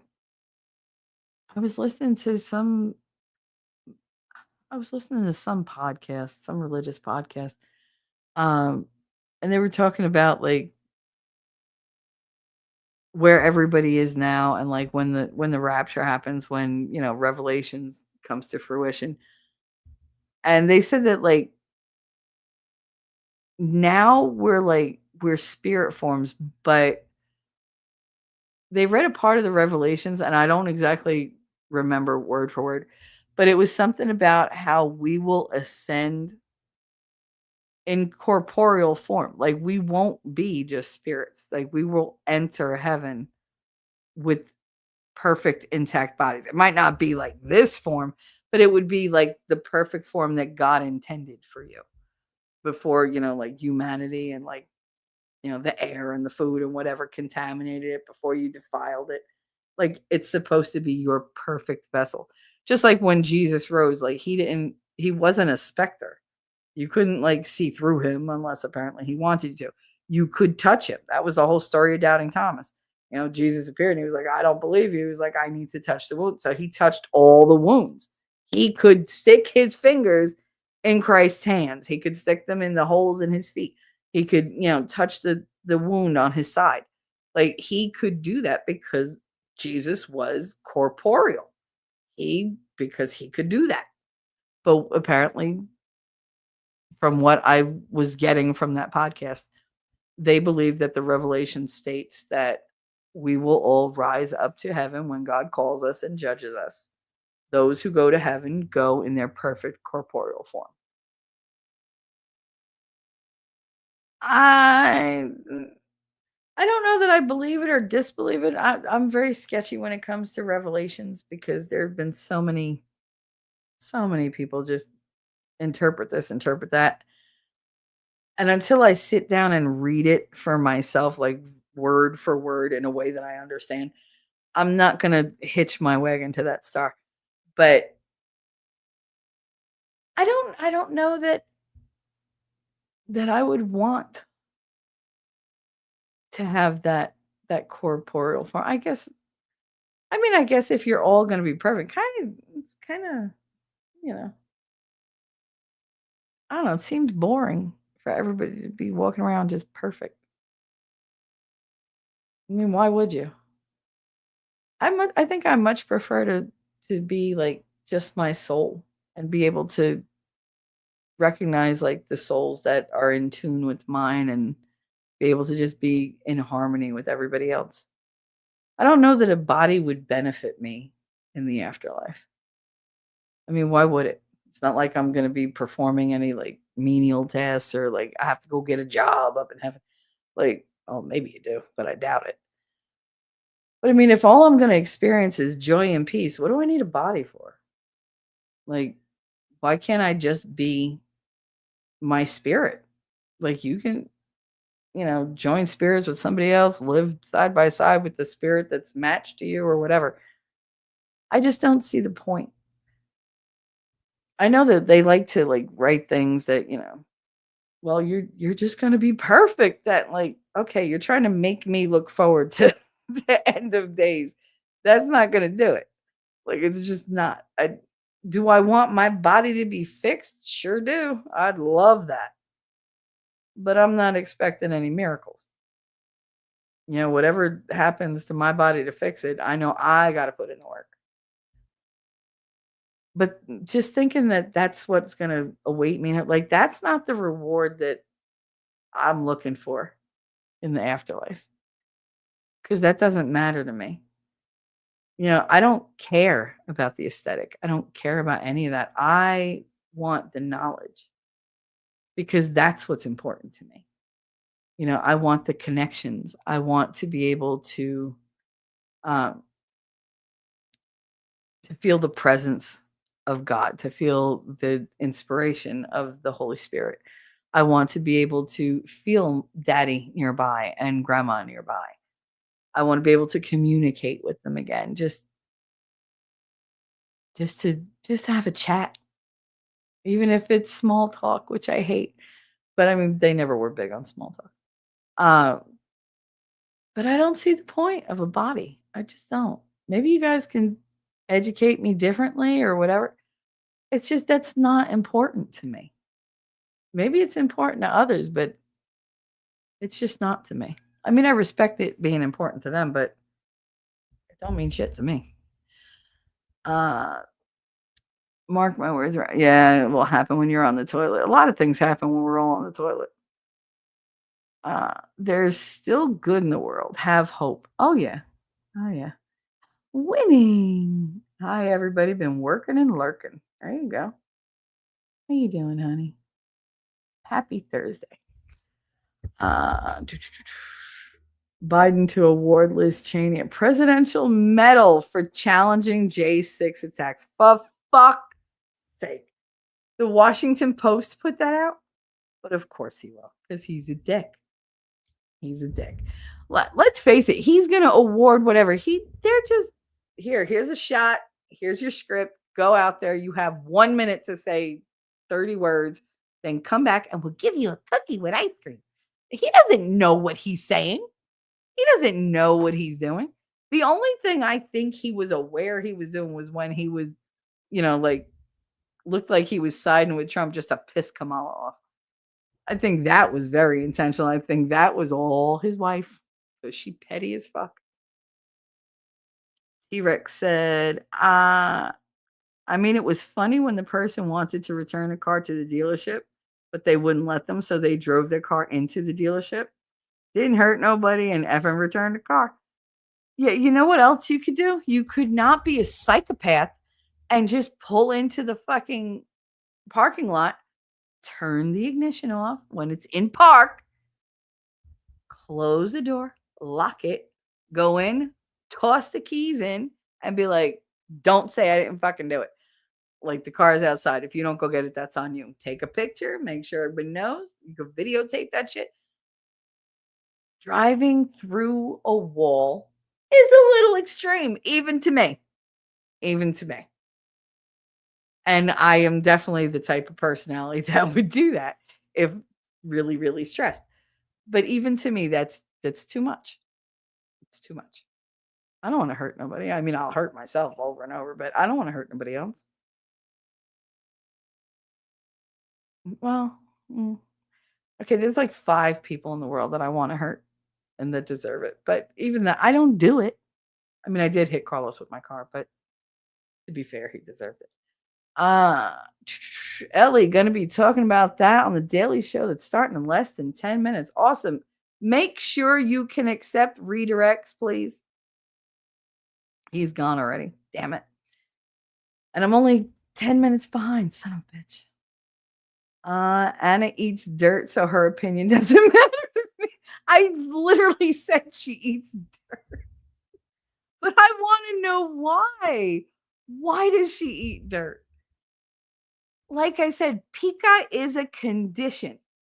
People eat plaster, they eat like paint chips, they eat like ice by like the bucketful because they're missing something in their body chemically, biologically, however you want to put it. So what is she missing that she's eating dirt? And why must she try dirt in every single place she goes? And she has preferences. She has stated this on her show.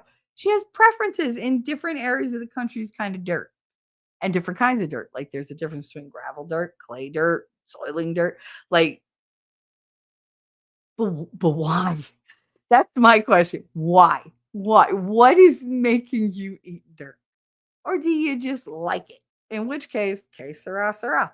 Like, do what you're gonna do. Do you, boo? You ain't hurt nobody but you. But I can't imagine somebody who eats dirt. Like, how do you like? Dear God, you're a poor toilet. There's got to be a sediment block in that toilet stream. Like, you got to get a clogged toilet eventually. I don't know. Like, how much dirt does she eat? Is it just like a thimbleful? Does she just take like a little, like wet her finger, put in the dirt, and then like lick her finger dry? Like, I don't know. Like, does she eat like a cup of dirt? Is it like, cup of noodle soup, cup of dirt soup? Like, did for dessert, does she like mud? Like, I don't know. Like, I have questions. I have so many questions. So many questions. And I'm not making fun. I genuinely want to understand. I think it's funny as hell. Listen, I look at her eating dirt and going, why? You could very easily look at my dating history prior to like the last 2 years and go, why? Like, why? Why would you do that to yourself? I don't know. It seemed like a good idea at the time. Call it self-hatred. PCM first part codes won't start communicate with the other parts and the other part stuff, and then they won't know more until PCM is replaced. Good God, Heidi. I had to call FCA about it tomorrow because it's older than 2018. Oh, that ain't good. When the electronics start like flipping out, that's pricey. I hope, is any of it covered? I hope it's covered. My situation doesn't allow for getting a different vehicle. Oh, honey. Yeah, I've been there. I have. Zach said, okay, I ate lunch, changed my oil, did my taxes, volunteered at the soup kitchen. Has Shelly ever read my super chat? I did, and I did the whole booby dance and everything. So, do you want me to do it again? I'll do it again. Here we go. Since you missed it. Son of a bitch, why won't it scroll? God damn it. I hate this fucking thing. All right, here we go.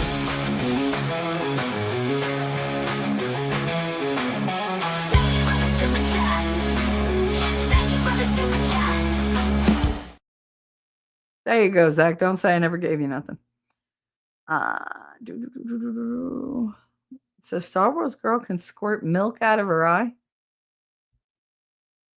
I hope she don't breastfeed the baby that way, because that's icky. It's not sanitary either. The simple purpose of winning reality. Were your ears burning? I'm sure they were. Listen, if his ears burned every time I talked about him, he'd have no ears left. He'd have no hair. His hair would go flambe. Like, yeah, no, there'd be nothing left. He literally lives in my head. Hell, he has a whole goddamn intro about it. Can't get you out of my head. That was the very first intro he ever put me in. That was his first winning Saturday night with that intro. And I can't tell you the stories and rumors people took from that one. But it's Kylie Minogue, Can't Get You Out of My Head. And he refaced Kylie Minogue with my face. And so it's me singing the whole thing. And we had just barely become friends. So it was like, he gets a little prophetic sometimes and it kind of freaks me out, but then I like it too. So it's like, whatever. Little did he know he was stuck in my head long before I let him know he was stuck in my head, but whatever. Because sometimes you see something and go, it didn't matter. He was an avatar. His voice and like his thoughts. Like I always say, I want to lick your brain because his thoughts get to me. He's highly intelligent and I didn't grow up around intelligence for the most part. So I tend to value it above everything else. So yeah, the minute he opened his mouth and I heard him talking, I was like, I want that. Like that was it for me. But that didn't work out for a while. So it is what it is. Like he always says, if it's meant to be, it's meant to be. Everything happens in its time. So I just had to go through some shit before I grabbed the brass ring. Take that as you want it. My situation is okay.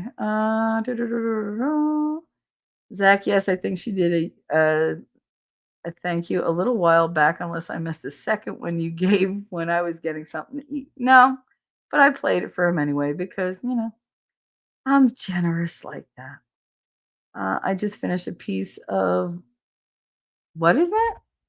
Lou Malnati's sausage crust pizza. Okay. I've never had that kind of pizza. I mean, I've had sausage crust pizza, but Lou Malnati, I don't know that brand. On stream, she has vials of dirt like crack box. Shut up. Does she really? What do you want, cat? God damn it. Yeah, meow.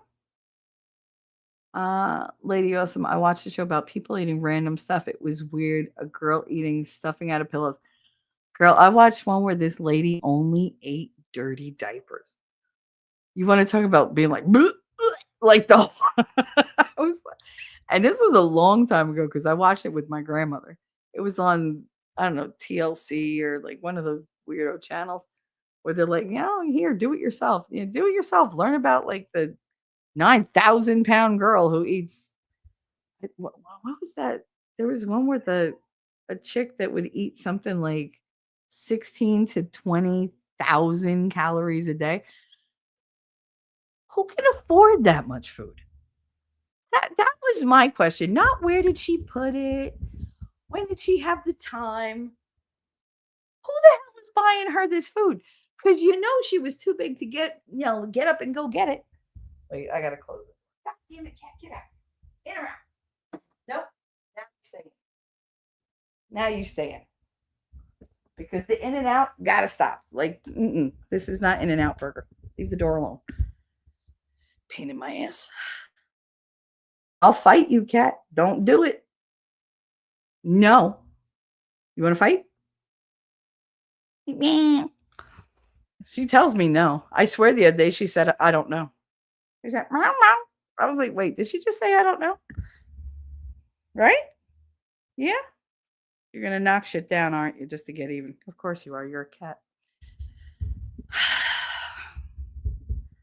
But yeah, like the dirty diapers thing, I was like, ooh, why would your family, one, let you do that? Two, put you on television? If your loved one is that gross and like mentally disturbed that they're eating shitty, pissy diapers on the regular, how about you get them help and not exploit them for money? And it was just like, they're not going to be able to go anywhere without being known as the diaper eater. Like, you're literally a shit eater. Like, really? I couldn't watch it. I sat down to watch the show with her and I was like, what are we watching? And then she took the first spoonful and I was like, nope, nope, gotta go. And my girl was like, what? She was like, it's all fake. That's no. I was like, okay, you keep thinking that's fake. She thought it was like a prop. And then it was like apple juice and like that the only like bad part was the diaper. She thought it was like melted chocolate and stuff like that. And I'm just like, I don't have the heart to tell her. I was like, you just keep thinking that. Okay. You keep thinking that. No. No. You can tell the difference between those things. There was a woman who ate flour out of the bag. Flour not cooked in or on anything. Yeah, just it's so weird. Like, and how do you eat that? How do you eat a spoonful of flour? Don't you choke on the powder? I would think it would suffocate you. I tried that damn cinnamon challenge because everybody's being an asshole in my house, and my brothers and sisters were there, and they were like, "We're all gonna eat a spoonful of cinnamon." I was like, "Who's we, Kimasabi?" Like, I ain't eating shit. And they were like, "Oh, you fucking pussy, you won't do it." Fine. And I did. I downed a spoonful of cinnamon, and I regretted it for like 2, 3 hours. It was terrible. Remember when Rackets watched the shows where people eat weird shit? The one lady who ate a mattress. Yes, she ate the entire mattress.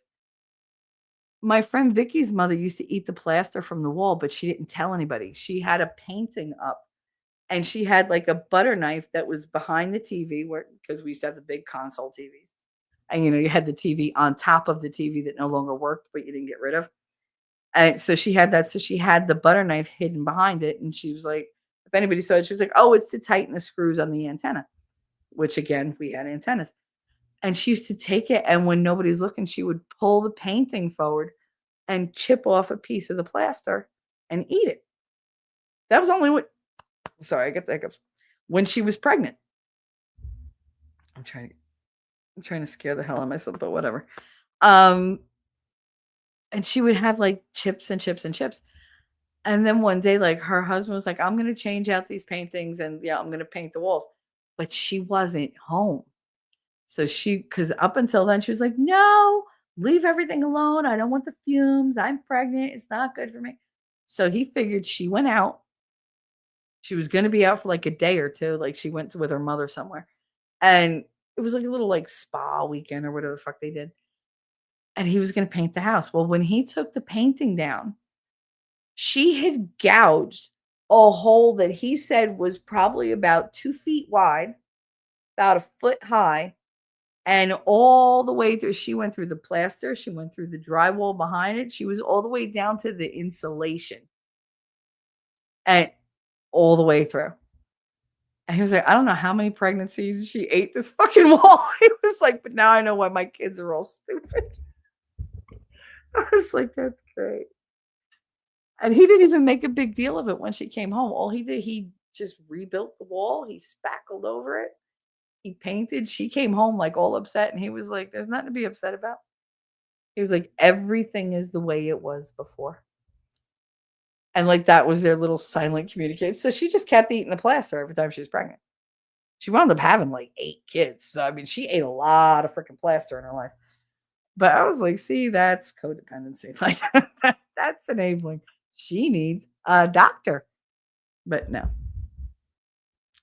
Pepperidge Farm remembers. Pepperidge Farms. We like at the Pepperidge Farms. Gonna let my dog out. Be right back. Not covered unless FCA is willing to do their Goodwill Help program because it's a 2014. Oh no. Well, if you don't have it covered, maybe you can crowdsource, like do a gifts and go or something. Everybody else does them for bullshit reasons. You actually legitimately need help. I'm not trying to insult. I'm just giving an idea. But well, I hope it's not too much. I really do, because I know electrical problems suck. When that computer goes, it's just what a headache. I'm sorry you're going through that, honey. I will say a prayer for that fast resolution. And why am I not surprised? Let the dog out and hear the sirens not far away. Of course. Of course. You never want to leave the house. I practically just everybody's like, "Oh, you never go anywhere." Where am I gonna go? There's nothing out there that's intriguing to me at all anymore. I'm about to eat a tamale or two. No vials of dirt here. Yummy. Chicago pizza was shipped as a Christmas present from the in-laws. Oh, that's awesome. Yeah, I don't know shit about Chicago pizza. I really don't. I'm a New York pizza kind of girl. Wait, who eats dirt? Star Wars girl. She eats dirt and she has a bullet in her clavicle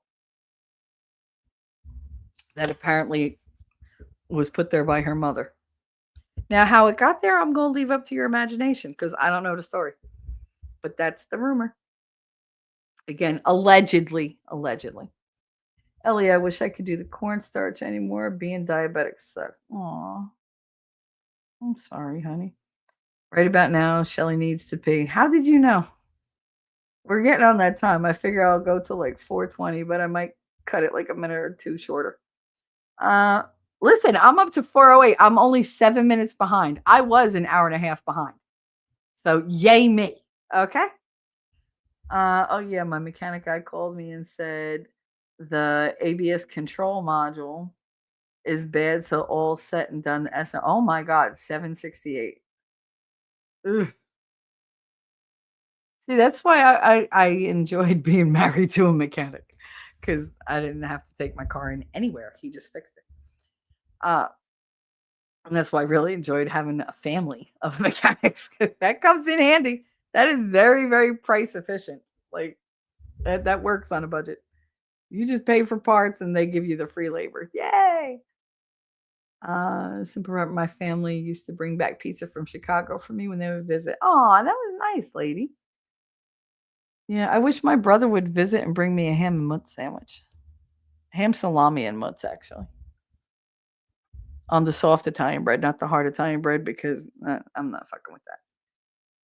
And the soft bread, it just toasts better in case I have to eat it the next day. I didn't know that. I am too. The trick is to only eat one or part of one and a mountain of salad with some meat.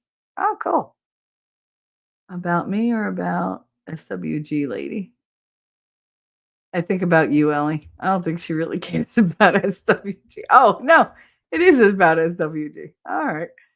Raw flour is really bad for you. You can give you salmonella really easily. You can also wind up with weevils growing in your belly because they lay eggs in the flour, and those eggs, they're resilient. They are some robust eggs. They will last through anything except freezing. And sometimes you have to freeze them multiple times to get rid of them. But yeah, you don't want that larva growing in your belly and then you have weevils and no, I'm good. I'm good. Ugh. If I ever have weevils again in my house, I'm just leaving. And I'll leave all my shit behind because no, what I went through to make sure we didn't bring any here because they literally would like just one. I would just find a random one, just somewhere like it fell into a Tupperware container, and I'd be like, "You're dead, but how'd you get here? And when did you get here? Like I literally just washed this today, and you're dead in here. Like I know you were not there yesterday." And it was just I couldn't find them anywhere, but then I would just find them randomly, just here, there, and it just drove me insane. So when we moved, most of the kitchen stuff, everything got washed before it got packed. And then it was all packed in like airtight containers because I was like, what if something does make it, it's going to suffocate to death. And any kind of foods, every single food in my house was in a plastic bag. I'm the worst person when it comes to plastic bags. I would buy them by the bulk. But like I was not taking that shit with me because they're horrible. Oh my God. And I got them from one box of macaroni that I bought, which just made me say I'm never buying boxed macaroni again. Either it's in a bag or I'll fucking make it myself. But I went and I poured the box of macaroni into the boiling soup because I had made chicken broth.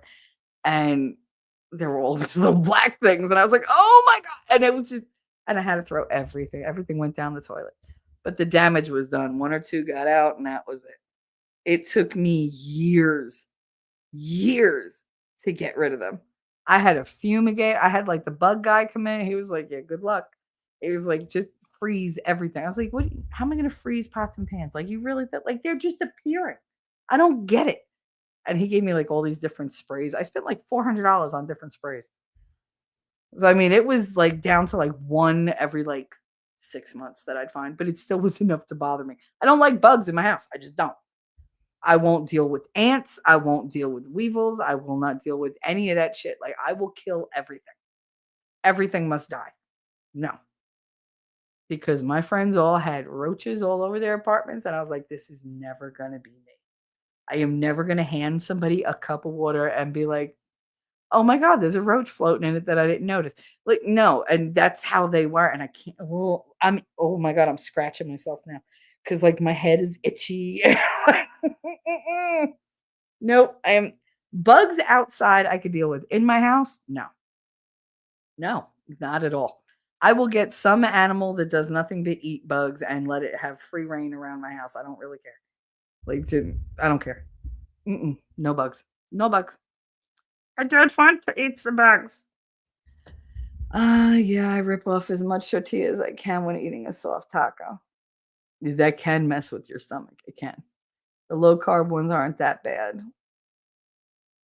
But what if you don't have the flour? Can't you have like a corn tortilla? Would that make a difference for you?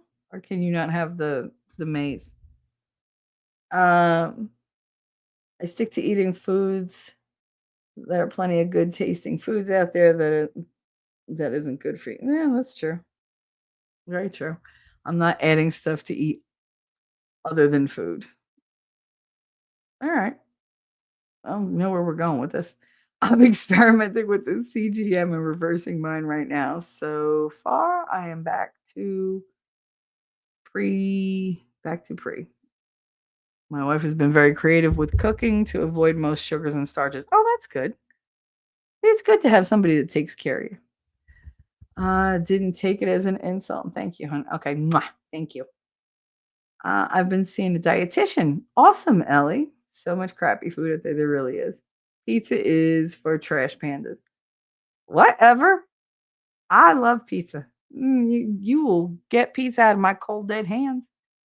I will not give up pizza just like I won't give up beef. It's not gonna happen. I'm not giving up my hamburgers and steaks. You can go fuck right all the way off. Nope. I do that with flour tortillas, but corn tortillas I eat too many. Right on. By the way, just let the dog back in. Well, we're gonna be wrapping up. I can do most things on cars, but I'm not a tech. So when it comes to anything electrical, other than replacing a sensor, I take it to this mechanic guy I like. He's a mom and pop shop and does great work. And that's the thing. If you can get a small shop that's good with the electronics, then you're golden. But if you go to a dealership, you're getting screwed every time. It doesn't matter. They are going to screw you royally. Same thing with Pep Boys or any of those big places. No. I saw car stuff and almost fell asleep. Aw, I love car stuff. Kitty cat. I'm the same way with box food. If it's not in a bag, I don't get it. Yep, I don't trust box food at all. Not anymore. Not anymore. Because you don't know what crawled in there and like walked all over and then left. Like, because they don't seal them. Do you remember they used to seal the damn box? No. Okay, did the ACL air filter. All righty. You're just knocking out the errands today. All right, good. Everybody's up to date on their chores. Lovely. It is 4:23, and I'm going to wrap this up because I need, like Kelly said, I need to go pee. And I'm really hungry now because I ate at like 8:30 this morning. So now I'm like, I'm hungry. And it was only eggs with a little bit of ham. Is Zach in chat? Yeah, he was here somewhere, bitching that I was taking too long to read his super chat, even though I read it and I did the little, thank you for the super chat. But he wasn't here for it, so. And I played it again because I'm such a nice person. I'm not really, but I wanted to see it again, so why not? Anyway, if you don't know, today's topic was very tongue-in-cheek because T-Rex wanted me to have this as a topic. So I said, fuck it, it's the new year. I did it for him. And yeah, there were a couple things I wanted to talk about and a couple things I'm not ready to talk about yet. I have a mom and pop shop I usually take my Jeep to. However, the issue that recurred Reoccurred in July after the extended manufacturer warranty. Oh. Anytime there's a computer issue, I think you can't really mess with the mom and pops holding on. It depends on how like old the car is. The newer ones, they have so many damn sensors and fail safes and all different ways that you can't check it, that you kind of have to take it to the dealership, which sucks. Anyway, everybody have a great day. And please, if you did not see Winning's big reveal, the link is in the description with the timestamp, so it takes you right to it. It's definitely worth the watch. My honey is handsome as fuck. He is. So, to all of you, thank you for coming and hanging out with me, keeping me company, and being awesome. I hope your new year is off to a fantastic start. And from the bottom of my heart, I wish you nothing but happiness, joy, and prosperity. May the blessings be many and the tribulations be few. Oh, you didn't see his reveal? Go look, lady. And then we were all on panel. It was me, T-Rex, Castro, and oh my God, why am I drawing a blank? And Scott Free Freedom. And Winning right after midnight at like 12:16, he went, and now we all know what winning reality looks like. He's win real, man. Win real. So it was hot. But everybody had reactions, and you're going to want to see mine. Because I was just as surprised as everybody else. So, but he is a handsome fucker. Bastard. Anyway. All right. I love you guys. I will see you in the funny papers or in Winning's chat, which I'm sure he's doing a show tonight. He always does. If he doesn't, you can yell at me later. But have a good day, and I'll see you in the funny papers. Bye. Jersey girl, I know that you're a Jersey girl inside. 4 a.m. at a diner, stop singing, living on a And doggone it, people like me. I'm thinking maybe you're a Jersey girl with all those highlights in your hair. No other girl can move like you. We pump our fists, damn right it's true. And I don't care what they might say, they'll never get us anyway. So be my Jersey girl, and take a little ride with me tonight. And let's get dirty, girl. I know that you're a Jersey girl inside. The way you turn it up, turn me on, and then you take it off. Make it hot, make it loud. We'll wake the whole town. Jersey girl, I know that you're a Jersey girl inside. Who the fuck starts a conversation like that? I just sat down. Be